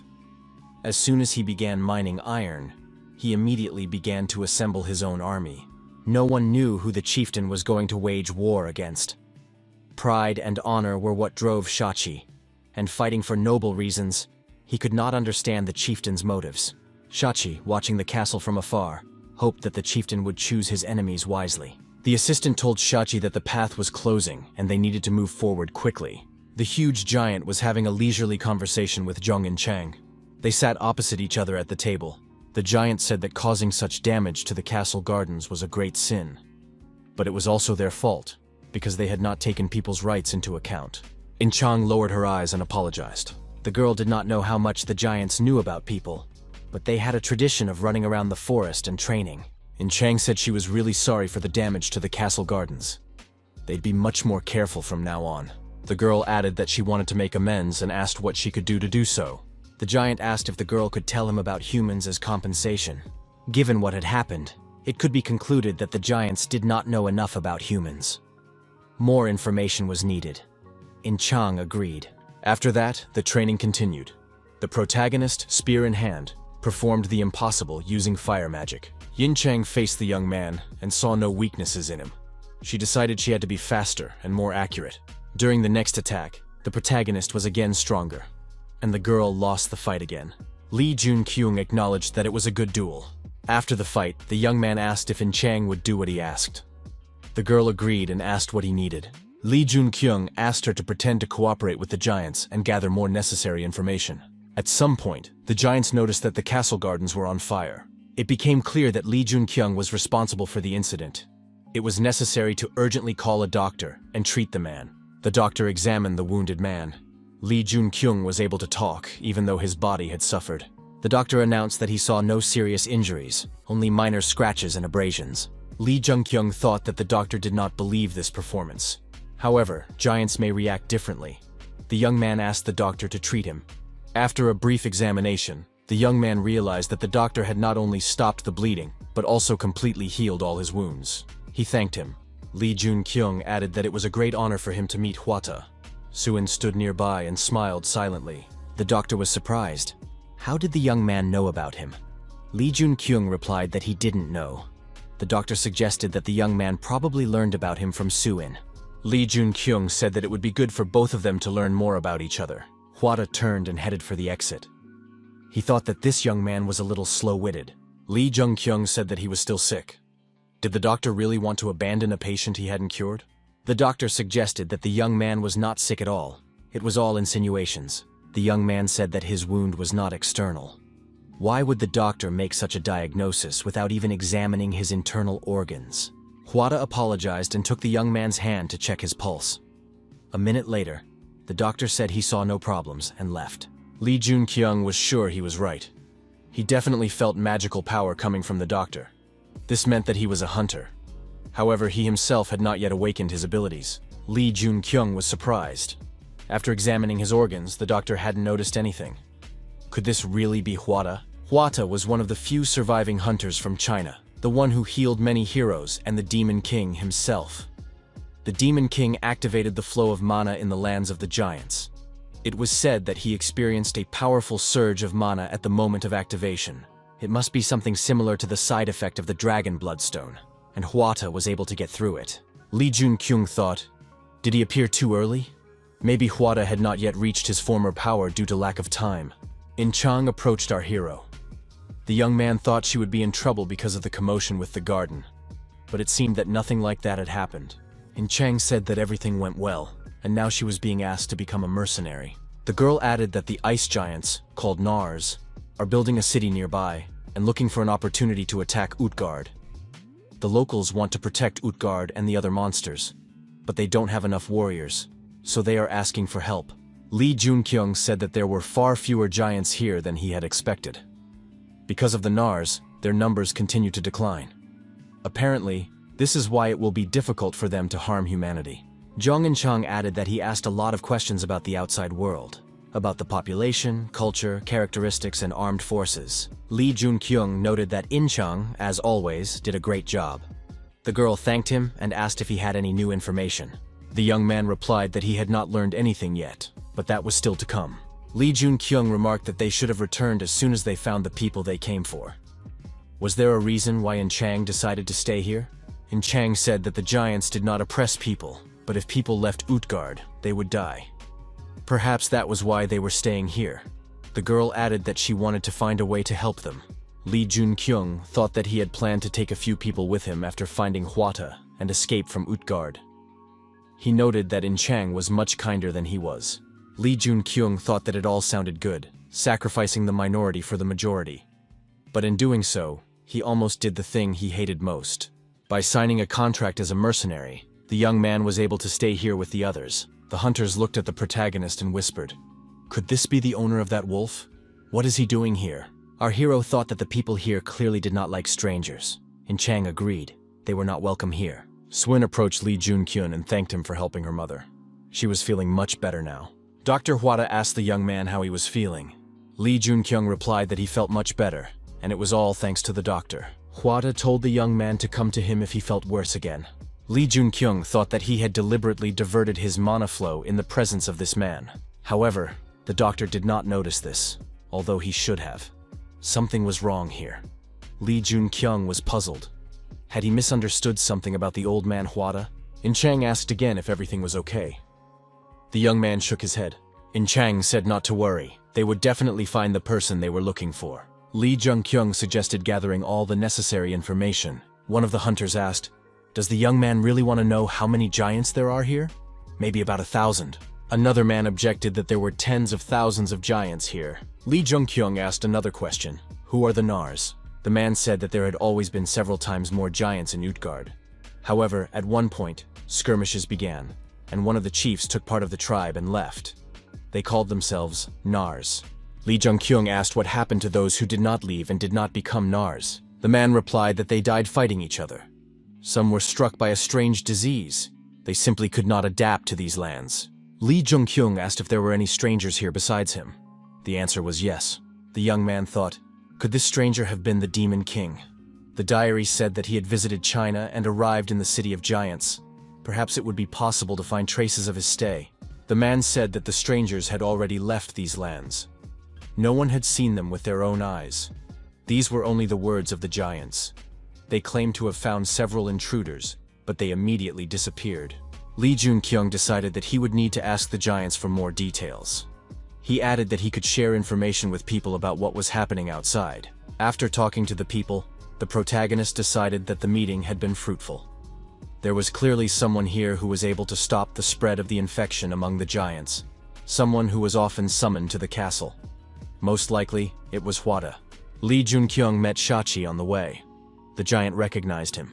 Could this be the same man who burned down the castle gardens? Shachi thanked him for his help, even though they were barely acquainted. Dwarves, for example, hated humans. Shachi noted that he had to go outside today. He added that the Nars attacks were becoming more frequent. Would the man like to help them? Shachi and Li Junkyung left the castle to stop the Nars attack. However, on the way, they encountered a very unexpected guest. It was the leader of the Nars tribe, Shrim. The two warriors dismounted and approached each other. Shrim and Shachi exchanged greetings and looked each other in the eyes. Li Junkyung thought this could be dangerous.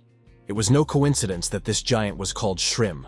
Shrim was extremely strong and possessed dark demonic energy. The protagonist understood that Shrim was much stronger than Shachi. Perhaps he was even on the level of the king of giants from the castle. Maybe it was worth learning their language? It was difficult to understand what they were talking about. The fallen angel blessed the player with knowledge of the language of giants. Srim asked why Shachi did not want to change his decision. Shachi replied that he saw no reason to listen to a traitor. Srim was surprised. Was Shachi really going to continue listening to this foolish king? What a pity that his tribe had fallen so low. Shrim added that Shachi was dishonoring the name of a warrior. They were not traitors. They simply did not consider themselves the masters of Utgard. Shachi shouted for Shrim to be quiet. He no longer wanted to listen. An axe appeared in the giant's hands. Shrim agreed that they handled things differently. He was also ready for a fight. Shrim saw a man standing aside and thought, could it be that the special one obeys people? Shrim said that this was very interesting and suggested meeting again next time. Shrim added that next time he would meet not only with Shachi, but also with the special one and that man. The assistant asked Shachi if they really weren't going to pursue the traitors. Shachi replied that Shrim was with them. They would only lose warriors if they started a battle now. The chief had said that skirmishes should be avoided. Lee Junkyung thought that the warriors looked depressed, but Shachi was actually right. Maybe the giants were hostile and enjoyed fighting, but there was too big a difference in their strength. Lee Junkyung thought that the leader of the Nars and Shachi looked as if they had been close before. Like close friends or brothers. Lee Junkyung saw a man. The giants must have noticed him, but they didn't seem to care. What was that man doing there? The young man asked Shachi who he was. Shachi explained that he was also a mercenary in the service of Utgard. Shachi asked the mercenary if he was still looking for medicinal herbs. The young man nodded in response. Shachi said that Narses roamed nearby. It was dangerous. Did the mercenary want to return with them? The young man said he was just about to return, but who was that with Shachi? Shachi replied that it was Lee Junkyung, Utgard's new mercenary. Shachi added that the young man's name was Hwada. He was a doctor and also a mercenary. Lee Junkyung thought, finally, he had found him. In Chong met Lee Junkyung and noticed that he looked pleased. The girl said that she had achieved something today. While hunting, she was ambushed by Nars, but they ran away from her. Lee Junkyung said that he had a completely different picture. They did not fight, but he saw the enemy leader, who turned out to be very strong. In Chang suggested that the young man was tired. She noticed that there were people among the Nars who had attacked her. Among them was a Chinese man, and he was able to deflect her sword, protecting everyone. The Chinese man also used a spear, but it was longer and had a strange shape.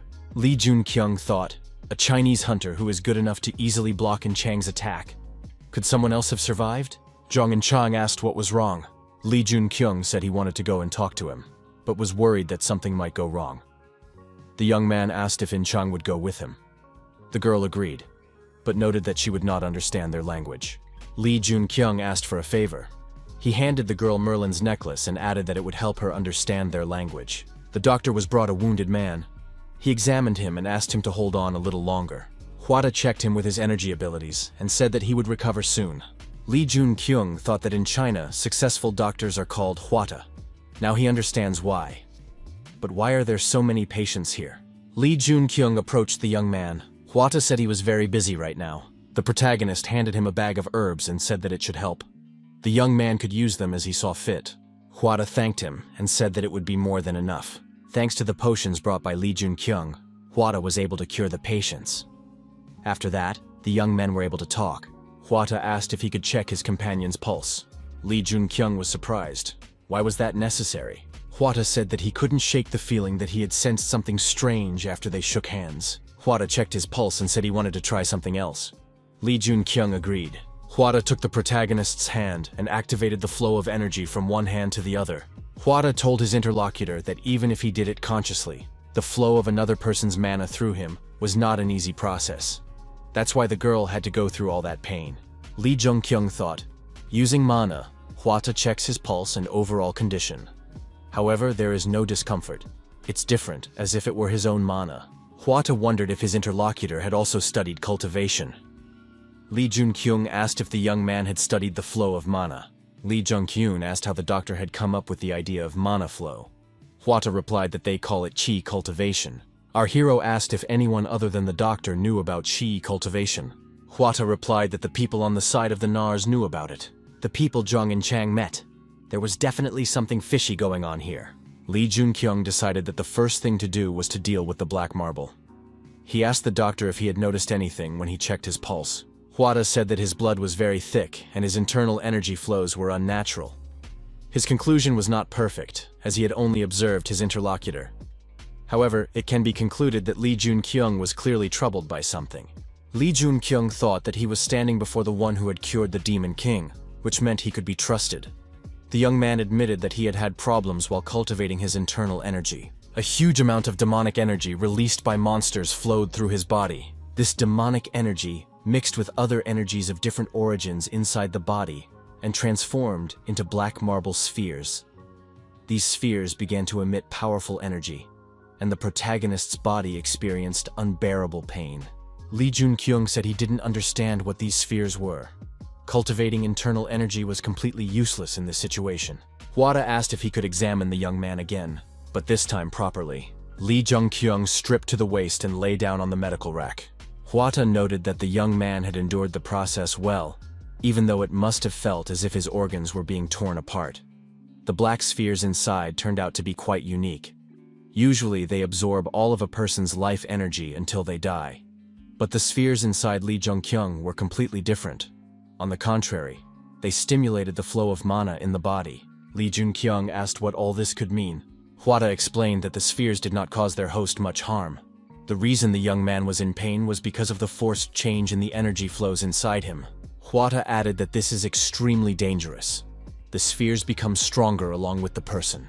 The doctor warned that if at some point the spheres become more powerful than the person himself, they will suppress him as an entity. Lee Junkyung could go mad, becoming a psychopath consumed by the desire to destroy.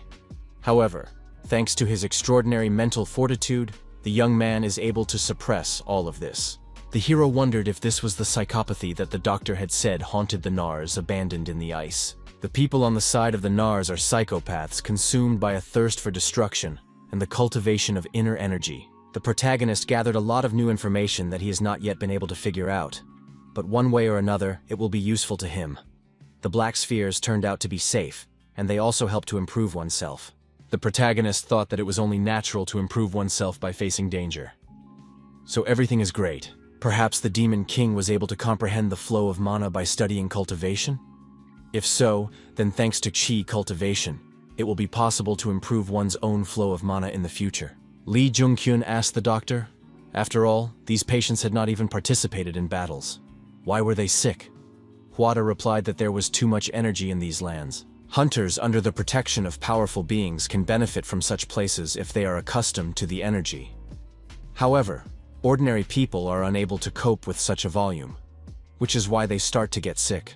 That is why there are so many sick people here.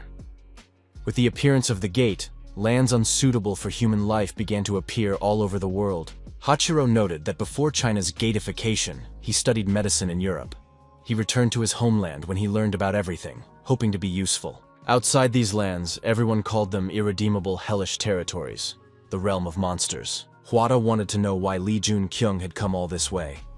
Wouldn't a rescue team be sent after him? Lee Junkyung thought that there was no mention of a rescue team in the book. He said bluntly that there would be no team. Lee Junkyung added that the rescue team was already there. Hwada replied that it was not worth talking about. Then Lee Junkyung clarified that there were only 2 of them. Besides Fenrir, there were 2 others who had managed to defeat the giants. One of them was not a human, but rather a skeleton. Hwada asked what difference that made. The problem was that they needed to save everyone. Would they be able to do it? Lee Junkyung admitted that he couldn't do it alone. The protagonist asked the doctor to tell him about the people on the side of the Nars. Perhaps their help would be useful. Hwada said that sounded ridiculous.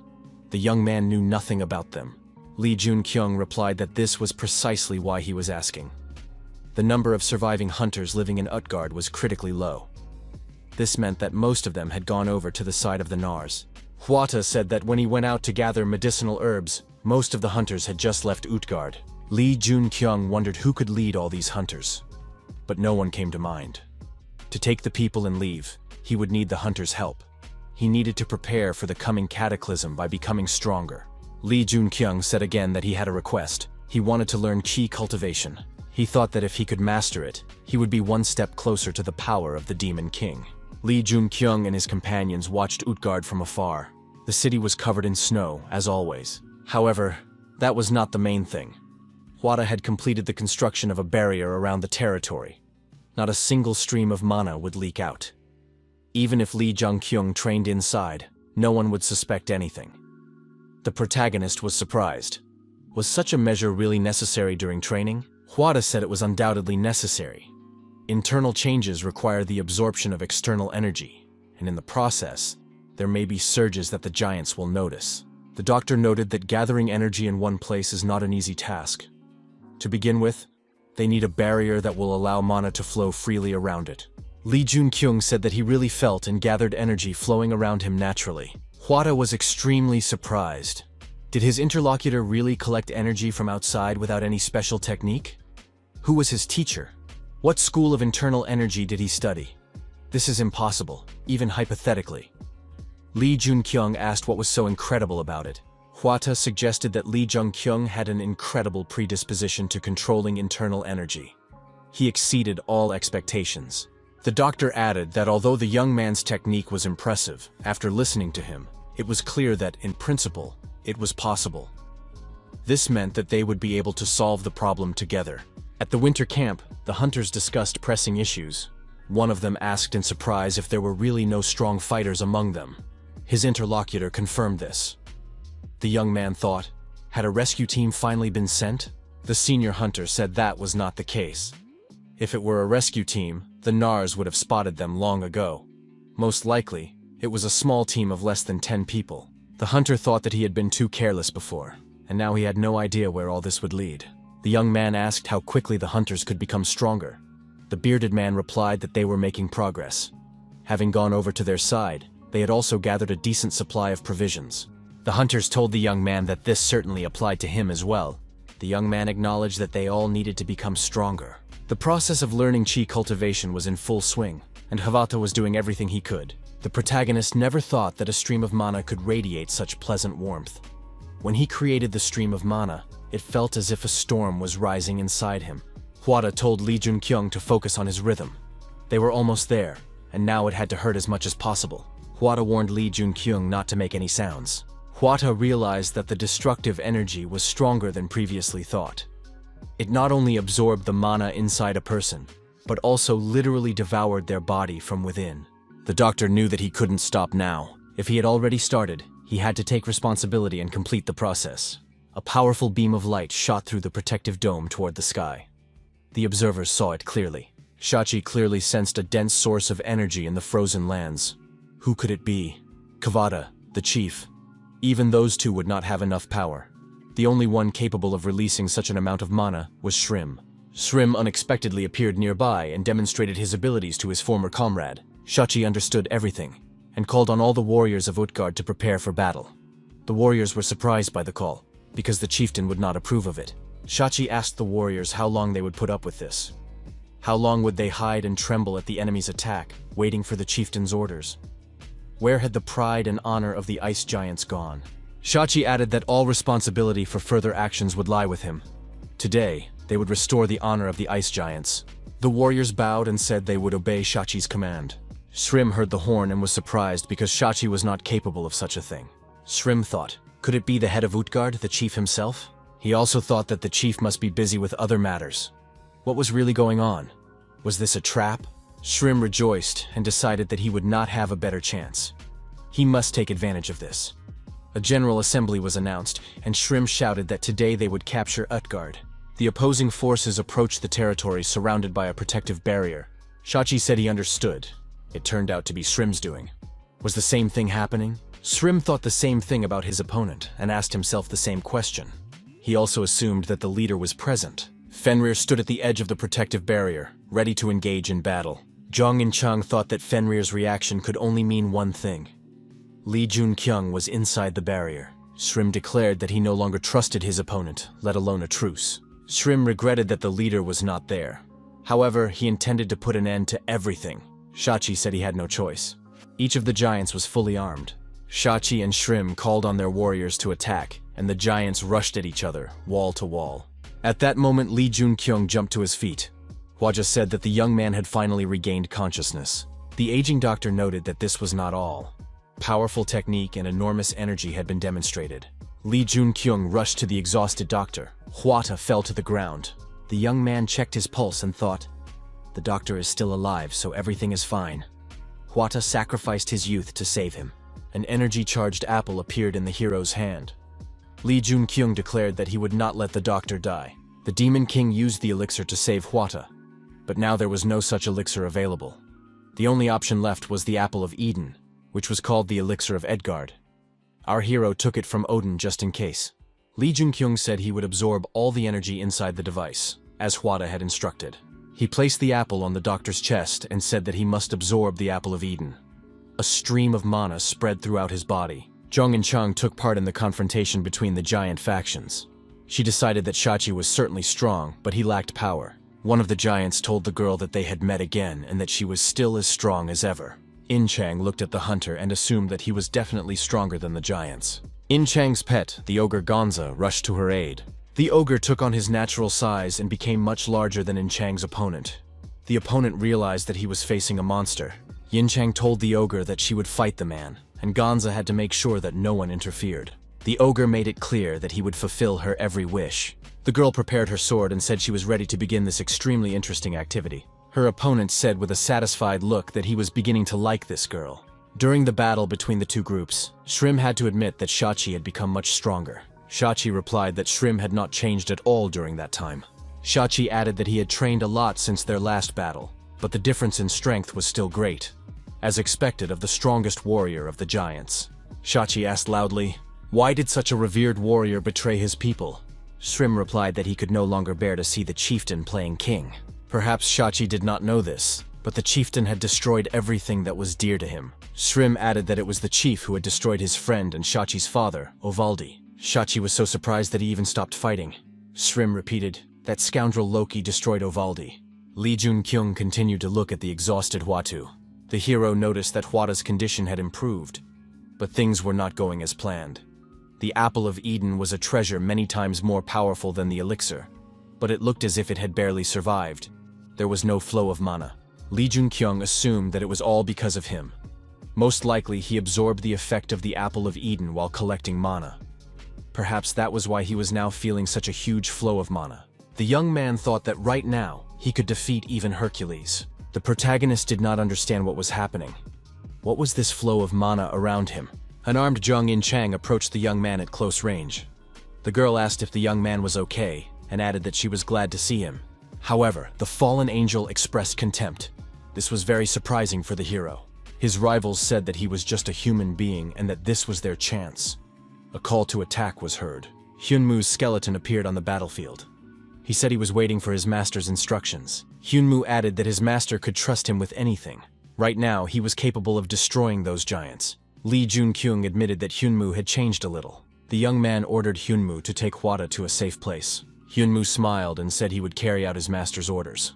The protagonist thought that the doctor would definitely be fine now, and he could focus on other tasks. At that moment, Shrim approached and prepared to deliver a devastating blow to his opponent, Shachi. Li Junkyung was faster and punched the giant Shrim in the jaw. The blow was quite powerful. Shachi, watching the hero, wondered who Li Junkyung really was. The young man had become incomparably stronger since their last meeting. The giants, representatives of the opposing sides, continued their bloody battle. Gonza took an active part in it. Li Junkyung told Fenrir to do as he pleased. A huge ice beast appeared behind the hero. After that, the protagonist suggested negotiations. The mercenaries fighting on the side of their rivals lowered their weapons and thought about it. Maybe this was their chance. The protagonist thought that they should not be underestimated. After all, they were all heroes. Li Junkyung said he had an urgent question. Who were they? One of the mercenaries replied that his name was Yubi. The hero did not know anyone with that name, but someone with such abilities must have been mentioned in the Demon King's records. Li Junkyung asked why Yubi had betrayed the people. Was it because they weren't hunters? Yubi shouted that he hadn't betrayed them. It was their destiny. Everything was done for the greater good. Li Junkyung attacked his opponent and said that it was all a lie. How great was this good that it justified betraying people? The mercenary said that he and Shrim had an agreement. If King Utgard was defeated, they would help restore China. Li Junkyung said that Yubi could have made the same agreement with King Utgard. At the same time, The hero approached his opponent, thrusting his spear forward. Yubi knew he would never side with King Utgard because he had destroyed countless people due to some kind of infection. It was pointless to work with such a person. Lee Jun-kyung realized that he was referring to an incident known only to hunters. It happened after Wanhua's death. This explains why there were so few survivors in Utgard, and why the hunters betrayed him. The young man noticed that Yubi was talking about rebuilding China, but at the same time he betrayed people. Yubi shouted again that he did not betray them. The protagonist thought that there was still much that was unknown. First, they had to defeat them, and then listen to the story. Shrim said that Shachi's father had noticed that the chieftain was plotting something. Shrim added that Loki wanted to turn these lands into Jotunheim. Shachi asked what he meant. Shrim replied, to clear the lands and make them the lands of giants. He wanted to destroy all creatures except giants, and Ovaldi tried to stop him. Shachi gritted his teeth and asked why Shrim was only mentioning this now. Shachi was extremely angry and attacked his opponent. He asked again, why didn't Shrim say this earlier? Shrim replied that he could not lose Shachi. After all, Shachi was too loyal a warrior of the giants. Could he betray his leader, even knowing that he had killed his father? Shrim counterattacked and deactivated Shachi. The warrior noticed that even though Shachi had learned the truth, his body still spoke for itself. Shrim left his former comrade lying on the ground and told him to sleep until it was all over. Suddenly, a voice from the other side ordered Shrim to stop. Lee Jun-kyung appeared nearby with a fiery spear in his hand.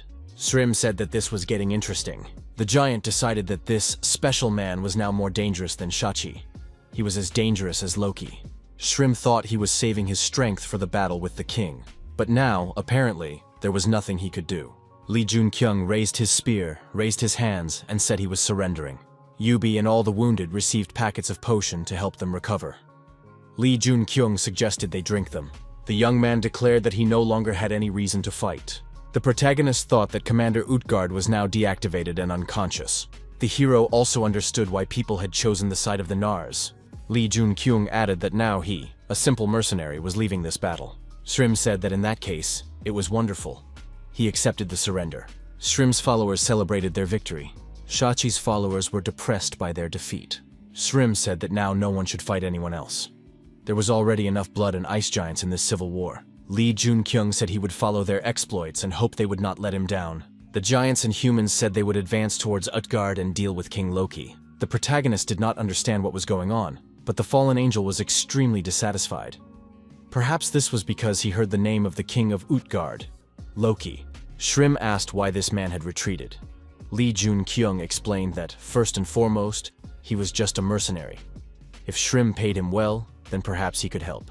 In Chang asked her companion if he was really all right. Lee Jun-kyung reminded the girl of what he had said from the beginning. Most of them are not on anyone's side. They had already achieved the goals they had set for themselves before coming to China. Hunters like those present here would help the people remaining in Utgard.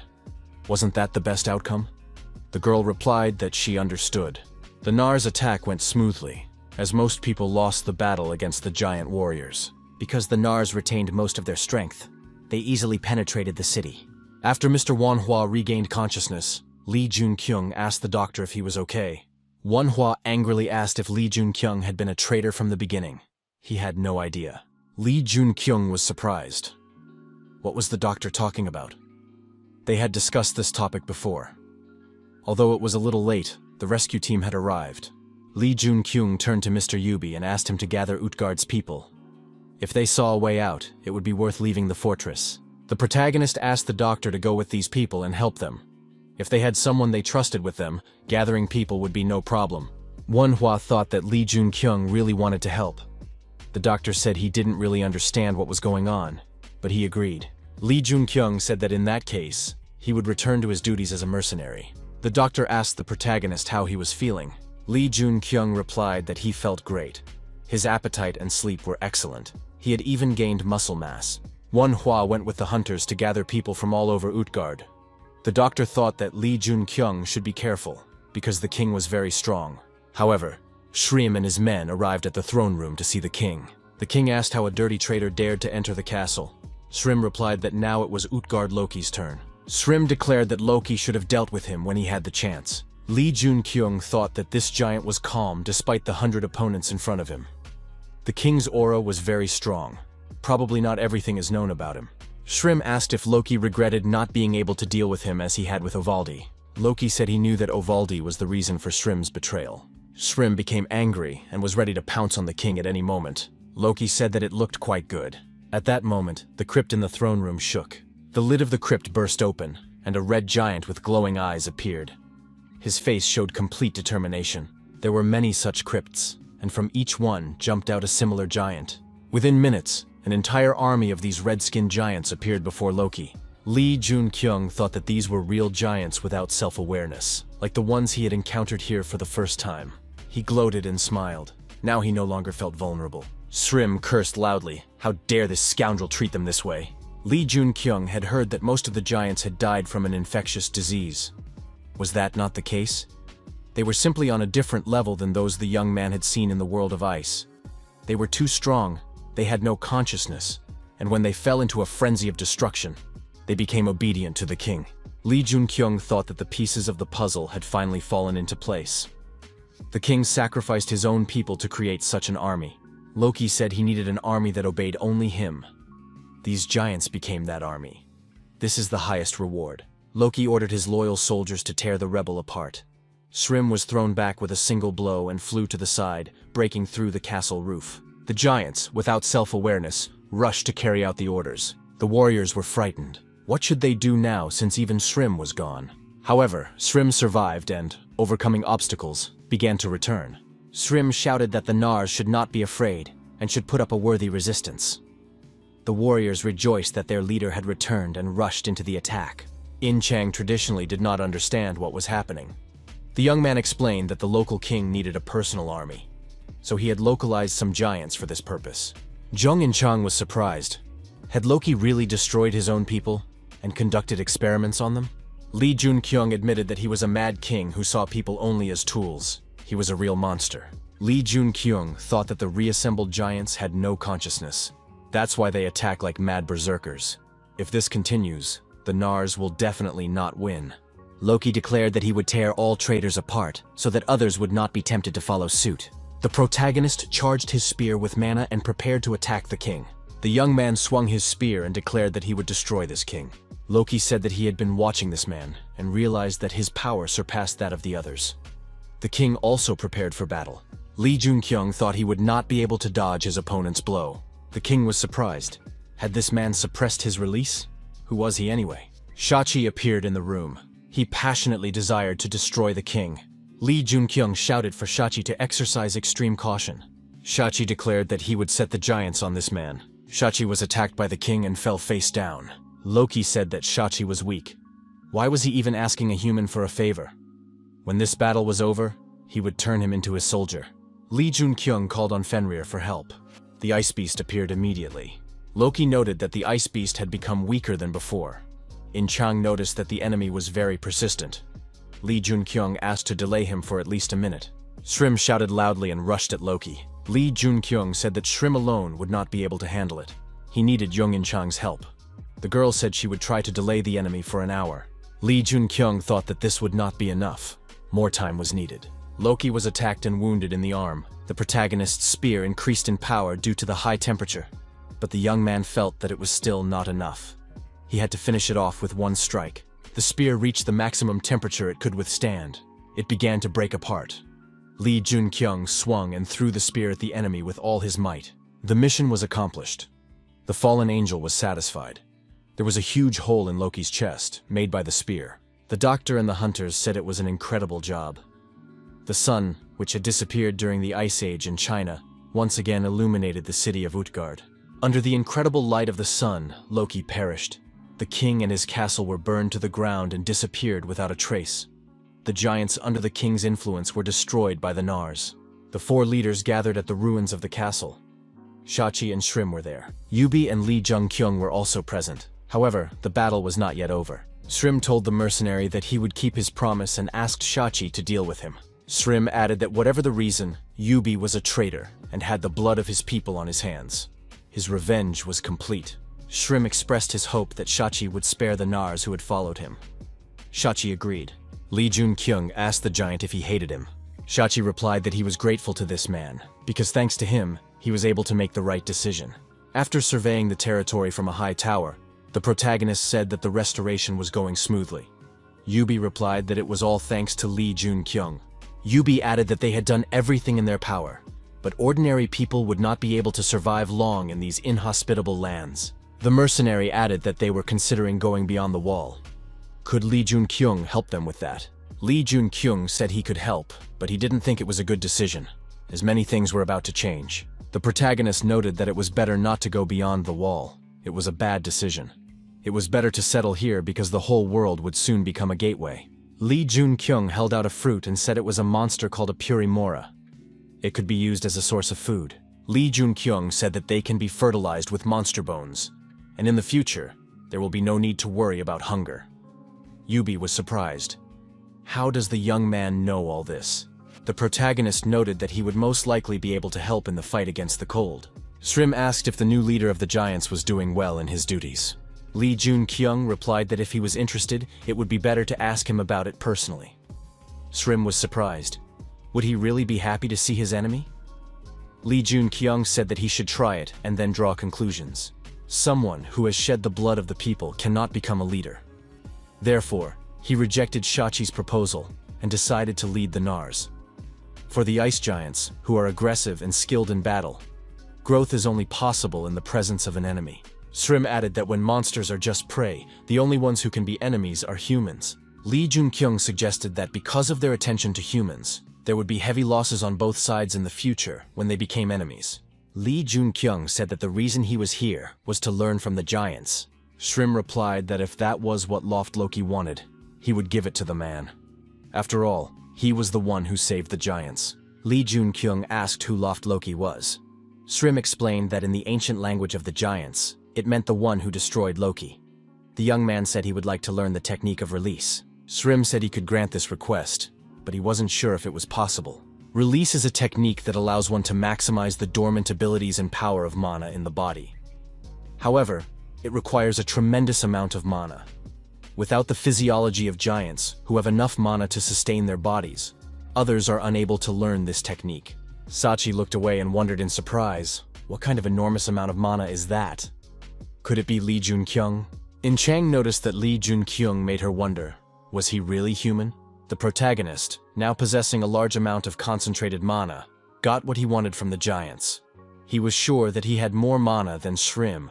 From a nearby hill, with a bird's eye view, our hero looked out over snow-covered Utgard. The mission was accomplished. Loki turned out to be a foolish king who used his own people in experiments to create an army. The famous villain used the knowledge of Chinese hunters to turn the giants into mindless machines of destruction. Lee Jun-kyung wondered how the king had made the giants obey his orders and gained complete control over them. Based on the words of Shrim and Shachi, the king was an amazing warrior, but he was not the type to do such a thing alone, which meant that someone had helped him. The intruders who came to the giants' fortress did nothing and simply left. It seemed that any stranger who appeared here could be the Demon King. But if it wasn't him, then who was it? Lee Jun-kyung wondered if this person could be the stranger in the black hood. Who was he really, and what did he want to achieve? Jong In-chang told the hero that the people were holding a festival. Why not go there? Without waiting for an answer, the girl grabbed Lee Jun-kyung's hand and pulled him along. She said they were already waiting for them. The young people came to the center and looked around. Now it was clear how people lived here. Things might not be very good, but isn't life itself complicated? We should be grateful just to be alive. In Chang said it was a wonderful sight. Besides, the festival was taking place near the gate. Lee Jun-kyung noted that this gave him hope. The young man suggested that his companion finish participating in the festival. The protagonist climbed onto a hill, an improvised pedestal. People wondered, who is this? Could it be the one who defeated the king of the giants? Loft Loki, as the giants called him.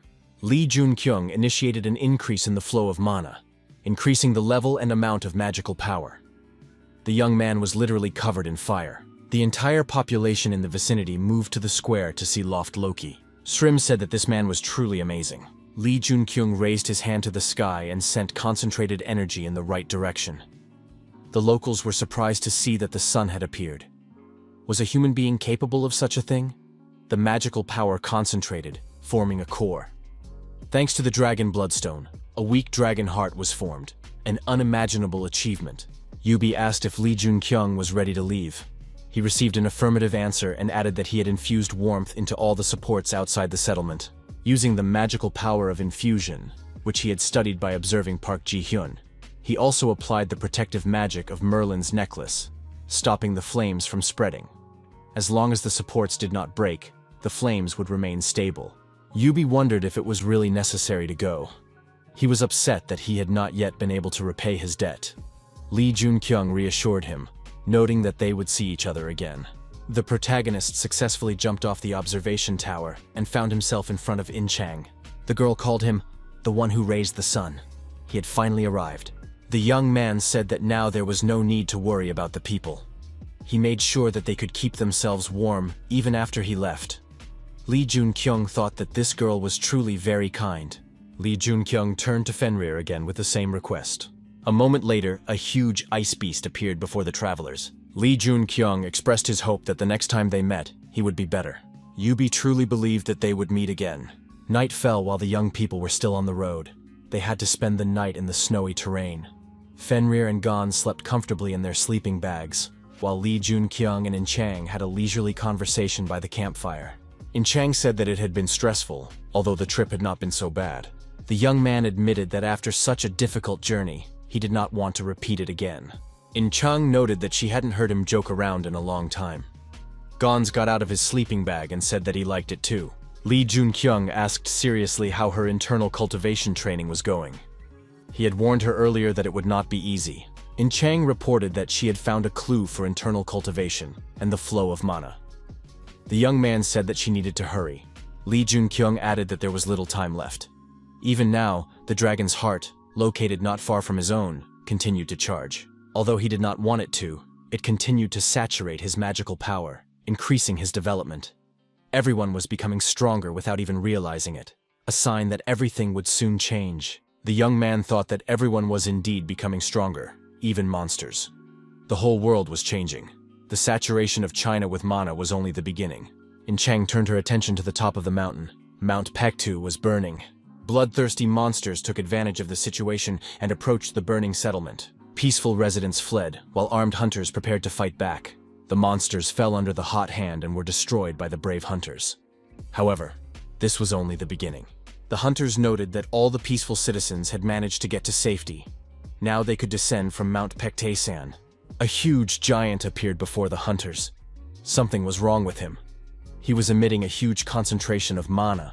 The hunter assumed that they would have to risk their lives. Suddenly Fenrir, a huge snow beast, appeared in front of the giant. The hunters saw the beast and realized who could help them. Lee Jun-kyung appeared nearby with his friends and asked if everything was okay. The hunters sincerely thanked him for his help.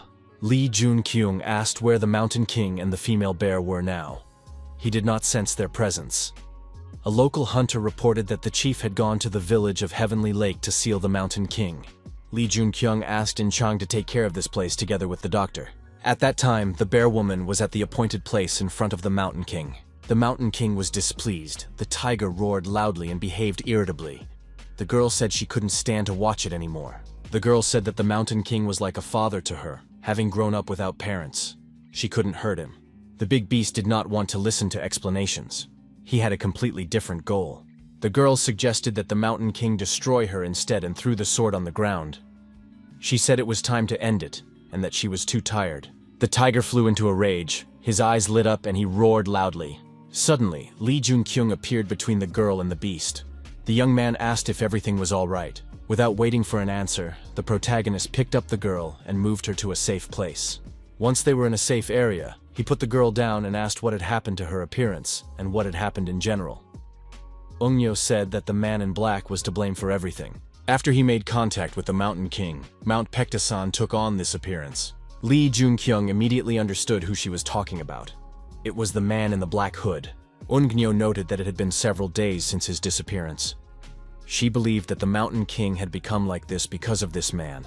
Lee Jun-kyung suggested pacifying the Mountain King first. Eungnyo said that they would not be able to do that, as they had already tried everything. They had sealed him away and even completely extracted his demonic energy through exorcism. The Mountain King's energy was too strong, so it was impossible. Lee Jun-kyung asked if the only way was to destroy him. He received an affirmative answer. The protagonist activated his fire spear and told Eungnyo to go rest. He added that he might have another way.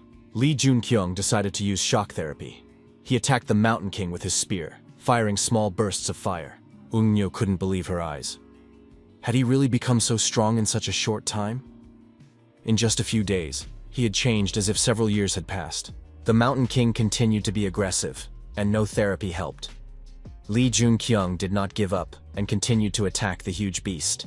Ungnyo couldn't hold back and shouted loudly, addressing the Mountain King. Lee Junkyung said not to worry. He was not going to destroy the Mountain King or do anything illegal to him. The dragon's heart, made of dragon bloodstone, was the best source of power. It combined the power of the Mountain King, the magical energy imbued with the spirit of Mount Paektu, and much more. With its help, one could feel all this magic. Our hero was going to absorb all these powers into his body, the very madness that made the Mountain King behave so wildly. However, not everything went according to plan. Lee Junkyung realized that this was bad. The spear was slowly turning into a demonic weapon, absorbing the Mountain King's life force. He tried to focus, believing that he would succeed. He had to return the beast's life force and energy. The purification was activated. The protagonist couldn't miss such a chance and sped up his actions. The beast was immobilized and lay on the ground. The young man thought he had done it. Ungnyo screamed loudly and rushed to the tiger. With tears in her eyes, she cried out that she would cure the mountain beast. It just took a little patience. She begged the king not to fall asleep and to open his eyes.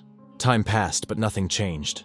Ungnyo continued to cry and ask for forgiveness. A doctor appeared nearby, having rushed here on a huge ice beast. The doctor was relieved, thinking he had not arrived too late. After a while, the protagonist stood before the seated Mountain King. He noted that the king had regained consciousness, but despite being freed from his madness, the beast was still losing strength, and it seemed that this was irreversible. Lee Junkyung wondered who this man in dark clothes really was, and why he had done such a thing to the king of the mountain. Our hero could not understand why a mystical creature like the Mountain King had met such a suspicious man and accepted his power. The tiger said he would tell everything in no hurry, and asked if everything was okay with Ungnyo. Lee Junkyung replied that the girl was fine, but she was very tired, worrying about the king. The doctor said that he had taken care of the Mountain King's external wounds, but the internal damage was too serious, and any further treatment would be pointless. The beast told his interlocutor that he would indeed die soon. Would the man keep his earlier promise to take Ungnyo with him? The beast told him about a man in a dark hood. Despite his sinister appearance, he had a familiar power. This man did not come to him. The beast himself approached him, in the village of Heavenly Lake. He stood motionless, watching the village. The Lord of the Mountain said that he slowly approached this man. The tiger could not remember the encounter clearly. He had seen him in Cheongju, but had forgotten an important part. Lee Junkyung thought that this way he would not find out where this man came from and why he had come. In Chong addressed the local people, informing them that she was ready to give them a choice. The people could choose what they thought was more interesting. The first option was to rebuild this place. It would be difficult, but they would be able to stay in their homeland. The second option was to go with her to Korea. Permission from the government would be needed, but shelter would be found. In Chang added that the speech was planned for 3 days later, so a decision had to be made before then. Ungnyo turned to the hero and called him uncle again. She was still worried about the king of the mountain. He always trusted uncle. Could they go and see him now? Lee Junkyung took the girl to the tiger. Ungnyo approached the king of the mountain and knelt down. The girl told the king to wake up and added that he was an important member of her family, a friend, and a father. She began to cry again. The girl thanked the king for everything and promised never to forget him. The spirit of the mountain lord left his body and soared upward. Ungnyo thanked him again. All the inhabitants saw the spirit of the mountain lord soar into the sky. They knelt down and bowed their heads. The locals looked around the city and wondered, was it right to leave this place in ruins? Someday they would definitely return. In Chang brought the necessary number of reindeer ready to become racehorses. The girl told the old people and children to go ahead. She added that as soon as they left the mountains, it would get quite cold, so they needed to dress warmly and climb onto the reindeer. Lee Junkyung appeared with Ungnyo. The girl was holding a small tiger cub in her arms. In Chang was surprised to see the animal. Ungnyo lifted the tiger cub up and said that Sangun would now always be with her.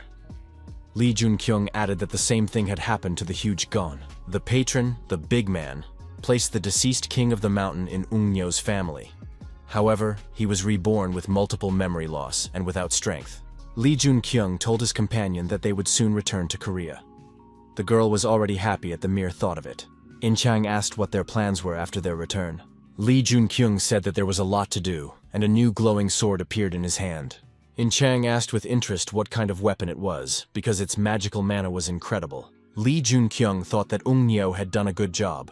He added that it was a real gift. In Chang felt sad. She didn't have such a gift. She asked again what they would do after they returned. The girl wondered if Li Junkyung was going to give gifts to some secret girlfriend. The young man was surprised by his companion's reaction and wondered what she was thinking. The residents of Mount Pektu stopped on the snow-covered surface, looking hesitantly at the wall in front of them. Li Junkyung boldly approached the wall, following a specific algorithm of actions. The protagonist remembered that he had promised to open this wall in a month. A little more time had passed. Li Junkyung used his unique abilities and pressed against the wall. He thought he had progressed much further than he had expected, so he would manage without outside help. His current actions were not enough. He had to activate the flow of mana and use the dragon's heart, which had absorbed the powers of the Mountain King. There were changes on the northern front. The guards on the watchtower observed the territory with the naked eye. The guard noted that this had not been common lately. After that man went to the front, they rarely saw monsters. His colleague said that if we're talking about the loser, then it's probably just a coincidence, although it was possible that he had indeed gotten rid of all the monsters in the northern region. His colleague added that even if he was an outsider, it would be impossible to repeat such a feat. Other heroes had tried to do so in the past. The sentry suddenly called his colleague to look in the right direction. Observers noted that the barrier was changing. The structure and outer contours of the barrier were indeed undergoing changes. What would this lead to? After returning, In Chang happily drank a cup of hot coffee and thought, "Has it always been this delicious?" The guard informed the young people that their companions were in the neighboring auditorium. But who were they? Li Junkyung responsibly stated that they were trustworthy survivors from the northern region of the country. The protagonist added that all these people were indeed hunters. Jungnyo and Yubi told their people to be patient. It would be quite comfortable here now. Li Junkyung looked at Ungnyo and thought that the curse probably hadn't reached its final stage yet. The energy of the curse, which gave her strength and turned her into a child, no longer worked here. Li Junkyung asked Ungnyo if she could spare him a few minutes. The protagonist told the people that he would steal her for a few minutes. Li Junkyung took the girl aside and explained that the curse had been cleansed, which is why her appearance had changed. The young man decided to check the condition of her body with the help of the mana flow. The girl was immobilized, and the flow of mana was passed through her. Ungnyo was indignant. "What are you doing?" Li Junkyung noted with surprise that she had become weaker. Ungnyo did not believe him and decided to check for herself. She immobilized her body again, closed her eyes, and increased the circulation of mana throughout her body. The girl admitted that she had indeed become weaker. But how was this possible? Li Junkyung suggested that she was only strong in the vicinity of Mount Pektasan, where she controlled her energy. That was why she looked like a small child near the mountain. The young man said there was no reason to worry. He was a hunter and could help. Ungnyo asked what exactly he wanted to talk to her about. Li Junkyung said that representatives of the government and the association would find her soon. They would have many questions for her and the people of Cheonji. He added that her people were much stronger than expected. If all these people were accepted into the association, everyone would be happy. The problem, however, was not that. Ungnyo asked if the problem was whether they should be trusted.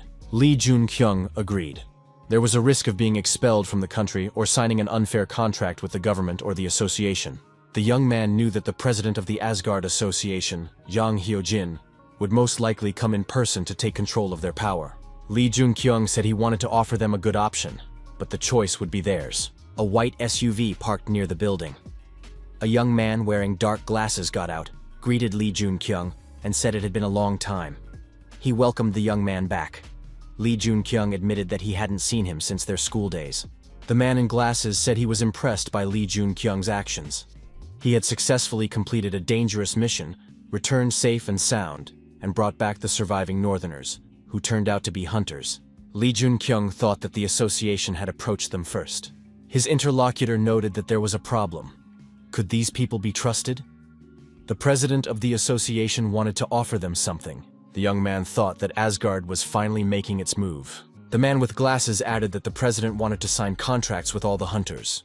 Li Junkyung clarified that he was talking about many contracts and received confirmation.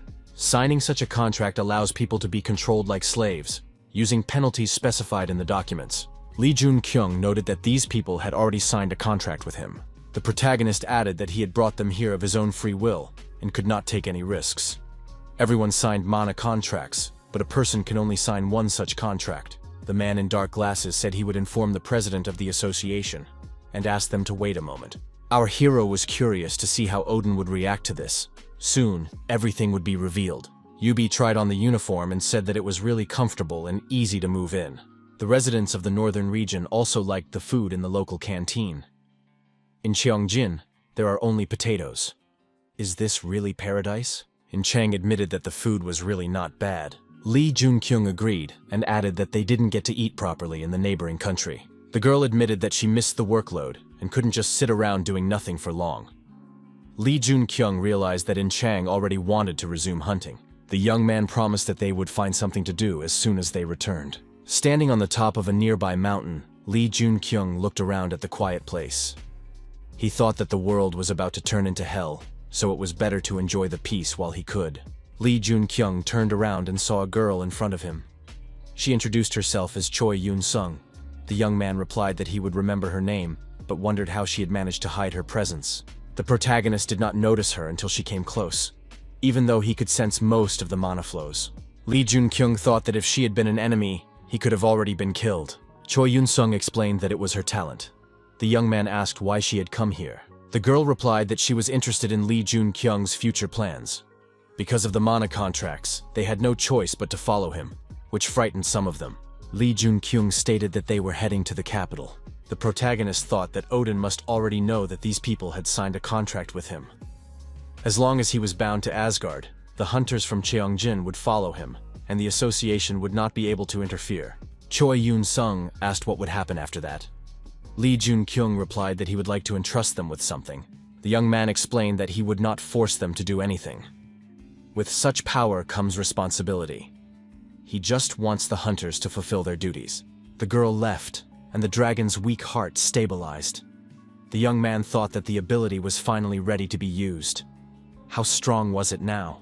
The protagonist surmised that he could now defeat Hercules in his berserk form. Lee Jun-kyung noted that he was definitely getting stronger. A guard approached him and said that a man from the association wanted to meet him. That person turned out to be an old acquaintance, the bald hunter, Song Gu-yeon. They met and greeted each other. Lee Jun-kyung said that if he succeeded, he would try to return. The work was hard, and this could be considered his reward. Yuru asked what the association had decided. Song Gu-yeon replied that almost all the members of the association had already returned to the country. The hunter's words shocked Lee Jun-kyung. The opening of a special gate was a sign of rebellion. Special gates spawn much stronger monsters, and their appearance has serious consequences. Such gates appear not only in the country, but all over the world. Because of this, most hunters return to their countries after their raids. Even Odin, not knowing what the special gates were, summoned the heroes. Song Gu-yeon added that the meeting lasted several days. Of course, they also discussed Lee Jun-kyung. The bald man noted that they were expecting his return, but not with such a treasure. The young man thought that the hunters from Cheongjin were truly worthy of being called a treasure. The number of hunters at his disposal was incredibly large. The bald man added that the problem was that this treasure belonged to Lee Jun-kyung. Song Gu-yeon explained that the purpose of the mana contract was to force a person to serve. Lee Jun-kyung had brought many hunters, and they all now belonged to him. The head of the High League Guild noted that the young man would make many enemies. Everyone would see him as a rival, because mana contracts and guilds are diametrically opposed. Lee Jun-kyung replied that everything would be fine because he was a member of Asgard. The young men hugged each other. Song Gu-yeon said he was glad his friend had returned safe and sound. The protagonist announced to the Northerners that this trip would be their last. The hunters agreed to travel some more. They ate, slept, and did nothing, but they rested well. Lee Jun-kyung said that they would soon be very busy, so they should rest while they had the chance. Song Gu-yeon asked who this woman was. The hunters called her a goddess. Lee Jun-kyung didn't go to China for her, did he? In Chang replied that it was definitely a joke. Lee Jun-kyung did not go to Cheongjin for Eun-yo. Jong and Chang said that Lee Jun-kyung already had many women, even if Eun-yo was the one he was hiding. In Chang herself was surprised by her words. Could he really have girlfriends abroad? How many rivals did she have? Lee Jun-kyung couldn't understand what was going on with In Chang. Song Gu-yeon thought he could literally hear the girl's thoughts. The residents of Mount Paktu found themselves in the city center and looked around. Their surprise knew no bounds. Lee Junkyung thought they had simply lost their speech. The young man told Eungnyo to take care of her people. The girl was also extremely surprised. Lee Junkyung thought that Eungnyo was just as shocked as the others. This was understandable. She had grown up in the mountains and was probably in a modern city for the first time. He asked Jong In-chang to escort the people from Cheongjin. The young man added that Fenrir should listen to In-chang and not quarrel with anyone. Lee Junkyung and Fenrir sensed the presence of the association president in the building, even though he was on the top floor. Lee Junkyung said that from now on, Fenrir had something to learn. He should not growl at people or use his fangs. He should show prudence. Fenrir promised to follow these rules. The association president greeted the guests and noted that Lee Junkyung had brought many interesting people with him. He noted that more than 100 hunters had arrived, 2 of whom were at the hero level. In addition, there were 3 strange things. Lee Junkyung suggested that the president considered Eungnyo and Manhwa to be heroes. In that case, were the strange things Fenrir and Sangung? But why 3? The president explained that Lee Junkyung was the 3rd. Now it was necessary to discuss this trip. But before that, something had to be done. Song Gu-yeon said that today the young man will be introduced to Asgard and a conference will be held. Lee Junkyung will be of interest to them, so all the heroes of Asgard have arrived. One of the heroes in the conference room wondered why such a strange guy should be accepted into Asgard. Other heroes said that this man's skills had grown significantly in a short period of time. And he had also been to China. Was he really that crazy? One of the heroes sensed 3 streams of energy entering the hall. Heimdall, Odin, and another person with enormous energy. Could it be the newcomer? The heroes were surprised. Was the newcomer that strong? The doors opened, and Lee Junkyung appeared on the threshold. He greeted everyone and said he was pleased to meet them. His name was Lee Junkyung, the failure. Representatives of the association, including Mr. Kim, an old friend of the hero, were waiting for people at the gate. They were about to return. The hunters from Mount Paktu were also standing in front of the gate. But on the other side, Mr. Kim greeted the White Tigers group and noted that it was a job well done. The young man thanked the hunters for their patience, as they had quickly dealt with the gate. Now it would be easier for the citizens to deal with the consequences. Kim noted that this group was different from the others. They had pleasant personalities and good skills. Eungnyo asked if there were any more gates left. She was ready to move on to the next ones. Mr. Kim said he didn't mind. But didn't these people need a break? There was no need to deal with all the gates today. Eungnyo replied that there was no need to worry. They were ready to move on to the next gates. In the special gate, Jong In-chang was engaged in a bloody battle with the winged monsters attacking her. The patron Prince Charming supported the girl with his stats. The ogre Gonza also demonstrated his hand-to-hand combat skills. Hyunmoo kept up and skillfully eliminated one monster after another. The doctor used his magical abilities to literally tear the monsters to pieces. The patron, the great doctor of the East, enhanced his abilities. Lee Junkyung swung his spear and immediately took on several monsters at once. In-chang noted that they were succeeding because they were top-class hunters, and their patrons were much more interested in them than in the others. The protagonist agreed that these were special gates with S-rank monsters, but they handled them easily. Lee Junkyung noted that the stronger they became, the more special gates appeared. The world was overflowing with magic, and a cataclysm was coming soon. The young man said that until now the doctor and In-chang had done a great job, but now they needed to put in much more effort. In-chang asked where Lee Junkyung was going. Was he giving them a farewell gift before leaving? Lee Junkyung replied that he was planning to travel around the world a bit. The girl was surprised. He had warned of a cataclysm with a serious expression on his face, and now he was talking about a trip around the world. Of course, he had the right to rest. In-chang agreed that rest is important and understood the young man. The young man said that from now on, the 2 of them would join the White Tiger group. Fenrir was also part of the group. Lee Junkyung asked Fenrir to take care of the group. They will be of great help in the future. The protagonist informed his friends that he was going on vacation. However, this is his duty. As a man from the future, he simply has to do it. It's time to meet Odin. A few days later, the young man borrowed the right to use Bifrost from Song Gu-yeon. The bald man reminded him to be careful. He did not expect Odin to approve of this. Lee Junkyung said he had made a deal with him. He gave him what he valued most. Usually Odin does not allow anyone to use Bifrost. However, Lee Junkyung received permission because of the deal. The subject of the deal was the man in black. Upon returning from China, Lee Junkyung told Odin something that differed from the information provided by the survivors. The young man told the president that someone called the man in black was planning something. He had turned China into a wasteland and destroyed a village on Heavenly Lake. This information was enough to spark Odin's interest in his search. The president said it was necessary to find out who this person was and what he was planning. Asgard would provide all the necessary support. This meant that the whole of Asgard would cooperate with the loser.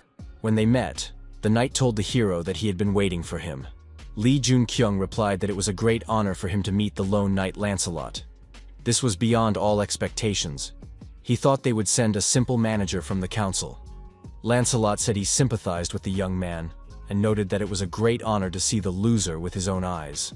Lancelot was one of the Knights of the Round Table. The Round Table Council is a secret British organization with a unique view of the world. While other organizations manipulate humanity, claiming that people's lives depend on them, the Council of the Round Table remains on the sidelines and observes.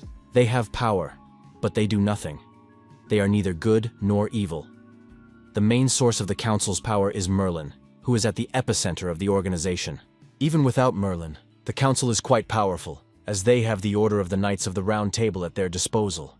Its members are much stronger than the heroes, and they have always played an important role in overcoming crises in English history. Lancelot said that Merlin herself is interested in Lee Junkyung, and everyone is curious about who this loser is. Lee Junkyung thought that Lancelot's gaze was full of hostility, probably because of Merlin. Lancelot was known for his love for Merlin, but she did not reciprocate his feelings, and their relationship was ruined. Lancelot was not a traitor or a bad person, he was just too dependent. Most of the council's questions were about Lancelot. Lee Junkyung said he wanted to keep the promise he made to Merlin. He added that he had come to Merlin on an official visit, and understood that Lancelot was trying to mentor him, but that he was crossing the line. If a knight is unaware of his own rudeness, does he have the right to call himself a knight? Lancelot became angry. How dare this man insult him? Lee Junkyung thought that Merlin was most likely watching the situation. The only place she cannot see is the council's living quarters. The knight said he didn't know how bad the loser's reputation was, but he couldn't allow disrespect. Suddenly, Merlin appeared in the room and told Lancelot to stop, noting that he was being disrespectful to her guest. Lancelot became angry and challenged the loser to a duel. Merlin was outraged. What was Lancelot thinking? Lee Junkyung agreed and suggested they go to the training hall. The knights were not surprised to see Lancelot again, but they had not seen such a fight in a long time. Lancelot, as usual, would probably win. Who was his opponent? Could it be the loser from Asgard? The opponents were already standing opposite each other in the training hall. Lancelot thought that his opponent also fought with a spear, but the loser's technique was much worse. He thanked those present for their attention to the duel. Lee Junkyung asked in surprise, "Is Sir Lancelot a knight or a comedian? Judging by his actions, he looks like a comedian. Is it appropriate to address him as Sir Lancelot?" The protagonist had heard that in local duels, it was even permissible to take the life of one's opponent. The young man asked if this was true. Lancelot confirmed this and added that in this duel, the young man's life was in danger. He was going to show mercy and not destroy the loser, but there was no reason to do so. Lee Junkyung noted that, judging by his opponent's words, he was a very egocentric and arrogant aristocrat. A false knight, Sir Lancelot. The knight cursed and rushed to attack his opponent. Lee Junkyung thought that Lancelot was known as a lone knight who could defeat his opponent with a single blow. The rumors were true. His attack was incredibly powerful. Regardless of his character, he was truly a hero. In battle, the spears collided head-on. The energy component was incredibly great. The knights watching the duel were extremely surprised. Had the loser blocked Lancelot's attack simply by putting up his spear? No one had ever done that before. Lancelot was surprised. Why couldn't he move? One of the knights decided to stop the fight and said, "Enough." The knight introduced himself, Gawain, Knight of the Round Table. Lee Junkyung thought that Gawain was a man of elegant speech and gestures. He was truly a Green Knight. After awakening the power of the hunter, Gawain began to defend the gate with terrifying force. His entire body was covered in the blood of monsters, for which people nicknamed him the Green Knight. Lee Junkyung thought that there was no reason to be hostile towards this man. He raised his spear, signaling that the duel was over. Gawain said that Lancelot should learn to assess his own strength, and that of his opponent wisely. Lancelot replied that the loser dared to disregard him. Gawain ordered Galahad to help Lancelot after the duel. Lancelot bowed his head and admitted defeat. Li Junkyung thought that Gawain was indeed not someone to be taken lightly. He had assessed his opponent's abilities from the very beginning. Gawain thought to repel Lancelot's magical attack with a single blow was amazing. Another star lit up in Asgard. So the rumors that he had defeated Hercules were true. When he met Merlin, the protagonist said, "Only this once." He agreed to the duel because he wanted it too. There won't be a second time. Merlin completely controls the Round Table Council, including the Order of Knights. Therefore, they obey her orders. If Merlin had not wanted this duel, he would never have faced Lancelot. Only because she gave her silent consent did the protagonist agree to the battle. Of course, the hero had his own goals as well. Li Junkyung said he was doing it to repay a debt. Merlin noticed that the hero was straightforward. He agreed to the fight because he himself wanted to fight Lancelot. Li Junkyung replied that he agreed only because he was a proud man. In fact, he did it to test his skills after his trip to China and to repay his debt to Merlin. The young man asked, "Did Merlin get what she wanted?" That means the debt is paid off. Moreover, the situation will clearly teach Lancelot something useful. Merlin already knew about the hero's progress and allowed the duel, knowing that he would not lose. This suggests that she wanted Lancelot to lose. Merlin noticed that the young man was much smarter than previously thought. She really wanted Lancelot to lose this battle. Merlin noted that Sir Lancelot had incredible potential, but at the same time was arrogant and obsessed. He needed to be given a reason for personal growth. The young man was to be used as a stepping stone for Lancelot. Merlin agreed to accept this as payment for the debt. The next moment, Merlin turned into a boy. The boy told the hero that Li Junkyung still owed him a promise. Did the young man keep his word? Li Junkyung realized that Arthur was standing before him. A sword appeared in the protagonist's hands, which he held out. Arthur became angry. Was Li Junkyung mocking him? Was this Excalibur? Li Junkyung said that Arthur must first take the sword in his hands. The boy took the sword and asked in surprise if the young man was claiming that this decorative sword with magic inside was Excalibur. How dare he look down on him? Arthur added that it was a pathetic trick. Did Li Junkyung really think it would work? Suddenly, Merlin appeared before Arthur. The boy was naturally surprised. Arthur looked at the sword differently. Could it really be Excalibur? The curse was lifted. Merlin also noted with surprise that they had separated. Li Junkyung smiled and said he had kept his promise. Arthur said in surprise that it really worked. Li Junkyung added that unfortunately it was a fake, created to deceive their patron, the Lady of the Lake. Patron saints only see what they want to see. As long as they are pleased, everything is fine. Merlin and Arthur asked in surprise what he was talking about. Merlin noted that the Lady of the Lake had instructed them to obtain Excalibur, even though they knew nothing about it except that it took the form of a sword. Merlin added that the young man knew about the existence of Excalibur and created something similar to deceive the patron. Li Junkyung confirmed this. The Sword of the Lake, Excalibur, had been in the lake for centuries, absorbing its magical powers. Knowing this, the protagonist was able to partially restore the sword. Arthur admitted that it was a fake, but they parted ways. Merlin stated that this was probably temporary. Merlin added that when the Lady of the Lake realized the deception, the curse would return. Hearing this, Arthur became angry again, but Merlin stopped him. Even if it was a fake, they had a little time. Li Junkyung noted that it was not a matter of time. He was able to deceive the patron, and even if the truth came out, the sword would retain its value. The curse would not take effect until they left the Round Table. He added that the patron had cast the curse hoping that they would find the real Excalibur, but his work was already done. Arthur said that was not enough. He suffered from the curse much more than Merlin. He was forcibly placed in the body of a child, while Merlin possessed the body. Now it was clear where his character came from. Li Junkyung replied that in that case, he would tell them something else, the location of the real Excalibur. Hercules, using his restored strength, fought with complete ferocity. His opponent was calm and confident. He held a magic sword in his hands and claimed that Hercules was moving very slowly. Hercules predictably lost the sparring match and knelt down after the fight. His opponent stood majestically in front of him with his sword. Hercules asked what kind of sword it was. His opponent replied that he had picked it up very recently. Hercules was surprised that someone could pick up something like that. After being wounded, he lost control of his magical power. The man said that Hercules had achieved enough to be forgiven for breaking the agreement. Hercules realized that there would be no disciplinary action.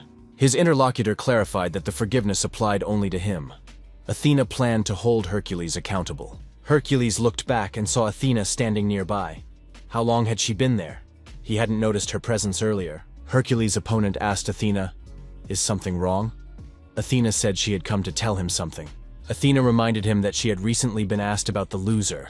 After returning from China, this man had gone to the United Kingdom. Athena added that the reasons were unknown, but he had met with the Round Table Council. The man said that the loser needed to be watched and told Hercules not to neglect his training. Athena and Hercules said they understood and would obey Zeus. Arthur asked if that meant Excalibur was now with Zeus. Lee Jun-kyung confirmed this. Arthur noted that Zeus already had the lightning bolt of Olympus. Why did he need Excalibur? Lee Jun-kyung was surprised. Where did people get such an idea about Zeus? What lightning are we talking about? Arthur wondered why they were addressing him so informally.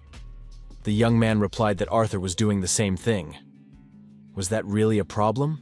Arthur asked what they were going to do with Excalibur. Lee Jun-kyung was surprised. Why was he being asked this question? He told them where the sword was, and they would have to figure it out for themselves. Arthur was indignant. He had promised them. Lee Jun-kyung reminded him that he had been asked to find Excalibur, which could break the curse. The job was done. Moreover, he was waiting for payment for it. Arthur did not think that Zeus would agree to negotiate the transfer of Excalibur. Lee Jun-kyung suggested that Merlin would be able to figure it out, as she was a very intelligent girl. Arthur asked what payment Lee Jun-kyung wanted for his service. Lee Jun-kyung thought that Merlin was currently in a meeting about the return of Excalibur. There was no point in explaining to Arthur, who knew nothing but power. The young man replied that he would tell him about it when Merlin returned. At that moment, Merlin appeared in the doorway and said that they were ready to hear their wishes. Lee Jun-kyung said he wanted both Merlin and Arthur to survive. He needed their trust. They had to follow his instructions. If they agreed, the debt issue would be settled. Arthur was surprised. Why was Lee Jun-kyung asking for two things to repay one debt? The young man replied, "Did Arthur want to die? In that case, it would be a shame." Merlin agreed, but wanted an explanation. Lee Jun-kyung stated that something important was about to happen. A special gate and strange mana. He was sure that Merlin and Arthur had sensed it too. Wasn't that why the Knights of the Round Table had been summoned? Merlin confirmed the assumption. The density of magical power is growing at a wild rate throughout Great Britain. It's all because of the special gate. Lee Jun-kyung added that more such gates would appear in the future. Merlin asked if this was the important event the young man had mentioned. But what about the request for them to survive? The protagonist explained that the important event was the disappearance of all the special gates. It was necessary to prepare for this moment. At a remote training ground, Arthur said that he often trains here alone. Few of the council know about this place. He suggested starting training. It seems that Lee Jun-kyung has become stronger since their last meeting. Lee Jun-kyung agreed. He was very different from who he used to be. Our hero asked if Arthur had ever fought the guy with lightning. Arthur was surprised. How could he say such things just like that? Did he really want to die? Lee Jun-kyung said he was only interested in the answer. The answer was yes. Lee Jun-kyung declared that he would now launch a preemptive strike and rushed at his opponent, thrusting his spear forward. Arthur said it was too slow and dodged the attack. Lee Jun-kyung thought that the duel with Arthur was not just a test of his abilities. He had to use everything he had. The spear's firepower was enhanced. The flames under the influence of the Fire Monarch were on Lee Jun-kyung's side. Arthur said he was impressed. Lee Jun-kyung acknowledged that his opponent was strong, but he couldn't give up. He planned to land at least one blow. The protagonist prepared for a new attack, enveloping his spear in fire magic. Arthur was surprised. Was his opponent absorbing magical power? The dragon's heart released energy. Arthur asked what it was. Lee Jun-kyung replied that it was a solar flare. Arthur said that a flare was a magnificent technique. In response, the hero was attacked using his opponent's unique technique.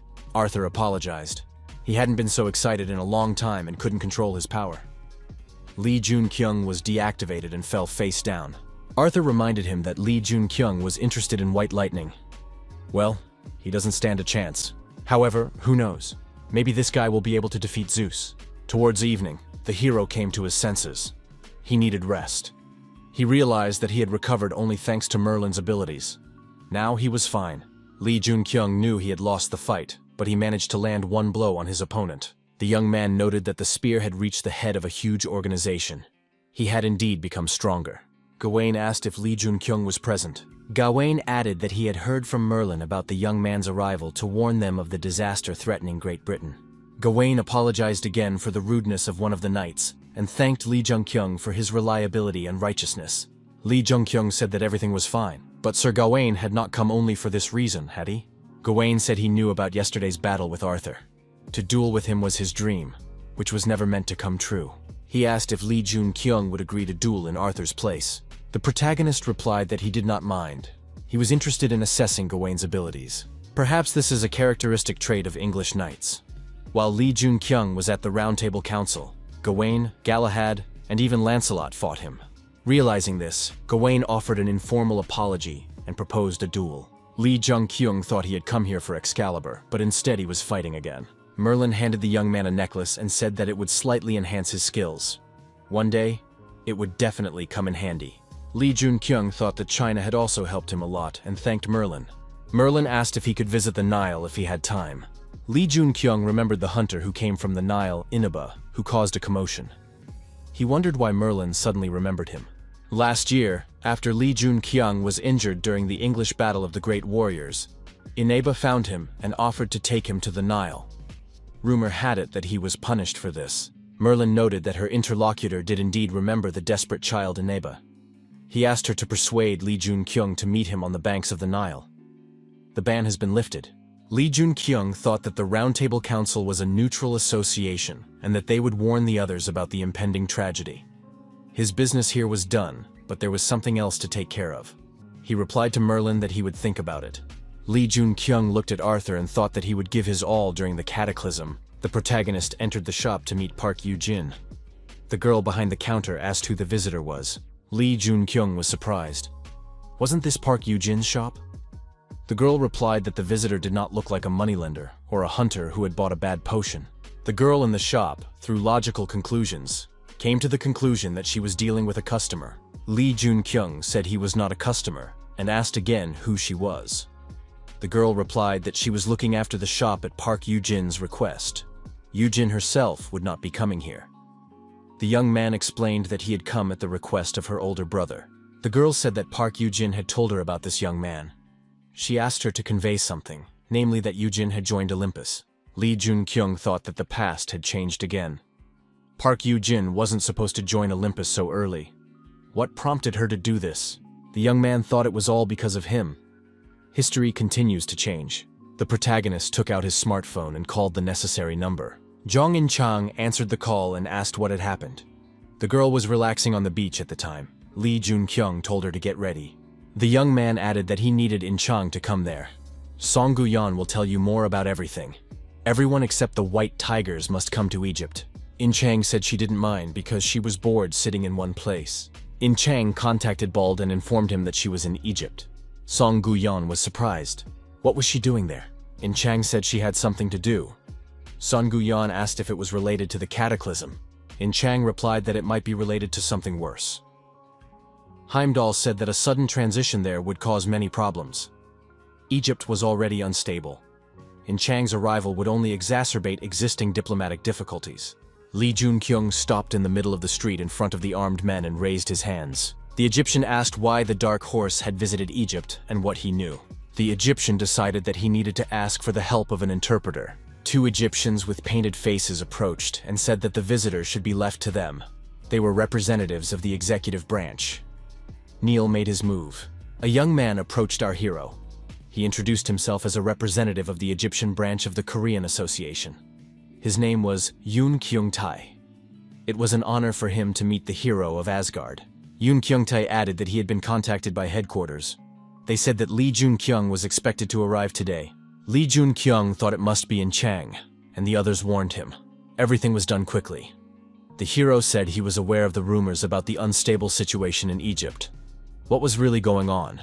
Yoon Kyung-tae replied that Egypt was currently under the complete control of the Nile, divided into 3 arms. Memphis is in charge of politics. Hermopolis controls the business sector. Heliopolis keeps an eye on hunters and the association. They are fighting for power and constantly trying to seize each other's spheres of influence. Therefore, the situation in Egypt is currently very chaotic. Previously, Heliopolis had the most power. But after the incident with Horus, they ran into big problems. Lee Jun-kyung remembered that Ineb had mentioned being a member of Heliopolis.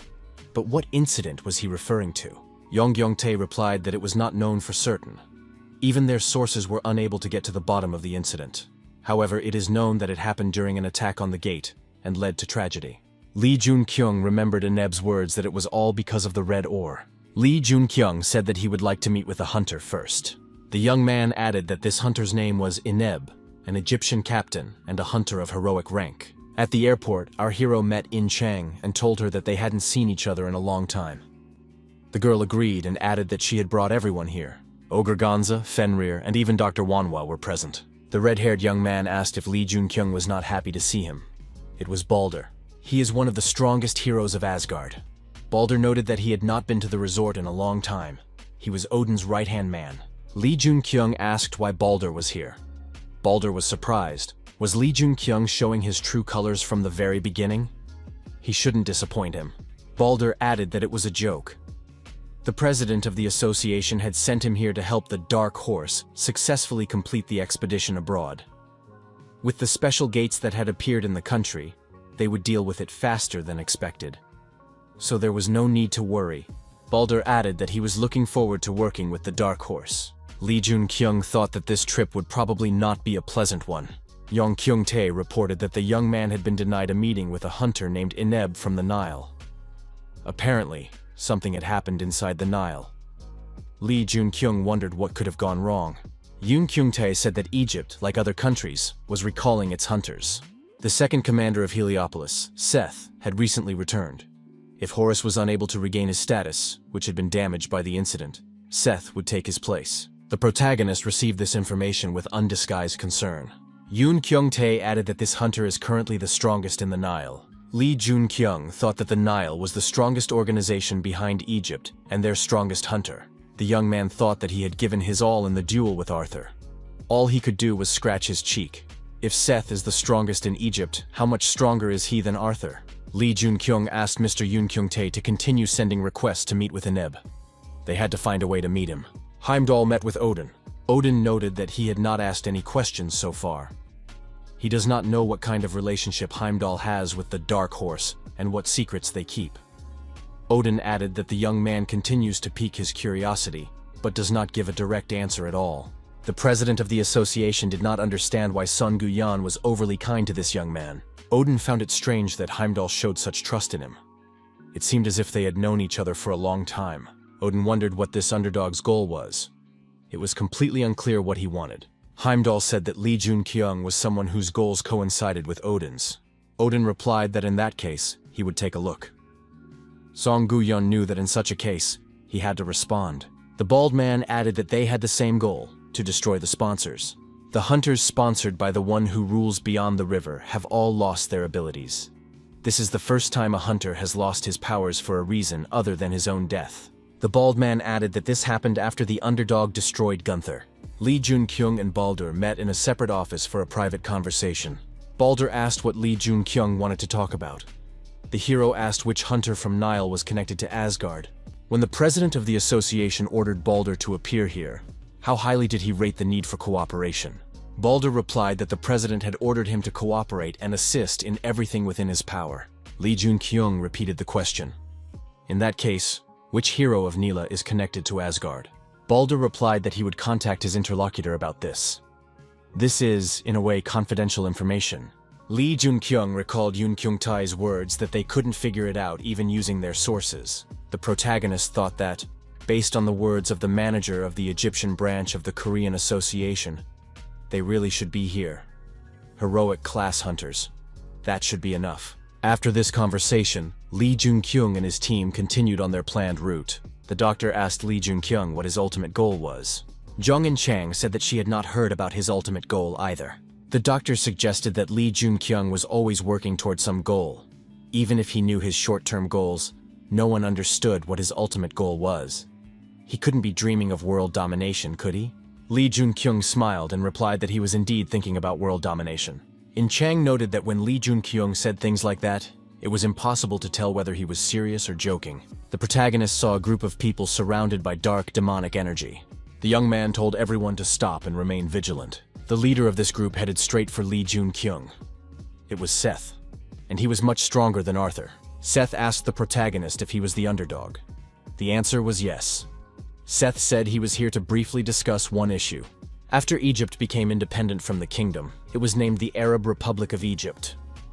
Did Lee Jun-kyun know about this? Seth noted that Egypt was still part of the kingdom under the rule of the Nile dynasty. Everything in Egypt was under their control. Lee Jun-kyung asked if Seth was trying to become the successor to this dynasty. Seth answered in the affirmative and added that Lee Jun-kyung was smart enough to understand his goals. Seth asked if his interlocutor wanted to guess why he wanted to become Osiris's successor as head of the Nile, and what he needed to do when he became ruler. Lee Jun-kyung thought that before the meeting, he had assumed that Seth had staged the accident for the sake of the throne. However, if he did it not just for power, was he really trying to become king? After the conversation, In Chang asked how fruitful the meeting had been. Lee Jun-kyung said that Seth asked him to guess his intentions. In Chang asked what the young man had replied. The hero couldn't even imagine Seth's true goal. He thought Seth was simply seeking power. However, it turned out to be more complicated than that. Seth was dangerous, but not evil. In other words, he was neither black nor white. Rather, he was gray. Lee Jun-kyung added that he couldn't give an answer. In Chang understood everything. Balder asked where Lee Jun-kyung was. It seemed that everyone had finished their business. Balder noted that the underdog team was quite unusual. Everyone on this team was a Duke-level hunter. Why hadn't any of them joined Asgard yet? Hunters who weren't part of Asgard, but knew the organization's secrets. What could be more dangerous than that? In Chang thought that this guy wanted to test them. Lee Jun-kyung said that enough was enough with the jokes, and asked again for the answer to the question he had asked earlier. Balder said again that Odin had ordered them to cooperate with Lee Jun-kyung to the best of their ability. Suddenly, there was an explosion in the air above the city buildings, and a portal began to form. Zhang In Chang said that a special gate had appeared. Right in the center of the city, the girl was surprised. The gate had only just appeared, but its magical power was already growing. At this rate, the gate would open in the center of the city. That meant many people were in danger. Zhang In Chang told the protagonist that they needed to be closed. Otherwise, they would open soon. Lee Jun-kyung told Miss Zhang In Chang to calm down immediately. Deep breathing would help. The girl was surprised. How could anyone tell her to calm down when so many people were at risk? Something must be done immediately, Lee Jun-kyung agreed. The girl added that she was ready to act alone. She didn't understand why Lee Jun-kyung was delaying his response, because every second counted now. Zhang In Chang looked up and saw that hunters were already heading for the gates. Seth was leading the resistance group. Lee Jun-kyung reminded the girl that this was Neil, and they had their own ways of dealing with such situations. However, what he saw came as a surprise to him. The young man did not think that Seth would appear in person. The special gate had already been cleared. As expected, they quickly dealt with these gates. It was obvious that the leader of the group had taken personal action. Even though these were special gates, they could not allow any damage. Lee Jun-kyung turned to In Chang. The girl asked the young man to stop joking with her. She already felt uncomfortable. Lee Jun-kyung, on the contrary, praised the girl. She behaved that way because she wanted to protect everyone. Strange sounds were heard coming from nearby. In Chang assumed that something might have happened and headed towards the source of the sounds. In Chang arrived at the scene and saw local hunters threatening a civilian. The girl asked what they were doing. The hunter was indignant. Did she really decide to talk to them in that tone? Lee Jun-kyung appeared nearby and asked what was going on. The hunters realized that he was the underdog. Was he speaking Arabic? The young man thought that Merlin's necklace had proven to be very useful.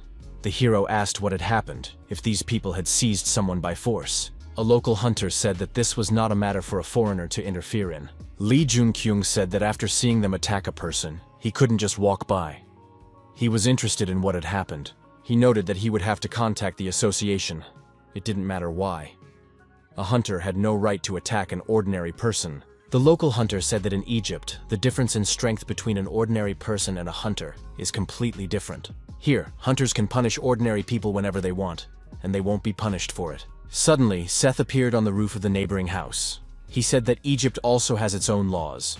The local hunters were frightened when they saw Seth. Seth declared that hunters from the Nile could punish other hunters. This was followed by appropriate punishment, and all the hunters who had bullied the civilian were destroyed. In Chang asked if the hunter Seth was really a good person.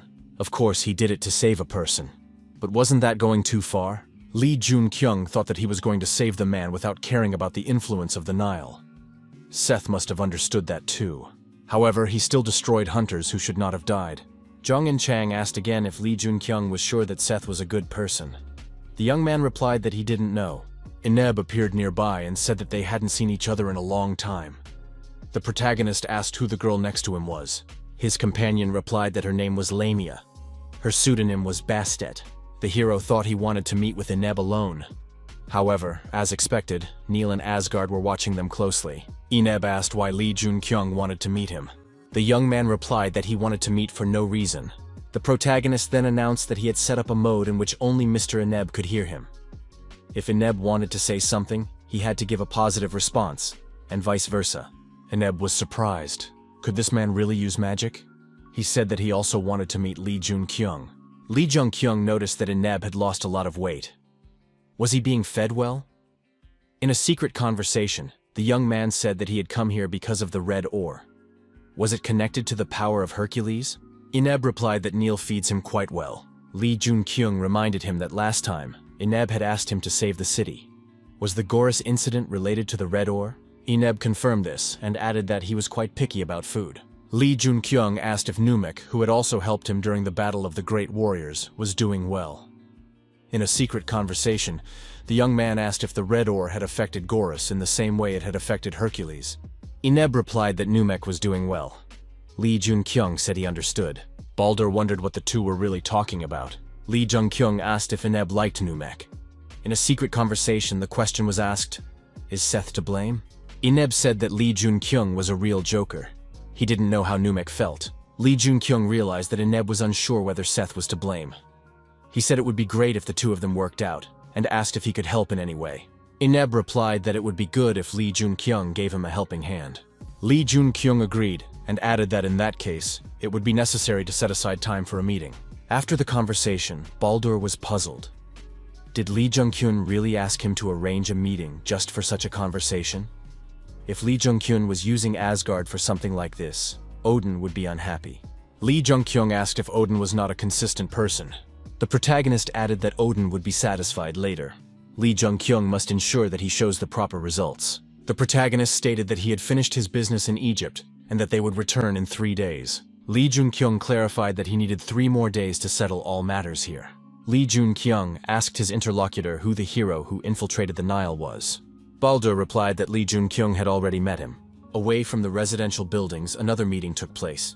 Ineb admitted that he was late. The young man apologized and explained that he had been followed.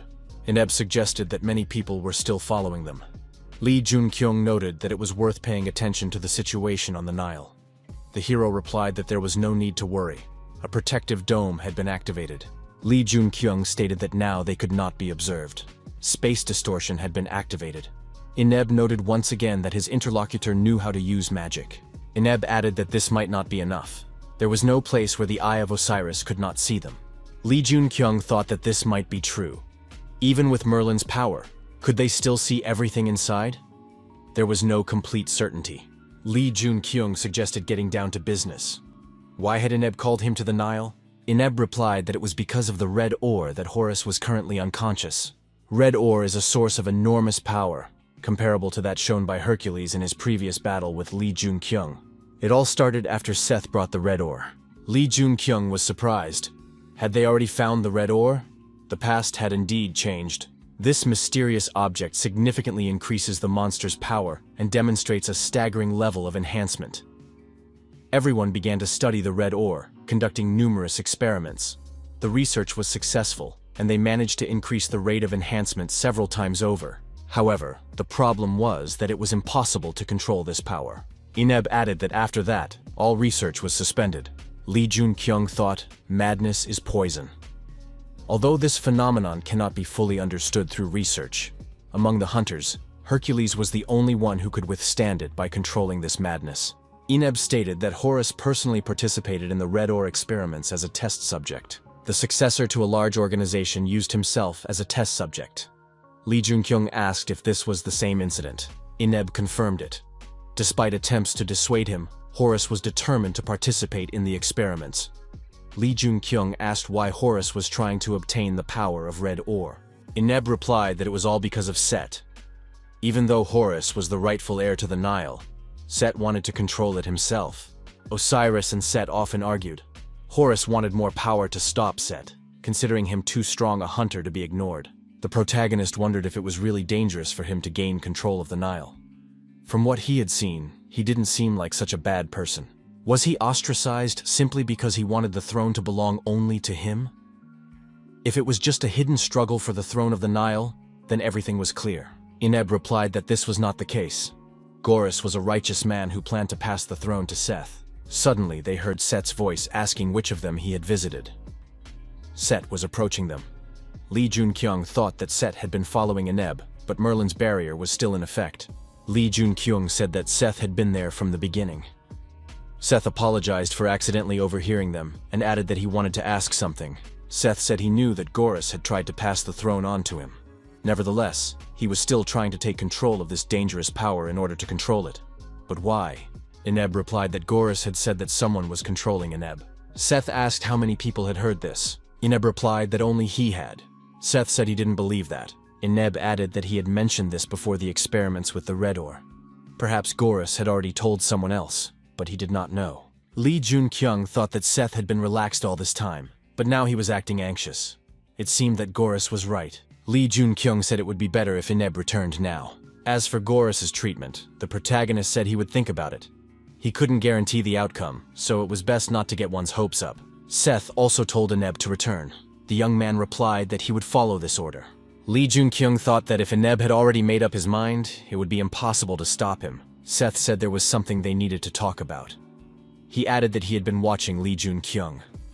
The young man replied that he knew about it, but did not suspect that Seth would be so close, and asked if Asgard was behind him.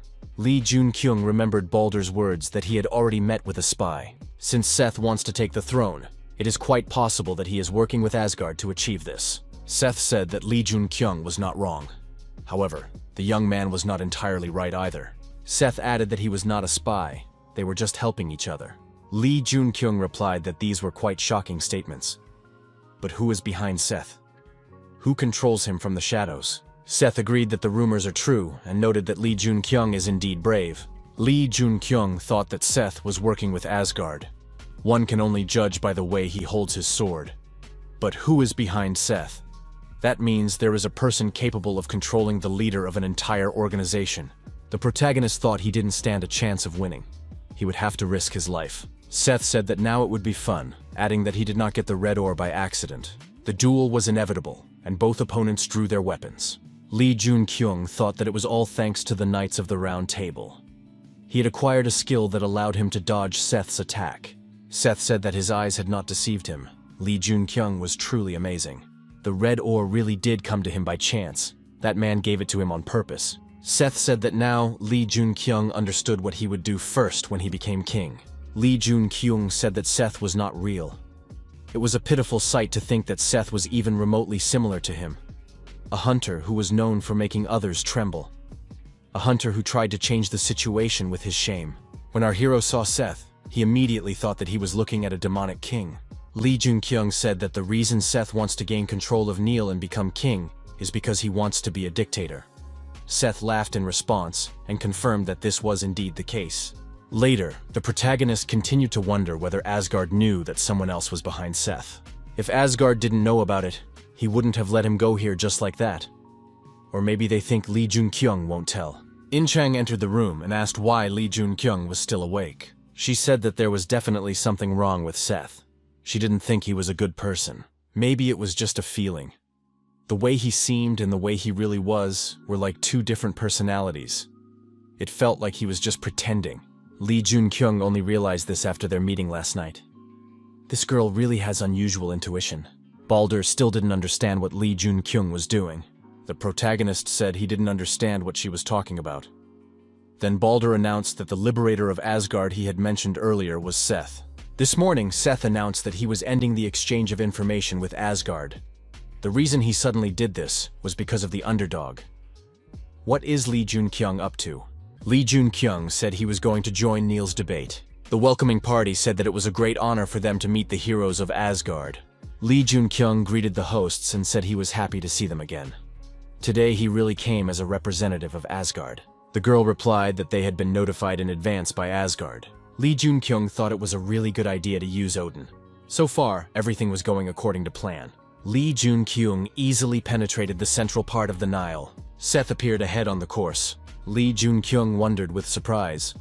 What was wrong with this guy's expression? He had to carry out his plan before it was too late. Lee Jun-kyung asked Bastet where Horus was now. The young man added that he was going to try to cure him. Ineb also appeared nearby. He addressed Bastet with a request. As one of Goros's favorite assistants, Bastet must allow the underdog to heal Goros. Bastet agreed to the request and sped up. Ineb followed her. He expressed hope that this decision would not prove to be a mistake. Lee Jun-kyung and Balder also hurried over. Balder thought, if they didn't manage to save Horus, everyone would die. If necessary, he would have to use him and restore relations between Asgard and Nil. In Chang asked Bastet what the chances were that they would be discovered. Bastet replied that they had already been discovered.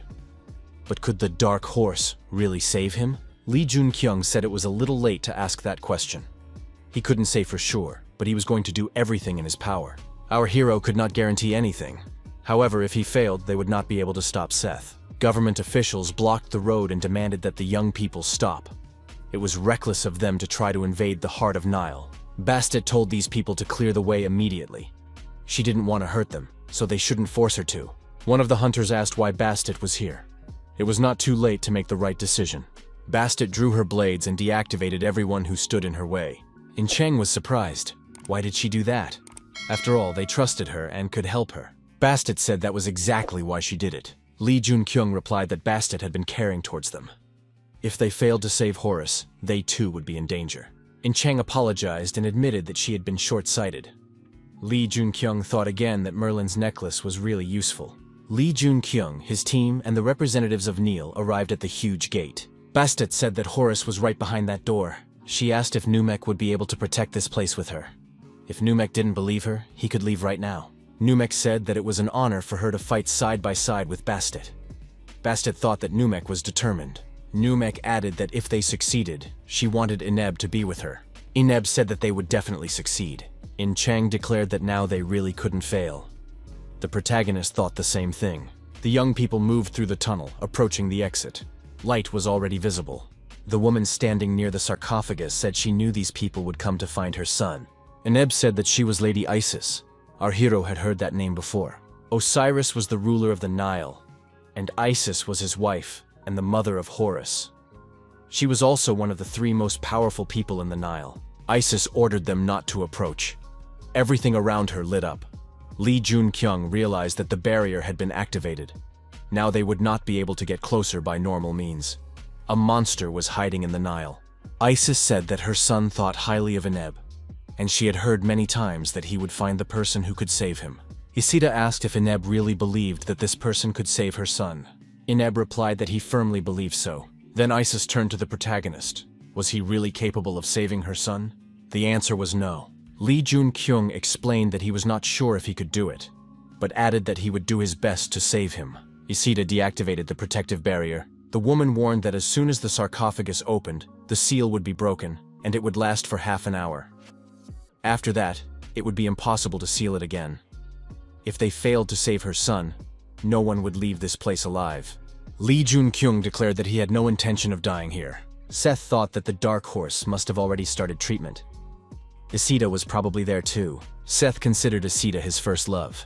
He still had a long way to go, but he couldn't believe he was wavering because of his feelings. Seth announced to his followers that today they would carry out the uprising. He added that today he would take the throne of the Nile. Seth turned to Anubis and ordered him to gather the jackals and lead them to where Horus was. Onobez asked what Seth was going to do. The rebel replied that he would cut the pharaoh's throat. Seth was sure that Osiris was already trembling with fear. The time had come to put an end to their ill-fated relationship. Anubis, exuding dark demonic energy, said he would reap the harvest, spreading destruction. Lee Jun-kyung ordered Mr. Manhwa to control this guy's power as much as possible. The doctor agreed and approached the sarcophagus in which Isis's son, Horus, lay. Balder asked the protagonist if he could really save Horus. The young man replied that he had to.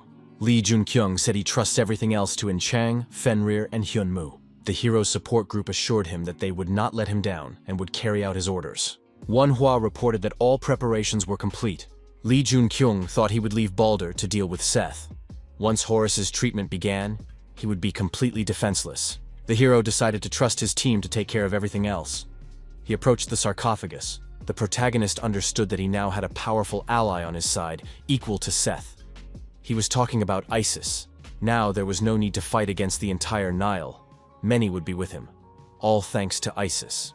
The next step was incredible. Lee Jun-kyung activated his fiery spear, swung it, and plunged it into Horus's body. Isis screamed loudly and rushed at Lee Jun-kyung. Her eyes blazed with rage. Eneb blocked her path and asked Lady Isis to stop. The woman ordered the warrior to step aside. Manhwa told Isida to calm down and look closely. At that moment, incredible transformations began to take place in her son's body. Mana gathered around the spear, enveloping Goros's body. Isis couldn't believe her eyes. Could the spear really absorb the red magical power? The dragon's bloodstone absorbed the madness, consuming its energy. Lee Jun-kyung felt the madness penetrating him. Everything was happening exactly as it had during the battle in England. Back then, the dragon bloodstone had caused the hero to lose his mind. However, now he had changed, absorbing the power of madness with the help of the dragon's heart. The heart absorbed the blood from the bloodstone. Goros bandages, previously stained red with madness, began to return to their original color. Madness penetrated every part of Lee Jun-kyung's body. It was not enough to simply heal Horus. To defeat Seth, he needed to take it one step further. By changing the flow of the stone's energy, the hero hoped to completely absorb the madness. Lee Jun-kyung decided that he needed to grow a dragon's heart. His body shuddered from the transformations taking place inside. Manhwa was amazed to realize that Lee Jun-kyung was completely absorbing the red magical power. Jong In-chang was worried about her colleague. Isida realized that the red magical power that had been eating away at Goros had now passed to the Dark Horse. This meant that Goros would finally begin to heal. Numek was defeated and deactivated. She screamed in pain. Eneb ran up to the girl and prepared a healing potion. After Numek drank the potion, the pain disappeared, and she said she was fine now. Then she asked how Bastet was feeling. At that moment, Anubis was holding Bastet by the throat, enveloping her in dark demonic energy. Isis screamed, demanding that Anubis stop his rampage. Anubis threw Bastet aside and turned his attention to Isis. Bastet fell to the ground and showed no signs of life. Anubis' jackals declared that they were ready to carry out any order from their master. Anubis ordered them to gather the harvest. Isis shouted that Horus and the Dark Horse must be protected. Eneb and Numek said they would carry out the order. In-chang and Manhwa were also ready for decisive action. Manhwa went to treat Bastet. Representatives of the administration rushed at Set, intending to detain him. However, Set cursed them and destroyed them. He said it was a great shame. These people did not recognize their new ruler, even though he was standing right in front of them. The rebel demanded that his brother wait, for he was the one most suited to be the ruler of the Nile. Odin's domain, Asgard. Everything in this territory is subject to ancient and immutable laws. Odin announced the start of the meeting. All those involved were at the meeting. He reported that Set had raised a rebellion. Even if the Nile were to burst its banks, everything must remain under control. Odin added that the topic of today's meeting was related to the Nile. Baldur joined them via video link and announced that they would soon begin the battle with Set. One gave his permission. Seth and Baldur were already facing each other. Set admitted that he did not expect to see Baldur in his path. Baldur replied that he had not thought about it either. Seth suggested that it was now clear what Asgard's intentions were. He would warm up a little before the main course. Seth activated his sword and rushed at his opponent. The rebel acknowledged that his opponent was strong. Baldur responded in kind. Anubis's jackals, armed with swords, continued to approach their victims. Jong In-chang, armed with a two-handed sword, prepared to meet her opponents. The girl demonstrated her skill with weapons. Her strikes were so swift that Anubis's jackals flew far back. Manhwa returned to help In-chang. The doctor noted that each of the attackers was a heroic class hunter. However, In-chang's skills were simply amazing. The girl said that, looking at these jackals, she did not consider it an appropriate moment for admiration. Isida easily scattered the attackers in different directions, setting them on fire and dealing with them in the most brutal way. Anubis approached and ordered everyone to disperse. He declared that he would deal with Isida personally, and asked if she really thought she could maintain the barrier while fighting him. Isida realized that she really couldn't maintain the barrier while fighting. Anubis's minions noticed that the barrier had fallen, and decided to seize the opportunity. all rushing to attack at once. In Chang said that the attackers were making a mistake. The place they were running to was a living hell. Fenrir was waiting for them. At that moment, a huge snow beast appeared, which came as a complete surprise to the jackals. Fenrir destroyed everyone within his reach. Eneb declared that their chance had come. They must destroy all the enemies who had survived. Seth continued his confrontation with Baldur. He said that even now his opponent was hiding his true power. Impressive self-control. Seth added that all of this was a waste of time. He was doing it for his brother. However, there was nothing he could do now. Seth began to transform. Demonic energy enveloped his body. Baldur thought that this could be dangerous. His goal was to buy time, but if he made a mistake now, he would die. One, however, wanted Baldur to join the fight. Asgard's orders were unconditional, so Baldur replied that they would fight. Set instantly rushed forward, and Baldur noted how fast his opponent was moving. He said that Set's weakness was that he did not control the territory. Now he would see the difference between those who had power and those who did not. Baldur shouted, "Breidablik!" and rushed into the attack as well. Anubis noticed that Set's energy had suddenly disappeared. Isis said that something strange had happened to Set. She added that now the balance of power had been upset. Anubis could give up. Anubis did not believe that anything could have happened to Set. He noticed that Isis was agitated and decided to take advantage of this. Anubis said that he did not intend to destroy Isis. He activated the Veil of Truth, filling the space with dark demonic energy. Isis was affected by this power, and it immediately affected her well-being. Anubis imprisoned the woman in a demonic cube and declared that she had lost her vigilance. Once locked up, Isida felt her body become heavy. She could no longer do anything. Anubis announced that Isida would remain trapped and become a source of his power. Eneb decided to destroy the barrier and rushed to Isis's aid, striking the demonic cube with all his might. However, his blows had no effect, no matter how hard he tried. The young man noted that it was like trying to hit a sponge. Then he changed his style and began to break through with a series of quick attacks. But again, he failed to achieve his goal. Moreover, the barrier began to grow in size. Bastet said that this was impossible. She could feel the power of Lady Isis and Inaba emanating from him. Anubis laughed and said that it was an incredible amount of power that was entering him. Jung In Chang asked Anubis what the dog was going to do. The girl noticed that all his subordinates had been defeated by the white snow dog. Only Anubis remained. Anubis replied that he was harvesting souls, and everyone would end up there. In Chang was amazed by what was happening. All those who had died were coming back to life. Anubis ordered the resurrected to destroy all his enemies. Bastet warned that caution was needed. Anubis's forbidden zone turned the fallen into his fighting toys. Yin Chang said she understood. After all, she had seen something similar before. It was exactly the same as in China with the giants. Back then, the monsters were spawned by the ruler's greed. Ying Chang thought that Set and Anubis were no different from the king of giants. They could not be let go. The girl was sure she could handle it.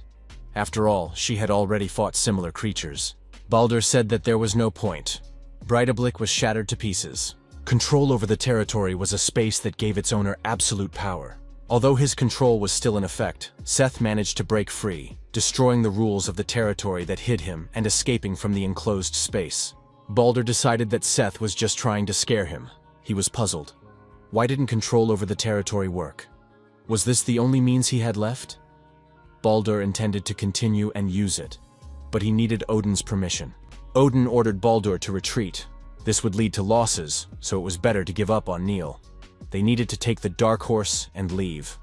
Baldur obeyed the order. Set laughed and asked if this was Asgard's decision. So, should Baldur be brought back? Baldur felt humiliated, but there was nothing he could do. Asgard's orders were absolute. Seth said that it should not be considered a humiliation. Asgard had made the right decision. Seth appeared in the throne room before the ruler. The latter noted that his younger brother had finally come to him. Seth said that his older brother looked unwell. Judging by his condition, was this the result of his own decision? He asked why it had to end this way. The ruler replied that he did not regret his choice. Seth asked if it was because of him. Wasn't that why his brother had become obsessed with power, which had almost cost Horus his life? Wasn't it because he was determined to take the throne? His older brother told Seth not to be so presumptuous. There are many powerful people in this world, but not all of them seek the good of humanity. Seth was surprised. Had his older brother seen the man in black? He laughed and said that now everything was clear. After meeting this man, his brother felt defeated. To surpass him, he became obsessed with a power he could not possess. Despite the fact that his son was consumed by red ore and on the verge of destruction, his brother was still obsessed with power. He said that Seth was certainly stronger than Horus, but the red ore had robbed him of his youth and vitality. Seth replied that he was different from both his older brother and that man. He added that he would now show how different he was, and his body began to transform under the influence of demonic energy. The ruler realized with horror that this was the effect of the red ore. Seth said that this power was his older brother's dream. He just chose the wrong side. The black demonic dog, which had burst out of the shadows, pounced on the ruler after these words. Seth declared that he would follow this man and rule the entire world, not just this pathetic little Nile in Egypt. At the same time, Zhong Inchang continued her fierce battle with Anubis's jackals. Ogre Gonza was not far behind, demonstrating his hand-to-hand combat skills. Hyunmu used his unique abilities to deactivate his opponents one by one. Anubis continued to devour the souls of the destroyed jackals, turning their bodies into obedient puppets. In Chang said with concern that they kept getting back up, adding that there was only one way to stop them. In the next second, icy flashes appeared, and the puppets were destroyed. It was the work of Fenrir, who skillfully attacked the enemies, leaving Anubis alone. However, it was Anubis who managed to wound Fenrir. The icy beast turned back into a boy and fell to the ground. Anubis was struck by an endless stream of power. Now he felt capable of defeating anyone, even Osiris himself. He declared that it was time to put an end to all this. Suddenly, the protagonist's voice was heard, announcing that the deed was done. At that moment, Anubis felt a new source of energy, and it alarmed him greatly. Horus rose from the sarcophagus. He was determined to punish the guilty and restore justice. Horus shouted that Anubis dared not do such a thing. He directed his power at the demonic cube to destroy it. Anubis could not believe his eyes. Could this man really destroy the veil of truth so easily? Isis was incredibly happy to see that her son had awakened. Gorus and Isida exchanged greetings, and the son told his mother to rest now. Horus, filled with determination, declared that he would return soon. Anubis, left alone, continued to concentrate demonic energy for further confrontation. Ineb thought that since the veil of truth had disappeared, Anubis could no longer control the dead. Horus and Anubis did indeed engage in a confrontation, using their unique abilities. After a short time, the rebel was deactivated and lay on the ground. He was surprised to find that he was still alive. Horus said that it was not his place to take the rebel's life. Horus asked Lee Jun-kyung if that would be enough. The protagonist thanked him and replied that it would be fine. Hyunmu asked the master why his life had been spared. Lee Jun-kyung replied that Hyunmu looked lonely. The young man added that he was thinking of making him a brother. In response, the skeleton smiled broadly and uttered words of gratitude. Suddenly, everything around them shook as if there had been an earthquake. Gorus's expression changed, and he said that his father had died. Nile's hunters knelt down and admitted defeat. Without Osiris, they could do nothing. The senior hunter shouted that all was not lost yet, for Horus had already awakened. In this regard, it was necessary to lend him their strength. Thoth, the leader of Memphis, said that Memphis would not join them. He asked what Hermopolis planned to do. Sekhmet, the leader of Hermopolis, declared that they would fight Set, for they were not cowards. He could not stand by and watch the Nile collapse. Thoth replied that in that case, he would also go to the Temple of Ra. He wanted to see the birth of the new king of the Nile. Sekhmet thought that Thoth was acting like a fox. He must be planning to join the side that wins. Seth and Horus stood facing each other on a huge platform. Seth said that Horus looked terrible. Horus noticed that his uncle looked like he was having fun. The hunters said that a new king of the Nile must be chosen in the name of Ra. They had to decide who Ra would choose and who would rule the Nile. Sekhmet and his men repeated loudly, "Rule the Nile!" Everyone present also took up the phrase, "Rule the Nile." Isis, Ineb, and the others also repeated, "Rule the Nile." Seth laughed and said that everyone had gathered here to witness the birth of a new king. The rebel admitted that the dark horse was simply amazing. He would never have thought that this young man would be able to awaken Horus, but everything happened exactly as that man had predicted. Lee Jun-kyung was surprised. He himself was not sure that he could cure Horus, but the man behind Set was able to predict it. Lee Jun-kyung asked if Seth really wanted him to save Gorus. The answer was affirmative. Seth said that the true king must be recognized by all. Lee Jun-kyung must also rise to the place where it is decided who will become king. Sekhmet and Thoth were surprised. What was this man saying? Did he really want an outsider to join the fight for the throne? Seth asked if Horus had sensed this. He added that his patron, the son of the desert, was also watching this man. Lee Jun-kyung thought that since Horus had awakened, there had been reports that the son of the desert was watching him. But why did the angel dislike this? What did it have to do with who would become king of the Nile? The protagonist thought that even though he had absorbed Goros's madness, he had just been freed from the seal. Goros had never been able to defeat Seth. Lee Jun-kyung approached Horus and said he would help him. Horus replied that this was encouraging. Seth suggested deciding whose patron would prove stronger, the wolf of the destroyed desert, or the son of the desert.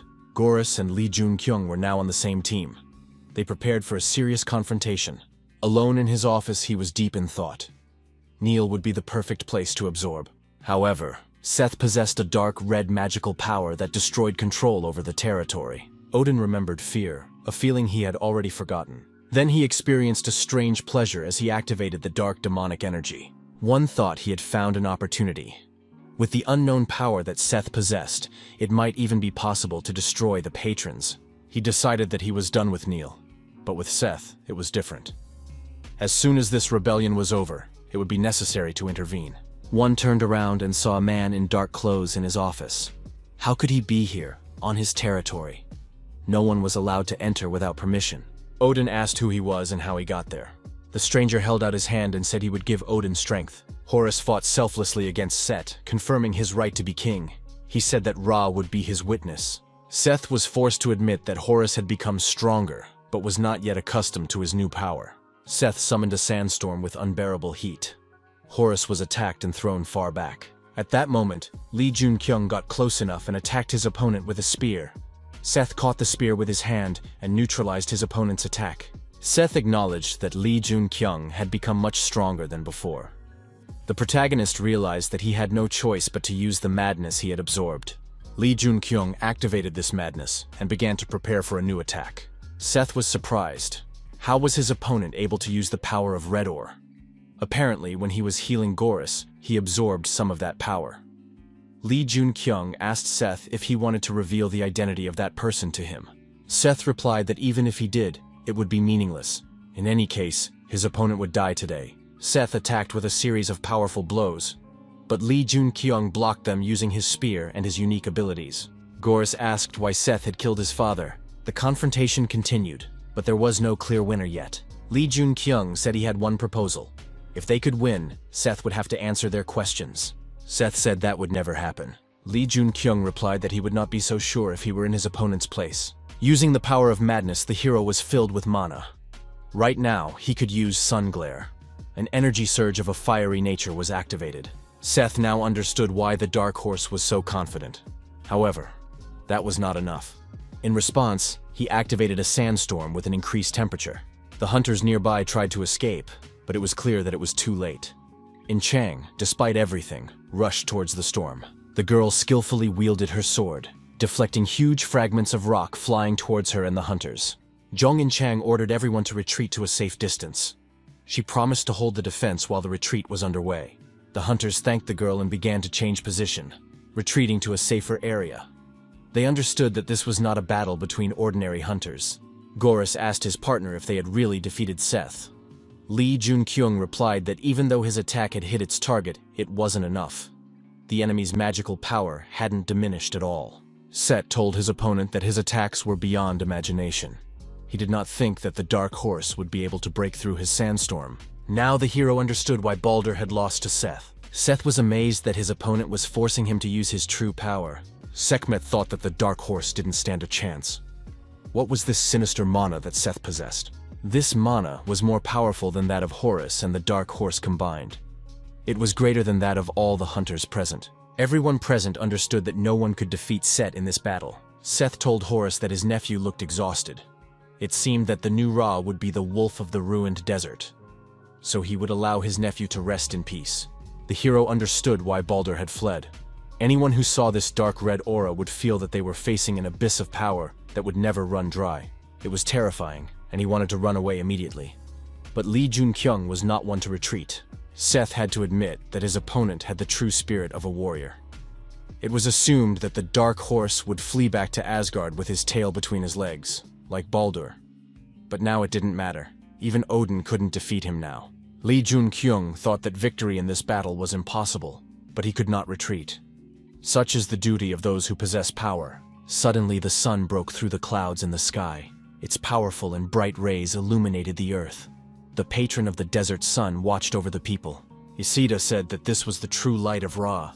But how was that possible? The son of the desert protected Lee Junkyung and Gorus. Lee Junkyung was surprised. What was happening? His wounds healed, and his body was filled with an incredible amount of mana.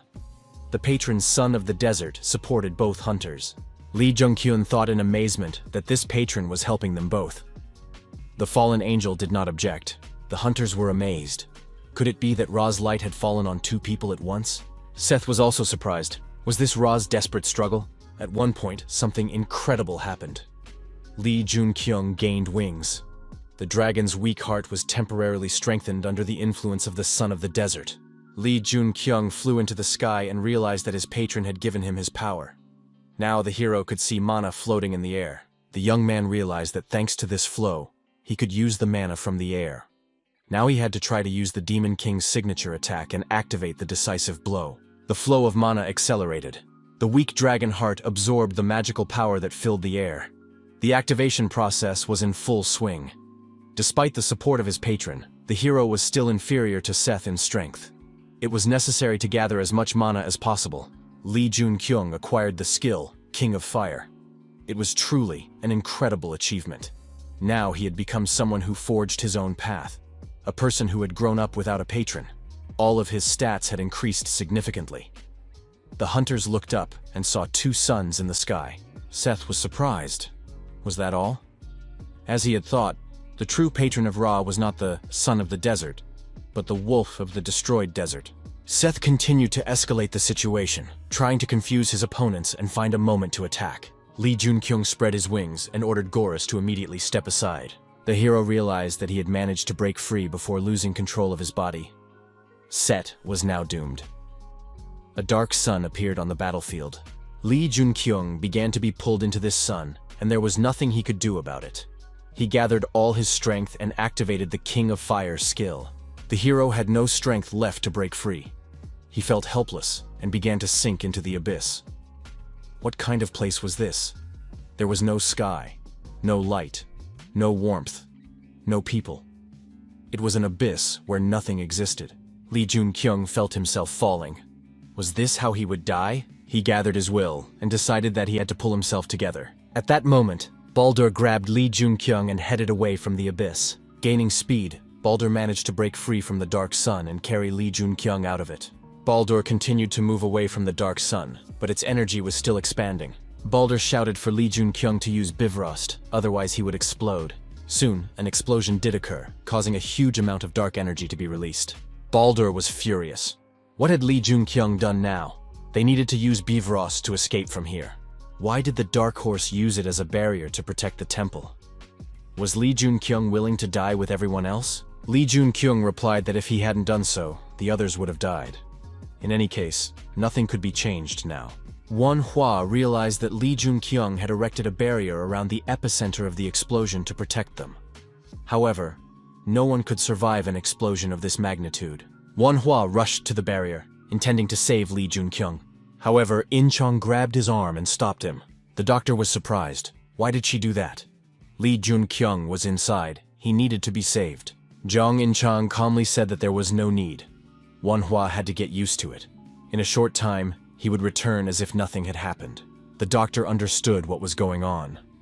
That was why all the other team members were just waiting calmly.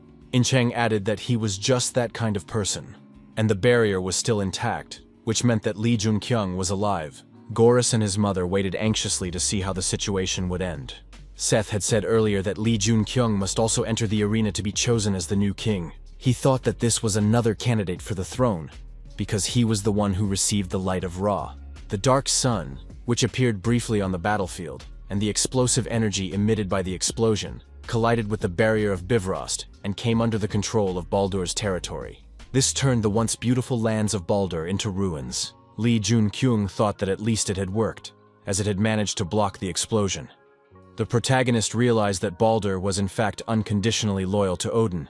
Lee Junkyung realized that this situation was an opportunity to weaken Baldur. Baldur said that he might have saved the young man on a whim, but he would never forgive him. Lee Jun-kyung looked at the ashes and wondered in surprise. Had this place become like this because of him and the Dark Sun? Everything around him resembled a crater after a meteorite strike. Baldur suggested looking for Seth, although there was no reason to do so. Nothing could have survived in this place. The protagonist activated his mana flow to find Seth. Lee Jun-kyung thought that there was nothing left here but stones and dirt. Where could the piece of cloth have come from? How did it survive? He should put it in his inventory. Baldur agreed that there was nothing left here. Could Lee Jun-kyung have found something? The protagonist replied that he had found nothing. Lee Jun-kyung decided that in that case, the barrier could be removed. The barrier was indeed deactivated. Manhwa said that everything had happened just as In Chang had predicted. Yin Chang was delighted to see that Lee Jun-kyung had returned and said with tears in her eyes that she knew it would happen. The doctor suggested that it was Jong In Chang who was most worried. The girl couldn't hold back her emotions and, when the protagonist came closer, threw herself into his arms. After the disaster in Egypt, was everything really okay? The number of hunters was steadily growing. Ordinary people feared that they would soon be replaced by hunters. But who was the person who stopped Seth? The dark horse reappeared. Manhwa asked how Lee Jun-kyung was feeling. The young man replied that he was feeling fine, but would still like to be examined. The doctor doubted that Lee Jun-kyung was really okay. The sudden increase in strength after healing Gorus and the unexpected support of the Son of the Desert clearly meant that his body was overworked. He needed to at least check his pulse. The doctor was surprised to find that the young man was indeed healthy. He even looked stronger than before. Lee Jun-kyung admitted that he wasn't sure, but apparently that was the case. In Chang said she had important news. The girl was holding a fresh newspaper. Everyone was talking about the Dark Horse. The article was about a Korean hunter who saved Egypt. Just a few days ago, the newspapers were full of news about hunters, but now there was not a single line. Instead, everyone was discussing the Dark Horse. Someone was probably deliberately trying to divert attention. And Chang said that ordinary people were shocked by this incident. Lee Jun-kyung agreed. They probably saw the true power of hunters for the first time. Yin Chang noted that it's not just the power of individual fighters. Lee Jun-kyung replied that it still works. Now people will worry about hunters. The young man thought that in the future, hunters would rule over ordinary people, and people would become no better than livestock. Ineb, who appeared nearby, said that Gorus had ordered the young man to be brought to him. After the battle with Seth, Lee Jun-kyung was unable to meet with Gorus. Because Gorus had been sealed away for too long, and had suffered many wounds during the battle with Seth, he needed medical treatment. He was under medical supervision for several days. This was the responsibility of the new king of Nil. Ineb said that Nil was grateful to the young man for his help. Ineb added that even though Lee Jun-kyung was a stranger, he had been blessed by the light of Ra. Lee Jun-kyung said he was not interested in becoming king. He did not want to cause unnecessary trouble. The young man added that the light of Ra would soon leave him, even though it was still indicated that the sponsor was the Son of the Desert. Lee Jun-kyung thought that the fallen angel was gradually beginning to complain. It seems that the Son of the Desert cannot sponsor two people at once. Obviously, he will choose Horus. Ineb said that in that case, there was nothing to worry about, and thanked the young man. Before entering the royal palace, the protagonists were met by Horus and his mother. Other officials were also present. Horus apologized for welcoming the Dark Horse so late. The young man saved his life, and also saved the Nile from destruction. Horus said that Lee Jun-kyung was the official savior of Egypt. Therefore, Egypt decided to repay him in kind. They would give the young man whatever he wanted. Horus added that the savior of Egypt could speak freely. What did he want? Lee Jun-kyung announced that he wanted them all to change. He added that he had heard that once upon a time, the rights of ordinary people were respected on the banks of the Nile. However, the Egypt he saw greatly disappointed him.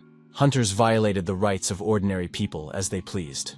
The protagonist repeated that he wanted Egypt to start respecting the rights of ordinary people again. Horus explained that this happened after his father fell and he himself was sealed away. They would make sure that everything returned to normal. In fact, they were ready to grant any request because Lee Jun-kyung was another king of the Nile. Horus proclaimed that even though this man was a stranger, he had been honored with the light of Ra.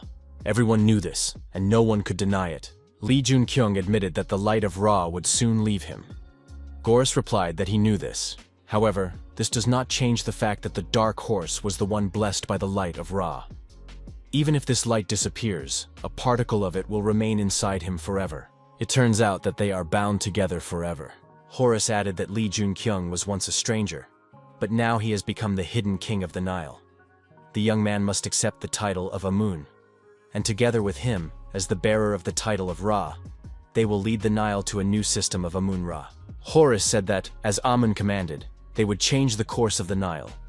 They would no longer tolerate discrimination between hunters and ordinary people. The law allowing hunters to destroy people whenever they wanted would be abolished. All those present lowered their eyes and confirmed that they would follow Ra's orders. Horus and Lee Jun-kyung watched their subordinates from above.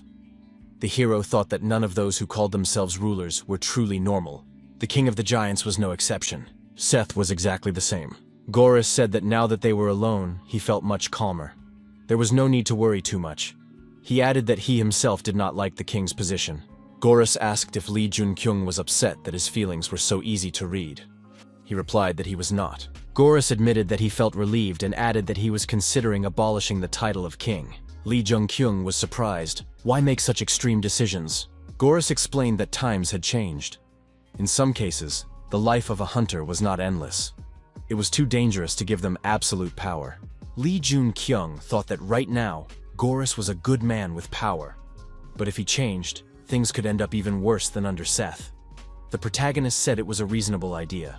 Horus reported that Seth was still alive. He asked if Lee Jun-kyung would hunt him down, since he himself could not leave Egypt. Lee Jun-kyung replied that he was curious to find out who was behind Seth, and promised to contact Horus if he found that person.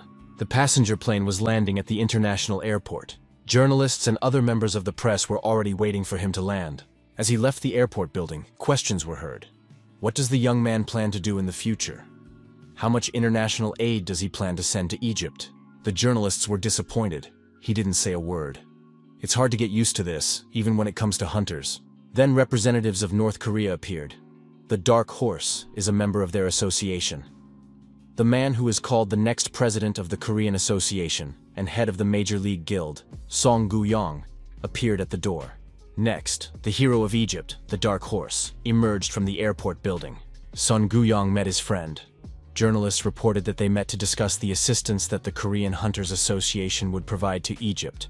After exchanging impressions, Lee Jun-kyung noted that Baldur had left for Korea too quickly. Then, everything made sense. Song Gu-yeon admitted that this was precisely the reason, because he was the only one who had disappeared. The bald man added that a state of emergency had been declared in Asgard. Since Odin's influence was enormous, it would not be easy to fill the void left by his absence. Lee Jun-kyung wondered, why did this happen now? Why did he disappear when the disaster was not yet over? If it had happened later, it could have been taken calmly. But in the midst of a disaster, it was a bad sign. Where did he go? Son Gu-yeon noted that Odin was not someone who could be attacked or kidnapped. Moreover, the last place he was seen was his own Asgard. So wherever he went, he did so voluntarily. Lee Jun-kyung wondered what Odin had in mind if he had disappeared on his own. Son Gu-yeon said there was no need to worry too much. Even if he disappeared, it would not be a disaster, although it would not be easy. Lee Jun-kyung admitted that this was a great relief. However, they had still lost their most important source of power. They needed to finish their business here and return home as soon as possible. The young man thought that Odin's disappearance was completely different from anything that had happened before. Surely it had something to do with him. If he hadn't been there, everything would have turned out differently. This thought made him feel uneasy. One of the hunters said that they regretted the incident that had occurred in Egypt. Takamagahara would send most of its heroes to rebuild the country. Lee Jun-kyung thought that they simply wanted to establish control over Egypt by stationing their heroes there. The protagonist realized that Takamagahara was a secret organization in Japan. He had only heard about it before. One of the hunters stated that this incident had undermined the status of hunters around the world, and now compensation had to be paid. Lee Jun-kyung thought that every group here was acting like Japan. Now that the Nile had weakened, they were trying to take it over. He asked Baldman if Asgard was going to intervene. Song Gu-yeon replied that after discussion, they had decided not to interfere in Neil's affairs. Besides, they already had enough influence. There was a person who could do everything possible, and that was thanks to the hero of Egypt. Lee Jun-kyung said that Baldman shouldn't say that. Song Gu-yeon just smiled. It's the truth. Horus appeared on the podium. He declared that Egypt had already been saved. and therefore they would forever express their gratitude to the one who had done so. Horus announced that Egypt was now united with Asgard. To be more precise, it would work side by side with the Dark Horse. After this announcement, the protagonist noticed that everyone present was looking at them. Son Gohan had expected this. But what should he do now? Disaster was approaching, and Odin was currently absent. They no longer had enough strength to even protect Korea. Son Gohan rose from his seat and wanted to talk about the situation in Asgard. Lee Jun-kyung added that before they discussed further assistance to Egypt and cooperation with it, there was something else that needed to be said. Lee Jun-kyung also took the podium and said he wanted to talk about Seth, whom he had fought. At that moment, every hunter present was shocked. Was there really information about Seth? The hunters couldn't believe it. Was this young man really going to reveal valuable information about such a powerful hunter just like that? Lee Jun-kyung said that Seth had told him that something was coming. Something truly grand was about to happen. It was related to the special gates that had recently appeared. Everyone present also felt it. The density of magical power per unit volume was increasing. One of the hunters was not mistaken. This man really knows something. Lee Jun-kyung added that Seth said this was just one of the coming signs of disaster. Lee Jun-kyung reminded them that it had been some time since the gates and hunters had appeared. Did those present really think that such a change would not happen again? Seth told him about it. He said that a disaster was coming. Lee Jun-kyung added that Seth was trying to win him over to his side. That was why he had revealed such a secret. Seth said that someone with incredible power was seeking to conquer the world and rule it. And if he worked for this person, he would be able to join forces with him. Those were Seth's words. The representative of the Japan Association stood up and said that this was nonsense. Wasn't Lee Jun-kyung trying too hard to raise his own value? The Dark Horse was certainly strong, but not strong enough for Seth to try to recruit him. Lee Jun-kyung said that in that case, he wanted to ask one question. What is their goal? For everyone who is part of the organization, what is their ultimate goal? The Japanese man replied that his goal is to save humanity and bring peace to the world. Everything they do, even if it means sacrificing themselves, is for the prosperity of humanity and a bright future. Lee Jun-kyung said that their real goal was personal gain and the right to control the territory. Wasn't that so? The protagonist added that whatever their goal was, it didn't matter. The one who took control of Seth was already working to change everything.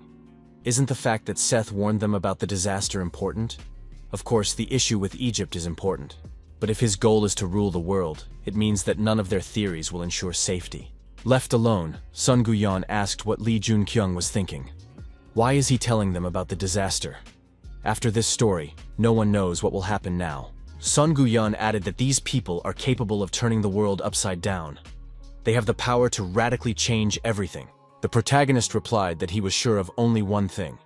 If they told them about the disaster, they could save many lives. Upon hearing about the impending disaster, they will surely try to do something. This alone will undoubtedly help them protect their countries. Compared to the past, this time, many people will be able to survive the catastrophe, as the necessary conclusions have already been drawn. Son Gohan noted that since Odin was currently absent, Lee Jun-kyung had gathered new people to deal with the disaster.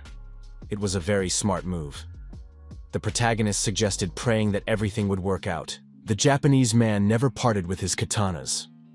At that moment, he was standing on the shore of the pool, staring into the distance. He came here to help Egypt regain its strength, but he heard about the disaster, although it may all be a lie. Lee Jun-kyung had previously said that Seth had tried to win him over to his side. That was why he had revealed this secret. Recalling those words, the Japanese man assumed that the Dark Horse was not lying. The Japanese man asked the blindfolded girl what she thought about it. Hadn't she also predicted the impending danger? The girl replied, "Disaster is coming." The hunter thought that she had been saying this constantly over the past few weeks. In that case, it was necessary to meet with the Dark Horse again. The Japanese hunter went back to the association's headquarters and met his fellow hunters there. He asked them if they had all come here because of the disaster. The answer was yes. The Japanese man knew that they were connected to a secret American Masonic organization. One of the Americans remarked that if what the Dark Horse said was true, then they needed to discuss further details.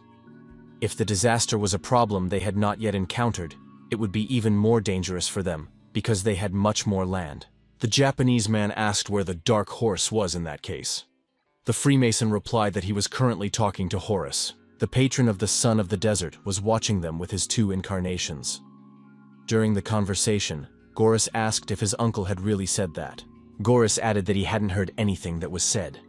Could Li Junqiang tell him the truth? Li Junqiang thought that since the Son of the Desert was watching them, it would be difficult to lie to Horus right now. The protagonist replied that it was not true. Li Junqiang added that it wasn't a complete lie. Didn't Gorus know that someone was standing behind him? Li Junqiang noted that the coming disasters were not lies either. Gorus wondered how Li Junqiang knew this. Li Junqiang wondered if the fallen angel could see through the eyes of the desert sun. Li Junqiang thought that perhaps Gorus could become his reliable ally. He had no choice but to trust him. The protagonist promised to tell the whole truth if Gorus kept it all a secret. Gorus agreed. Li Junqiang stated emphatically that he had come from the future.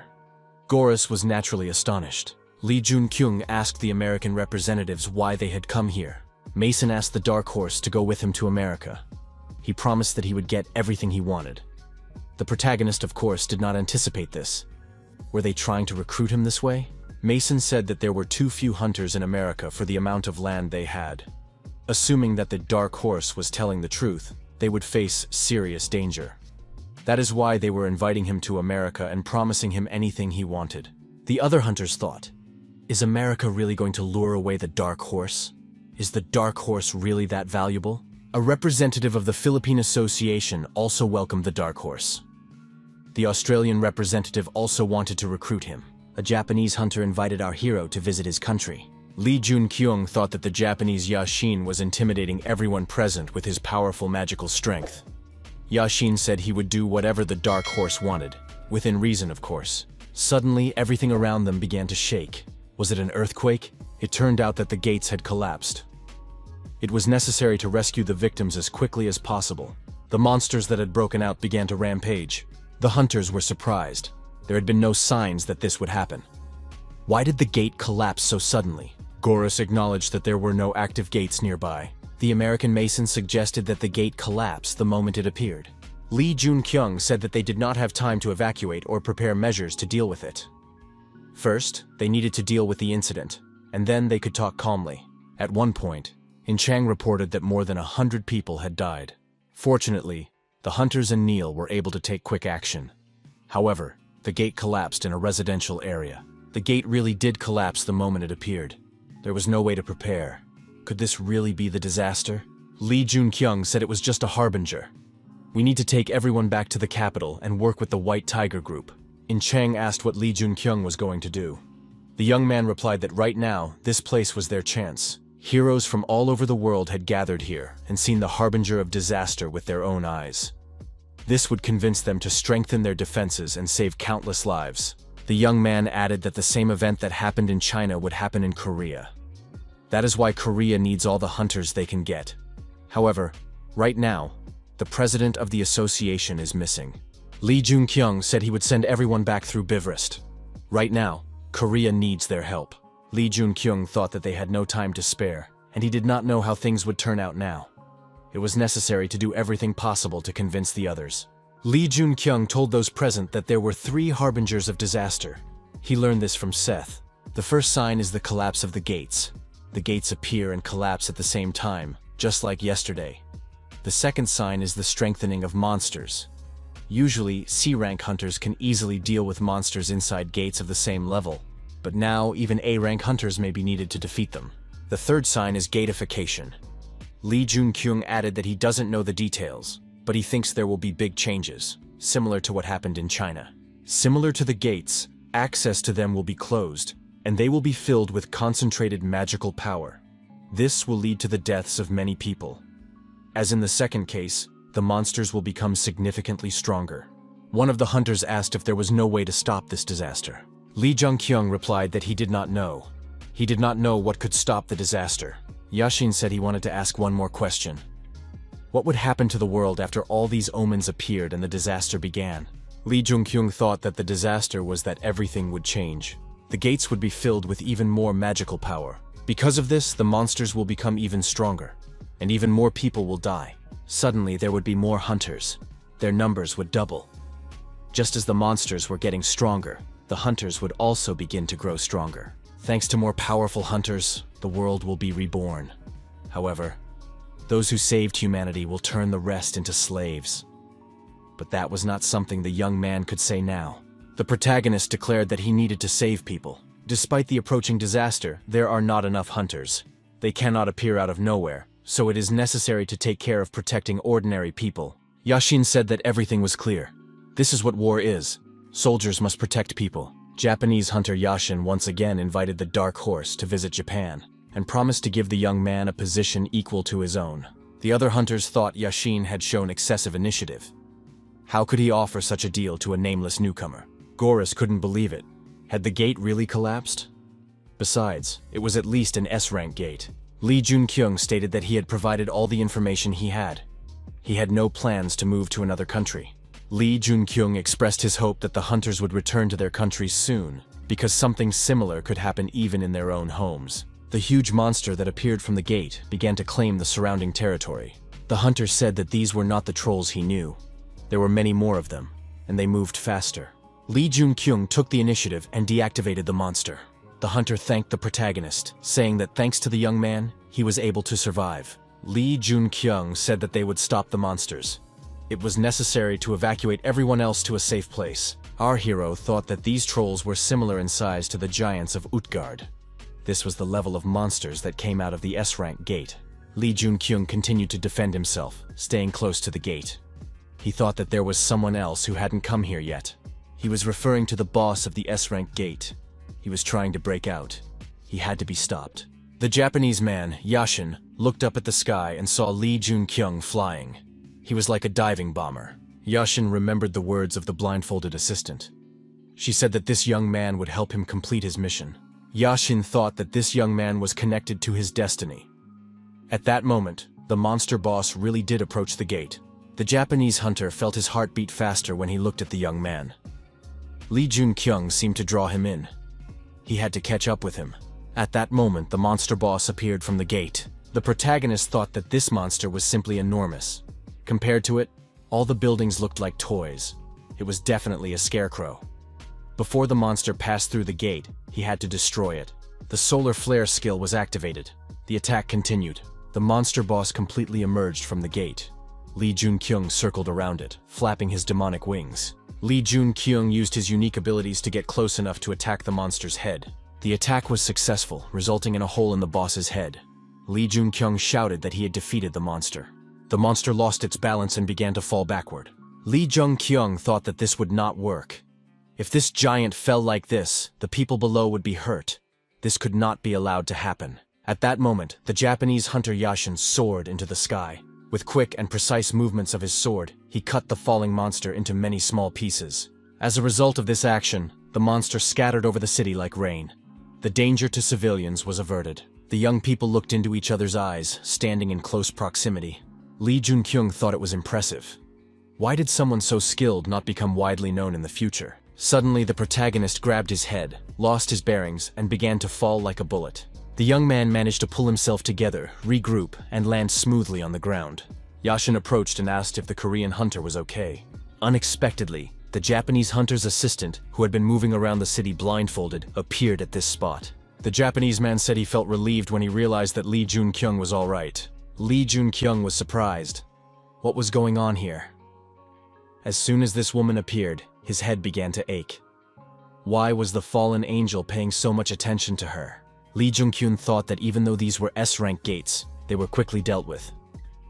Thanks to this meeting, heroes from all over the world gathered in Cairo. Song Guyon said that the young man had done a good job. Goris also thanked Song Guyon for his invaluable support. Goris suggested that the young people leave. Lee Junkyung said it was time for him to go, but he enjoyed working with Goris. Goris's rescue led to a fierce battle with Seth and his strengthening. Our hero realized that getting rid of variables would ultimately only lead to more of them. More importantly, the Desert Sun stops sponsoring Lee Junkyung and gives the young man permanent fiery power. Horace said that Neil wants to continue the cooperation, but they are not asking for help. Due to Seth's rebellion and the collapse of the gates, they suffered serious damage. However, one day Egypt will regain its strength.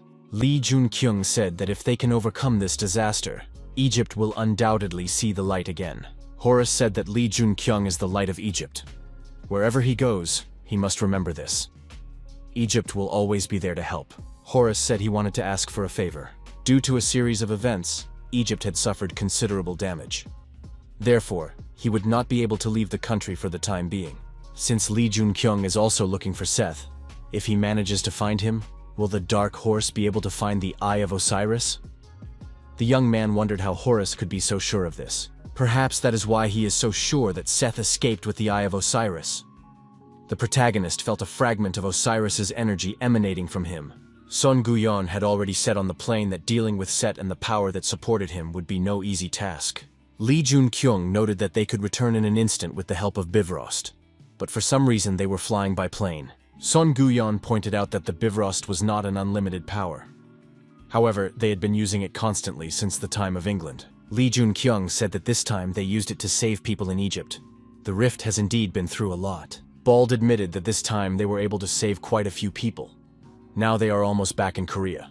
Lee Jun-kyung asked how the investigation into Odin's sudden disappearance was progressing. Bald Guy replied that they were still trying to find him. Odin disappeared on his own territory. Nothing like this had ever happened before. One could only hope that nothing bad had happened. Lee Jun-kyung said that with disaster approaching, he needed Odin. What had really happened? The guild leader asked if the man behind Seth was the one mentioned earlier. Lee Jun-kyung suggested that it was indeed the man in black. He is someone who did not exist before, or someone about whom there was no information. Odin's disappearance is definitely connected to him. As the plane prepared to land, it was announced that a fire had broken out at Incheon Airport. The culprits were the flying monsters circling above the airport. They were wyverns. Lee Jun-kyung remembered that this was the second stage of the disaster. The young man left the plane and, using the dive bomber skill, aimed at the monsters. The protagonist immediately attacked the first one he saw and inflicted multiple stab wounds on it. Lee Jun-kyung thought that the patron of the desert sun had provided invaluable support just when he needed it. Lee Jun-kyung didn't want to believe it. Had the disaster already begun? Huge monsters were everywhere. One person really couldn't defeat them. However, in the course of the battle, our hero repeatedly leveled up and emerged victorious each time. Due to the disaster, his magical power increased. Because of this, the mana flow did not work.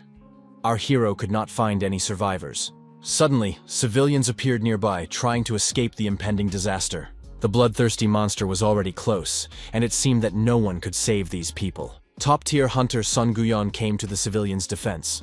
He was, as always, calm and confident. The man thanked the guild leader and said that he had just saved his life. However, the hunters who had rescued them earlier were still there. This information caused Son Guyon concern. It would be difficult for an ordinary hunter to deal with monsters of this level. However, if he left these people alone and went to help the hunters, they would surely die. The bald man decided to go to them. At that moment, Lee Jun-kyung appeared nearby. The guild leader said that the young man had arrived just in time. Lee Jun-kyung said that he was going to the hunters, and Son Guyon would take these people to a safe place and then come to their aid. Lee Jun-kyung saw members of the White Tiger Group who had suffered dangerous injuries. But why was the White Tiger Group here? Lee Jun-kyung turned around and saw a man in dark clothes. The protagonist immediately turned around and headed in his direction. The spear detected demonic energy. The man in black had no intention of leaving and was ready to fight. At that moment, In Chang called out to Lee Jun-kyung and said that she would have brought everyone with her if she had known about the extent of the damage. The girl was not alone. She was accompanied by representatives of the White Tiger Group, who greeted Lee Jun-kyung. Lee Jun-kyung thanked them for coming to greet him, but told them they should return. In Chang said that they had saved most of the survivors, and now they could just go back with them. Lee Jun-kyung said that on the way back, they should meet with Hyun. They could go and help him. In Chang said that they would trust and wait. Lee Jun-kyung must return to them. After these words, the girl and the White Tiger Group set off to complete their mission. The protagonist thought that it was the man in black who was behind the events in Utgard, and probably behind Seth. There was no escaping him. But what if it wasn't him?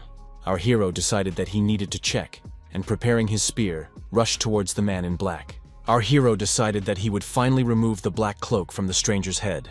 The White Tiger hunter said that Drake was ahead. In Chang declared that she would break through him. The hunter blocked the girl's path and said she couldn't. The hunters said they would take care of it themselves. In Chang thought that Drake alone was not enough to stop her. Exhausted, Jong In Chang fell to her knees. She had lost too much blood from her wound. The girl said that in that case, she was counting on the help of the White Tiger and asked them to fight alongside her.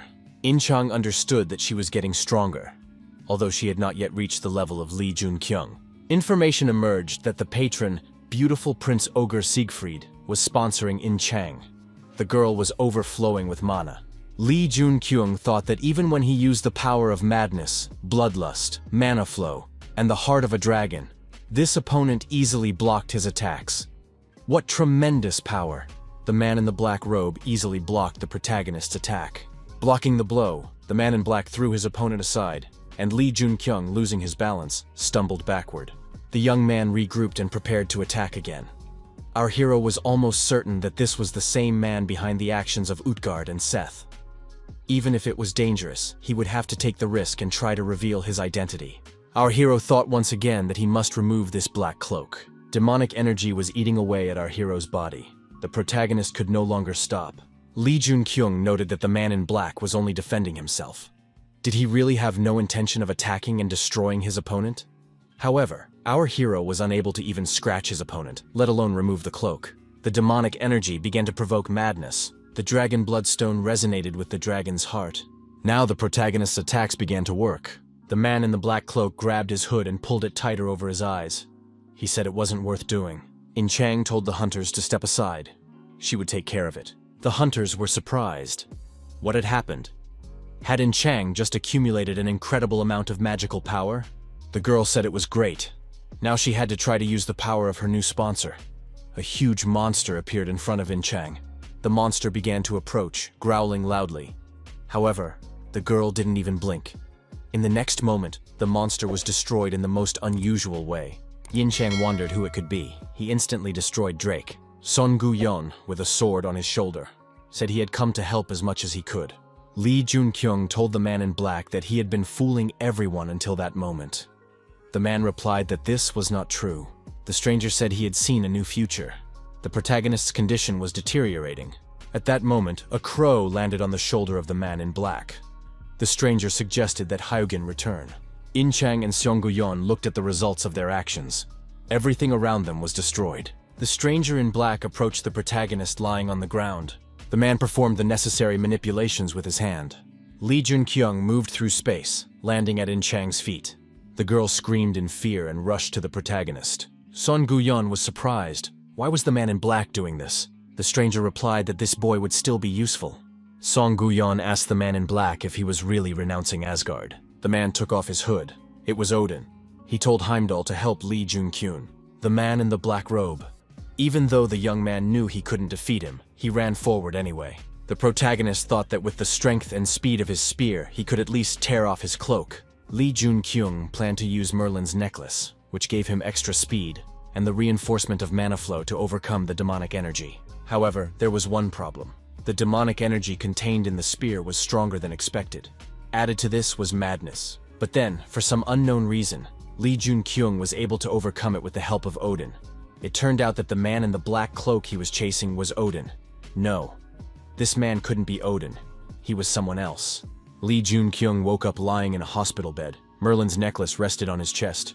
In-chang was in the room. She noticed that Lee Jun-kyung had regained consciousness. Lee Jun-kyung jumped out of bed and said that the man in the black robe was Odin. Sun Gu-yeon said that he had seen it too and could confirm it. Lee Jun-kyung was holding two small pieces of something in his hands. The young man noticed that they were left over from the battle with Seth, and that Odin had given them to him. Lee Jun-kyung noted that they seemed identical. It was just a feeling, but he believed that Odin was the man in black. Odin had received this robe from him. Song Gu-yeon asked what made the young man think so. Lee Jun-kyung replied that during the battle with Seth, Odin was surely in Asgard discussing the matter. The same was true when he went to China. Odin never left his place. Song Gu-yeon noted that this was possible with certain abilities, but they couldn't be sure. Lee Jun-kyung said that this could be true, but it seemed that Odin had sided with the man in black and, for some reason, had decided to stay with him for the time being. Song Gu-yeon said that in that case, he was insane and desperately wanted to know more. What convinced him to do so? Lee Jun-kyung said that despite losing the battle with Odin, he still saved him when the demonic energy began to consume his body. Son Gu-yeon noted that Odin did everything possible to prepare for the disaster. He had been warned in advance. In areas where there weren't enough hunters, he created new guild branches. The bald man added that they would continue to absorb other guilds and form alliances with hunters. That was the plan he had in mind. Li Junkyung said that Seongguyeon had already turned universities into shelters. Son Guyan noted that even here in Incheon, there is already a faint veil covering the area, just like in China. The guild leader added that they had lost contact with the rest of the country. It seemed that ratification was happening there too. Li Junkyung said that here in Incheon, where the gates were collapsing, he would go and deal with the ruler. The young man admitted that he did not know how to stop the disaster, but he knew how to mitigate the situation. When the disaster begins, the gates that are already open will begin to collapse. The gates will continue to collapse. It is necessary to eliminate the very reason why this is happening. The young man understood that this would not stop the disaster, but by fighting the rulers, he could buy some time. Son Guyan asked if Li Junkyung had a plan. Why didn't he tell everyone in Nile about it? Li Junkyung replied that disasters unfold in different ways. The only outcome he knows is Korea. All our hero knew was the path the Demon King had taken. He only knows how to prevent the disaster from escalating in Korea. Li Junkyung repeated once again that he would go and take care of the ruler. He remembered that the Demon King's autobiography did not tell the whole story, but it did mention that he became even stronger after defeating the ruler. History could change, but it was necessary to do everything possible to follow the same path as the Demon King. Seth reported that a disaster had begun in Egypt. One said that disaster had also begun in Korea. He also met with the Dark Horse. Li Junkyung noted that everything had begun as predicted. One thought that no matter how much he looked at that face, he could not get used to it. Among the ruined houses was an elf. He said that children were dying and coming to him. The man kneeling before the elf, wrapped in leaves and tree branches, begged for help. The elf laughed and said that such was the fate of hunters. Interestingly, this place is called Earth. He added that here they would get rid of all their mistakes and restore their kingdom. There were no signs of life in the ruined city. Even from a bird's eye view, no living creatures were visible. The guards standing on the watchtower were on patrol and surveying the surroundings. One of them looked into the distance and said that he thought he saw survivors. Jong In-chong got off the bus with Gon on her shoulder and said they were back. The girl waved to Li Junkyun and Song Guyeon, who were standing on the roof of the neighboring building. They waved back at her. The protagonist said that judging by the number of buses, there must be at least 200 people here. Song Guyeon suggested that there was a reason why they were delayed. Li Junkyung remarked that this alarmed him, as the base would soon be overcrowded. The guild leader said that everything would be fine. They had already finished cleaning up the surrounding area. They needed to look for hunters among the survivors and invite them to join in order to expand their ranks. Li Junkyung noted that the search party must have received some new information and that it was necessary to contact them. Zhong and Chang explained to the hunters in the audience that the situation outside was very serious. The number of monsters had decreased slightly. However, looking at a bird's-eye view photo, it was clear that the remaining monsters were gathering in one place. In Chang added that since all the monsters are heading for one building, it means there are still people who have managed to survive. The protagonist now understood where the ruler was. Rulers have the ability to control monsters. After defeating the ruler, if no new one appears after the disaster, it will mean victory for humanity. Li Junkyung thought that this was exactly what had happened in history. Son Guyan noted that they had succeeded in communicating with the outside world. Fortunately, not the entire country is in this state. However, that's not all. Most of the country is in the same situation as Incheon. In areas where everything is still fine, hunters are evacuating civilians and planning to send aid to isolated areas. The protagonist thought that sooner or later the whole country and even the whole world would come to the same end. However, there is no need to inform other hunters about this. Right now, everyone needs hope. One for all. They will not spare any expense. Son Guyan added that most countries are in a worse situation, but people will prevail. The potential that humanity has demonstrated so far is not weak at all. Now it's time to move on, to take the first step towards victory over the disaster. It is necessary to retake Incheon and move towards Seoul. Li Junkyung thought that the Demon King's book and history textbooks did not mention which ruler governed this territory. It was simply that after a difficult and exhausting struggle with the ruler, humanity had won. Our hero decided to crush the ruler of Incheon in order to follow in the footsteps of the Demon King. The fallen angel watched Li Junkyung. All the surrounding areas around the university, which had become a refuge for Li Junkyung's group, were restored. The monsters no longer appeared, and people began to rebuild the destroyed city. The survivors who were rescued made up less than 10% of Incheon's total population. But even in such despair, hope blossomed. When the gates opened, mana poured out. The sponsors' attention focused on the survivors. Ordinary citizens began to notice that they were turning into hunters. Those who had recently become hunters were offered special training to confirm their qualifications. After their training, everything began to fall into place. Lee Jun-kyung and Sun Gu-yeon agreed to go in search of the ruler in the near future. The protagonist noted that the ruler was growing stronger over time. This was still the beginning of the disaster, so he should not be extremely powerful. Song Gu-yeon said that in that case, it was a great relief. Lee Jun-kyung thought that Odin did not destroy him in that battle, and even helped him. But why did he leave him alive? The protagonist put these thoughts aside and said that now was the time to track down the ruler. Lee Jun-kyung couldn't believe that such a forest had appeared in the center of the city in less than a month.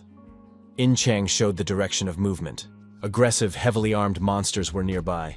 Jung In-chang, without hesitation, entered into battle with these monsters. Watching the girl, our hero thought that she had become strong. She had not yet fully realized her skill, but she was already on her way to becoming a true Siegfried. A monster in the form of a huge tree advanced toward the hunters. It was overflowing with mana. Lee Jun-kyung decided that it was time to show the greatness of the Lord of Fire.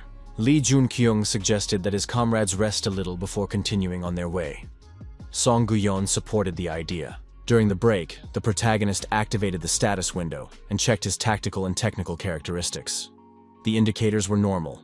After that, the young man remembered the man in black, the one who was in Set's shadow, and the one who was possibly in the shadow of Utgard, the king of giants, the one who had even defeated Odin. From the very beginning, our hero thought that the man in black might be somewhere nearby all this time. The protagonist couldn't shake the thought that the man in black was the demonic king.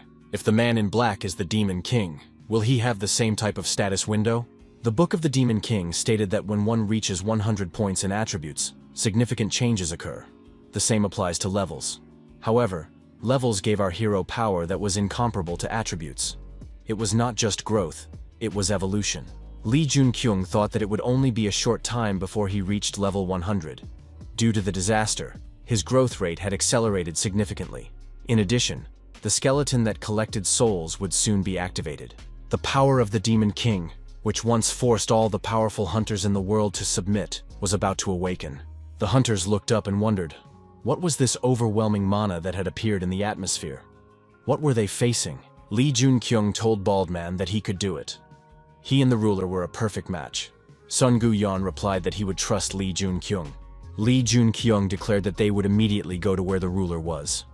If anyone wanted to turn back, it would be better to do so now, because hell awaited them ahead. The man who called himself the ruler couldn't remember how long it had been since he last ate so well. Indeed, hunters taste completely different. The ruler's assistant stood obediently nearby with her head bowed.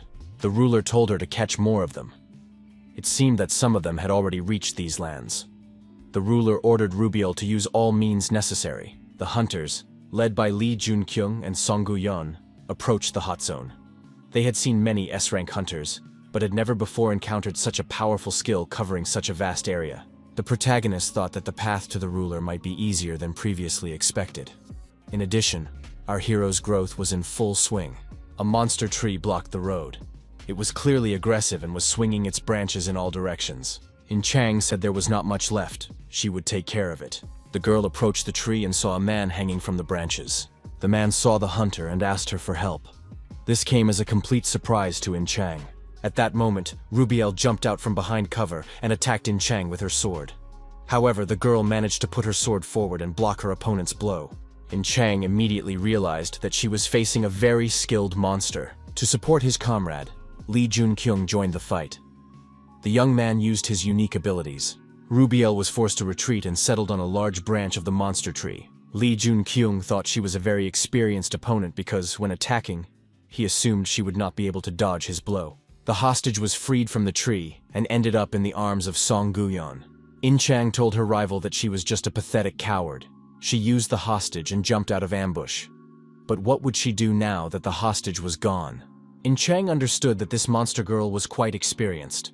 A proposal was made to meet face to face. Rubiel made it clear that she was not opposed. However, after that, more hunters appeared on the branches of the tree, also asking to be saved. The people watching their torment thought it was just awful. Rubiel, in response, only smiled and clearly demonstrated her superiority. Lee Jun-kyung told his partner that he suggested retreating. Song Gu-yeon agreed and gave the appropriate order. The hunters turned around and began to retreat. In Chang became angry and cursed loudly. The ruler of Incheon had the opportunity to observe this situation, and it interested him. The governor found it strange. Those who possessed great power were retreating to protect the insignificant members of their race. The ruler believed that those with power should move forward toward their goal, regardless of whether members of their own race died or not. Although the ruler, whose name was known throughout Alfheim, had become too weak after spending countless years trapped in an interdimensional rift, he believed that if he absorbed them, he would be able to regain his former strength. The elf shouted for the soldiers to corner these people. They needed to use humans as shields and spears. By absorbing them, he hoped to become the god of this place. Lee Jun-kyung, Jong In-chong, and the ogre Gonza, who had returned to his normal size, had no intention of leaving this territory just like that. They needed to gather more information. The girl wondered who the one called the ruler really was. She had a feeling that this ruler had begun hunting them. The prisoner of the tree woke up, and everyone approached him to get the necessary information. Lee Jun-kyung asked what had happened to this man. The frightened hunter said that it was a monster, a real devil. It eats people. After saying this, the hunter lost consciousness again. In Chang cursed loudly once more. Sun Gu-yeon was shocked by what he had heard. Lee Jun-kyung said they had to go back. Song Gu-yeon agreed with this idea. They couldn't continue like this. The monsters were using people as shields to attack them. Even now, the monsters were carrying out their attack. If this continued, all humans would be in danger. Lee Jun-kyung said that they would not return empty-handed. In Chang perked up and asked what the young man was planning. The protagonist activated his spear, filled it with mana, and enhanced it with fire magic. He prepared to attack the monsters. The fiery spear attack reached the ruler, but he managed to block it. As a result of this attack, the ruler's arm was injured. The elf wondered with surprise if he had been looking down on these people too much. The ruler thought that pain was a feeling he had not experienced in a long time. How long had it been since he was last wounded? This man dared to wound Ereva, the king of Alfheim. The reward would follow immediately. Erev added that as a reward, this hunter would become the king's dinner. The guards on the watchtower noted that the expedition had already returned. Our heroes had indeed reached their temporary location. In Chang was surprised. Didn't they already know where they were? Lee Jun-kyung replied that they could already figure it out. Song Gu-yeon asked what Lee Jun-kyung meant. The young man explained that he was sure the monsters would come here. A full-scale attack was to begin that very evening. The comrades changed their location and ended up on the roof of a neighboring building to increase their visibility. Song Gu-yeon asked if Lee Jun-kyung was going to leave right now. The young man confirmed this. In Chang said that she had already prepared everything. After all, Lee Jun-kyung was not the type to leave things to chance. The protagonist replied that what had been received must be returned. Lee Jun-kyung added that Sun Gu-yeon would stay here. As everyone had seen, their enemies during the day were not ordinary monsters. It would be wrong to compare them to mindless creatures. They would definitely attack. Song Gu-yeon noted that there were enough hunters here. Lee Jun-kyung said that the guild leader should not underestimate their strength. In the event of a disaster, those who have the Bifrost must stay. Lee Jun-kyung added that success must be achieved. There are still many people in the hands of the monsters. The more time passes, the greater the losses will be. The protagonist added that they would finish everything and return. In Chang added that they would manage quickly. Song Gu-yeon said that in that case, they should not worry about anything and just go on the mission. Lee Jun-kyung said that their plan for today was destruction.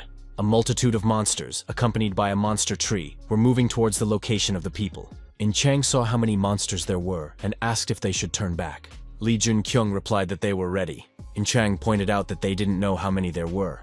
After all, there were countless monsters. Lee Jun-kyung said that they needed to trust each other. They needed to focus on their task. They would focus on theirs. The young man said that they needed to hurry. It seemed that the ruler had already noticed them. Lee Jun-kyung added that the ruler was too confident. He deliberately let all his soldiers go and was calling them to him. Our heroes did not object and headed towards the ruler's residence. The monster woman Rubiel blocked their path. Rubiel drew her sword and prepared to attack. Jong In-chang also activated her two-handed sword and prepared to resist. Lee Jun-kyung thought that this monster was too strong for In-chang. She needed help. The girl told Lee Junkyung to leave and let her handle it. Lee Junkyung said that this was no ordinary elf. It would not be easy for In Chang to defeat her. In Chang replied that there was something the young man didn't know. Our hero noticed how the wound on In Chang's arm was healing in real time. In Chang announced that she had finished creating the dragon bloodstone. After arriving in this country, she hunted like a madwoman. Lee Junkyung realized that he was standing before a great historical hero who had destroyed the dragon, the king of demons, the one whose name was known throughout the world. Now it was Siegfried, the dragon slayer. At that moment, a great hero was born. Moving forward, the protagonist thought that although In Chang had not yet reached perfection, she already had the technique to destroy the dragon, the king of demons. In Chang had definitely grown. She had exceeded all expectations, becoming stronger and much faster. The girl could be trusted to continue the mission. Lee Junkyung arrived at a huge building and realized that the ruler of Incheon was inside. The skeleton that collects souls was activated, and it happened just in time. Now all that remained was to give it a name and awaken it. Lee Junkyung felt the ruler's presence nearby.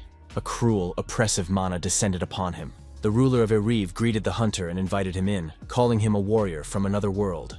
Lee Junkyung was surprised. What did these words mean? Was this mana a test? Our hero decided to play along with his opponent. He slowly approached the ruler and asked why he was so surprised. Did the ruler really think he would fail such a trivial test? Erev asked loudly who this hunter was. The ruler gave his name. He was Erev, king of Alfheim, the Forest Kingdom, and again demanded to know who stood before him. Lee Junkyung wondered whether he should anger and provoke the ruler. Erev said that, according to information obtained from the memories of captured hunters, there was no such person as this young man among the warriors of this world. He was very similar to them. Lee Junkyung was surprised. What did the ruler mean by that? He didn't understand a word. Erev stated that his kingdom had been destroyed by them and had disappeared. Could the young man be one of them? With these words, Erev activated his energy spear, preparing to attack. Meanwhile, the disaster in the capital had changed almost nothing. Ordinary people began to evacuate. Hunters held back the monsters that appeared as the gates were destroyed and prepared to reclaim the isolated lands. In the Hunters Association, in the chairman's office, Baldur declared to the hunters that Asgard would try to resolve this incident. Now that Odin could not be contacted and they were left without Heimdall, Baldur would take charge. Most of the hunters of Asgard, though powerful, were surprised that Baldur was taking charge. Many were unhappy. However, no one else possessed the leadership qualities necessary to get everyone to follow him, so no complaints followed. Baldur stated that Odin had foreseen such cases. Everything turned out to be much more serious than expected. It was necessary to act quickly. One of the hunters told Baldur to give orders and lead them into battle. After all, the only thing they knew how to do was fight. Baldur wondered with surprise how Odin could even work with such narrow-minded fighters. Deciding to change the subject, he asked where Chivu was. Although the hunter Chivu did not belong to Asgard, he was considered the country's most powerful weapon. He had left the capital on Odin's orders. The hunters said that Chivu only carried out the most secret missions, and Odin trusted him too much, despite the fact that he was not a member of Asgard, and his actions were not recorded. Suddenly, the door to the room swung open. The hunters were surprised. Who was it? They weren't expecting anyone. Who dared to interrupt the meeting of the best fighters? Baldur saw the newcomer and said that he had finally arrived. A man in dark clothes with a hood hiding his face entered the room. He said that Baldur was doing well. The man took off his hood, and everyone saw that it was Odin standing before them. He called Baldur his son. Those present were surprised. Was it really Odin? His aura became dark and ominous. What was going on here? Everyone was shocked by the fact that Baldur was Odin's son. Left alone, Baldur thought that Lord Odin had returned, revealing a secret that, according to him, they were supposed to keep forever. Why did he try so hard? Ever since he became an unrecognized child, abandoned to the mercy of fate, Baldur had tried with all his might to earn the recognition of his father, who had always ignored him. No matter what he did, Odin never praised him. Baldur did not want things to turn out this way. Baldur heard a knock at the door, but did not feel anyone approaching from outside. The door opened, and Odin appeared on the threshold.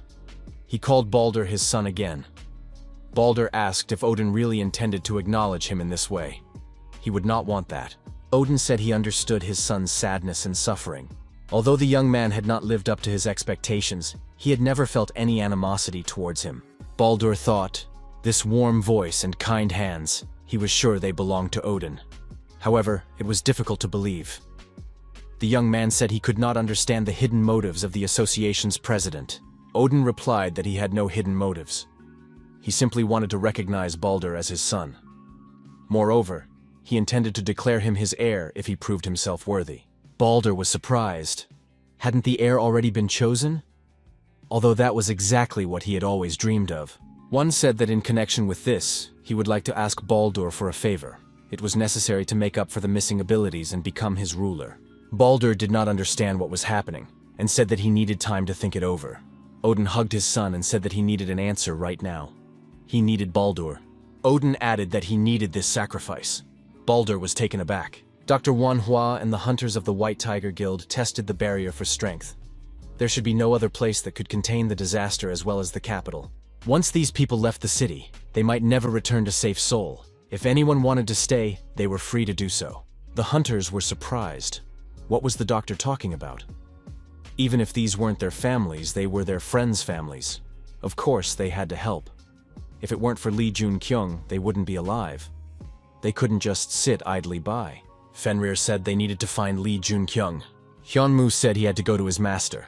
Yoongnyo said that everyone agreed. Wonhwa thought that they were truly loyal people. They were willing to face danger head-on to protect what was dear to them.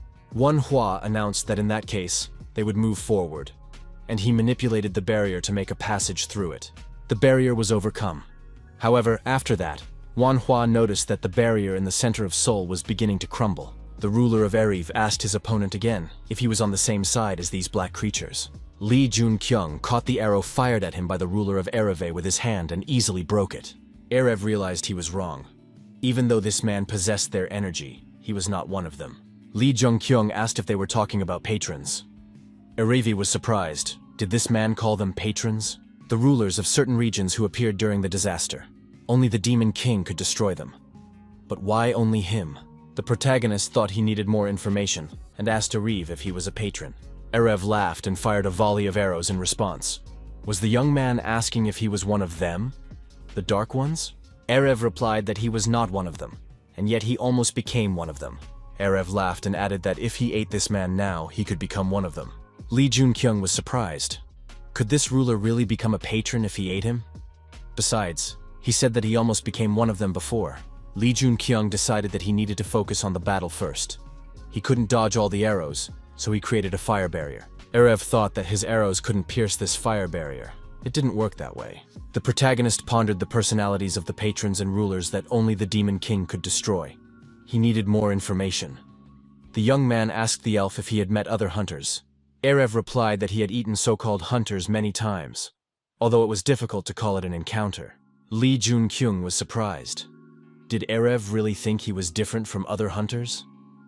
Erev replied that this young man was not like the ordinary warriors of this world. Armed monsters began to appear out of nowhere and also headed towards our hero. Erev acknowledged that this man held the same position as he did, the ruler of a powerful forest kingdom. The monsters behind him were growing in number. Lee Jun-kyung was surprised. Were there really so many warriors here now? Erev told the young man that he was also a king. Then Lee Jun-kyung gave him a name, Hell. At that moment, the skull on our hero's bracelet activated. Hell grew to incredible proportions and let out a loud cry. After a bloody battle, Rubiel was destroyed and lay in a pool of blood. In-chang emerged from the battle unscathed and thought that she had become much stronger. The girl thought, to have power means to be able to defend yourself with your own hands. The patron, the Prince Charming, looked at In-chang with a warm expression on his face. The girl looked ahead and thought that Lee Jun-kyung's battle had already begun. At that moment, Jeong In-chang was illuminated by a beam of light falling vertically from above. In-chang understood what was happening. It was Siegfried. All her wounds from the battle were healed. Thanks to this, the gap between her and Lee Jun-kyung should have narrowed significantly. She needed to help this guy immediately. The girl heard the sounds of battle and decided to hurry. As she got closer, In-chang was surprised. What was all this commotion? Monsters and ghosts were fighting each other. The battle was fierce. The girl had never seen anything like this before. In-chang thought it looked like hell on earth, a battle between elves and ghosts. But where was Lee Jun-kyung? What had happened to him? At that moment, the protagonist continued his confrontation with the ruler Eriv. The girl realized that she was still far from this guy and didn't even dare to intervene in the battle. Lee Jun-kyung thought that his opponent's attacks were becoming more powerful and faster. To win, he needed to put more fire into his spear. However, if he did so, the spear's demonic energy could consume him, as it had during his battle with Odin. A spear that had become demonic always sought to consume him. Erev thought again that his opponent was too slow. What is this guy thinking, standing here? Lee Jun-kyung was wounded by an arrow and forced to kneel. Erev laughed and said that now he could afford to absorb this hunter. Lee Jun-kyung wondered who would devour him, the demonic spear or the ruler who devoured people. However, there was no point in thinking about it anymore. The decision had been made. The demonic spear began to devour the young man. Erev was immediately attacked and wounded in the arm. He was surprised. What was this overwhelming, sinister force? How dare a human harm him again? The elf shouted that he would eat the hunter to the bone. But Lee Jun-kyung, thanks to his spear, continued to attack the ruler intensely. In Chang was surprised at how the ruler's sinister powers were manifesting. But she felt that if this continued, they might lose Lee Jun-kyung. The young man's gaze was now even more determined than during his solo battle with Odin. Lee Jun-kyung called on Hell for help. A heart-rending cry rang out, and the hero's appearance returned to normal. In Chang noted that his gaze had returned to normal. The protagonist thought that the ghost's loud cry had cleared his mind. Erev noted that his opponent had the form of a flame, but it was very cold. The ruler fired another shot from his bow. Lee Jun-kyung stopped the arrow with his gaze and the power of his mind, using cold flame. Erev was surprised. The blue flame blocked his arrow. What was going on here? The hero decided that there was still a chance to secure victory. He had to keep attacking. The blue flames reached the ruler. The elf was outraged. How dare this man do such a thing? How could he wound him? Erev noticed that his body had stopped healing. Was this the result of the blue flame's harmful effects? Erev said that this was extremely humiliating, and he could not forgive the young man. The ruler screamed loudly, and the scream did not stop for a long time. In Chang warned that the ruler's mana was increasing. He must be destroyed immediately, otherwise he would accumulate even more power. Lee Jun-kyung said that it was impossible to attack right now. If the accumulated mana exploded, the entire Incheon would be in danger. It was necessary to wait until he was at his weakest and then destroy him.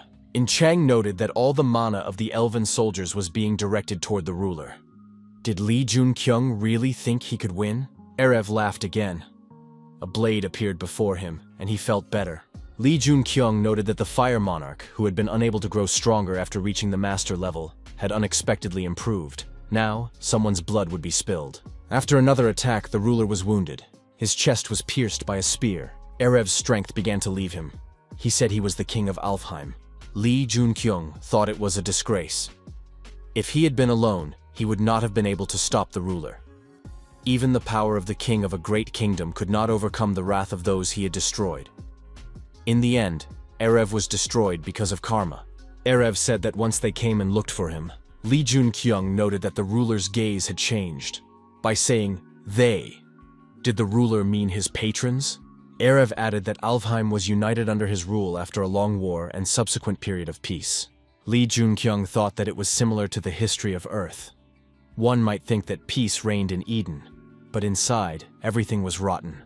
Erev said that they had come to a world suffering from excessive tranquility and were no different from saviors. They created a new enemy, a connection to other dimensions. Lee Jun-kyung asked what Erev meant by connection with other dimensions. The ruler did not answer. The protagonist realized that Erev was dead. The fallen angel demanded a sacrifice. Was the player ready to make it? The protagonist thought that this referred to the king of Alfheim. Lee Jun-kyung shouted loudly to the sky that they had to wait. The next moment, a ghost appeared before the young man. Hell. In Chang was frightened when she learned of the young man's connection to the ghost. Lee Jun-kyung was surprised. In Chang had just seen ghosts in battle, so why was she afraid now? This was his newly acquired servant. Lee Jun-kyung asked Hell if he had everything he needed, his body and strength. The ghost Hell approached Erev and said that the deed was done, the sacrifice had been made. The hero found himself holding the very blade that the ruler had reproduced. Lee Jun-kyung thought that this was the weapon that King Alfheim had used in his last attack, and that it needed to be placed in the inventory.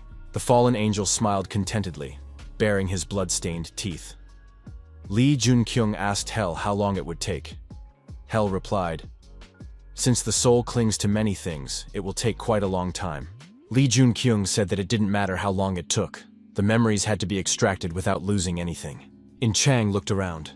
There was destruction all around, and the girl said her nerves were on edge. Lee Jun-kyung asked why she felt that way, since she had seen spirits during the battle. In Chang replied that the situation had been too tense at the time. Lee Jun-kyung thought that the demonic king and Erev probably knew about the real existence of the patrons. They just didn't write it down, or pretended not to know. It is highly likely that the hunters who fought against the rulers knew the secret of the patrons. Lee Jun-kyung suggested returning. Although they had not achieved complete victory, he was still worried. Upon their return, the young people were met by the bald guild leader. Lee Jun-kyung noticed that Song Gu-yeon looked unwell. The guild leader replied that the dark horse didn't look any better. The protagonist asked if they had defeated the ruler and received an affirmative answer. The protagonist stated that monsters would still appear and that they must not let their guard down. Song Gu-yeon noted that they would not be in such great danger now. Song Gu-yeon showed a glowing ball and said it was a message from outside. Lee Jun-kyung asked if it was good news. The guild leader reported that disaster had also begun in Seoul. Lee Jun-kyung thought that everything was happening too quickly. Song Gu-yeon said they needed to contact them in a quiet place. Lee Jun-kyung was surprised. What did he mean, Seoul was burning? He noted that there were many hunters protecting the city, and there were also the heroes of Asgard. But why was there so much destruction? Song Gu-yeon replied that Asgard's strongest hunters had disappeared. The guild leader added that the sudden riots, the influx of monsters, and the disappearance of the leadership left the remaining hunters trying to contain the situation. The news that Seoul was burning was related to this sudden situation. Lee Jun-kyung said that the hunters of Asgard are at least some consolation. Even without Asgard, the guilds of Korea are strong. As long as they are there, Seoul will not fall so easily. Song Gu-yeon added that there was more bad news for Incheon. All members of the White Tiger had disappeared. Incheon began to revive. The hunters gradually pushed back the monsters, and the concentration of magic in the air decreased. After the death of the ruler of Incheon, the city began to regain its vitality. People returned to their lives, and everyday life began to return to normal. Lee Jun-kyung asked if there was any news. Song Gu-yeon reported that communication with Seoul had been completely cut off. Thanks to this, it was sometimes possible to establish communication with other regions from Incheon. It was necessary to obtain as much information as possible. Lee Jun-kyung suggested that serious changes had begun throughout the country. Lee Jun-kyung thought that Incheon would now be able to return to stability even without them. They needed to move on. Where should they go? Jung In-chung entered the room and announced that she had returned. The protagonist asked about the state of the barrier. The girl replied that the barrier leading to Seoul was becoming stronger and stronger. It was now impossible to travel there. At the same time, the barriers leading to other places were weakening compared to their previous state. Lee Jun-kyung thought that it was becoming more difficult to break through the barrier. Although they could use Bifrost, they would lose their power and their only means of communication with the outside world. Lee Jun-kyung told the guild leader to find out the location of the White Tiger group by any means necessary.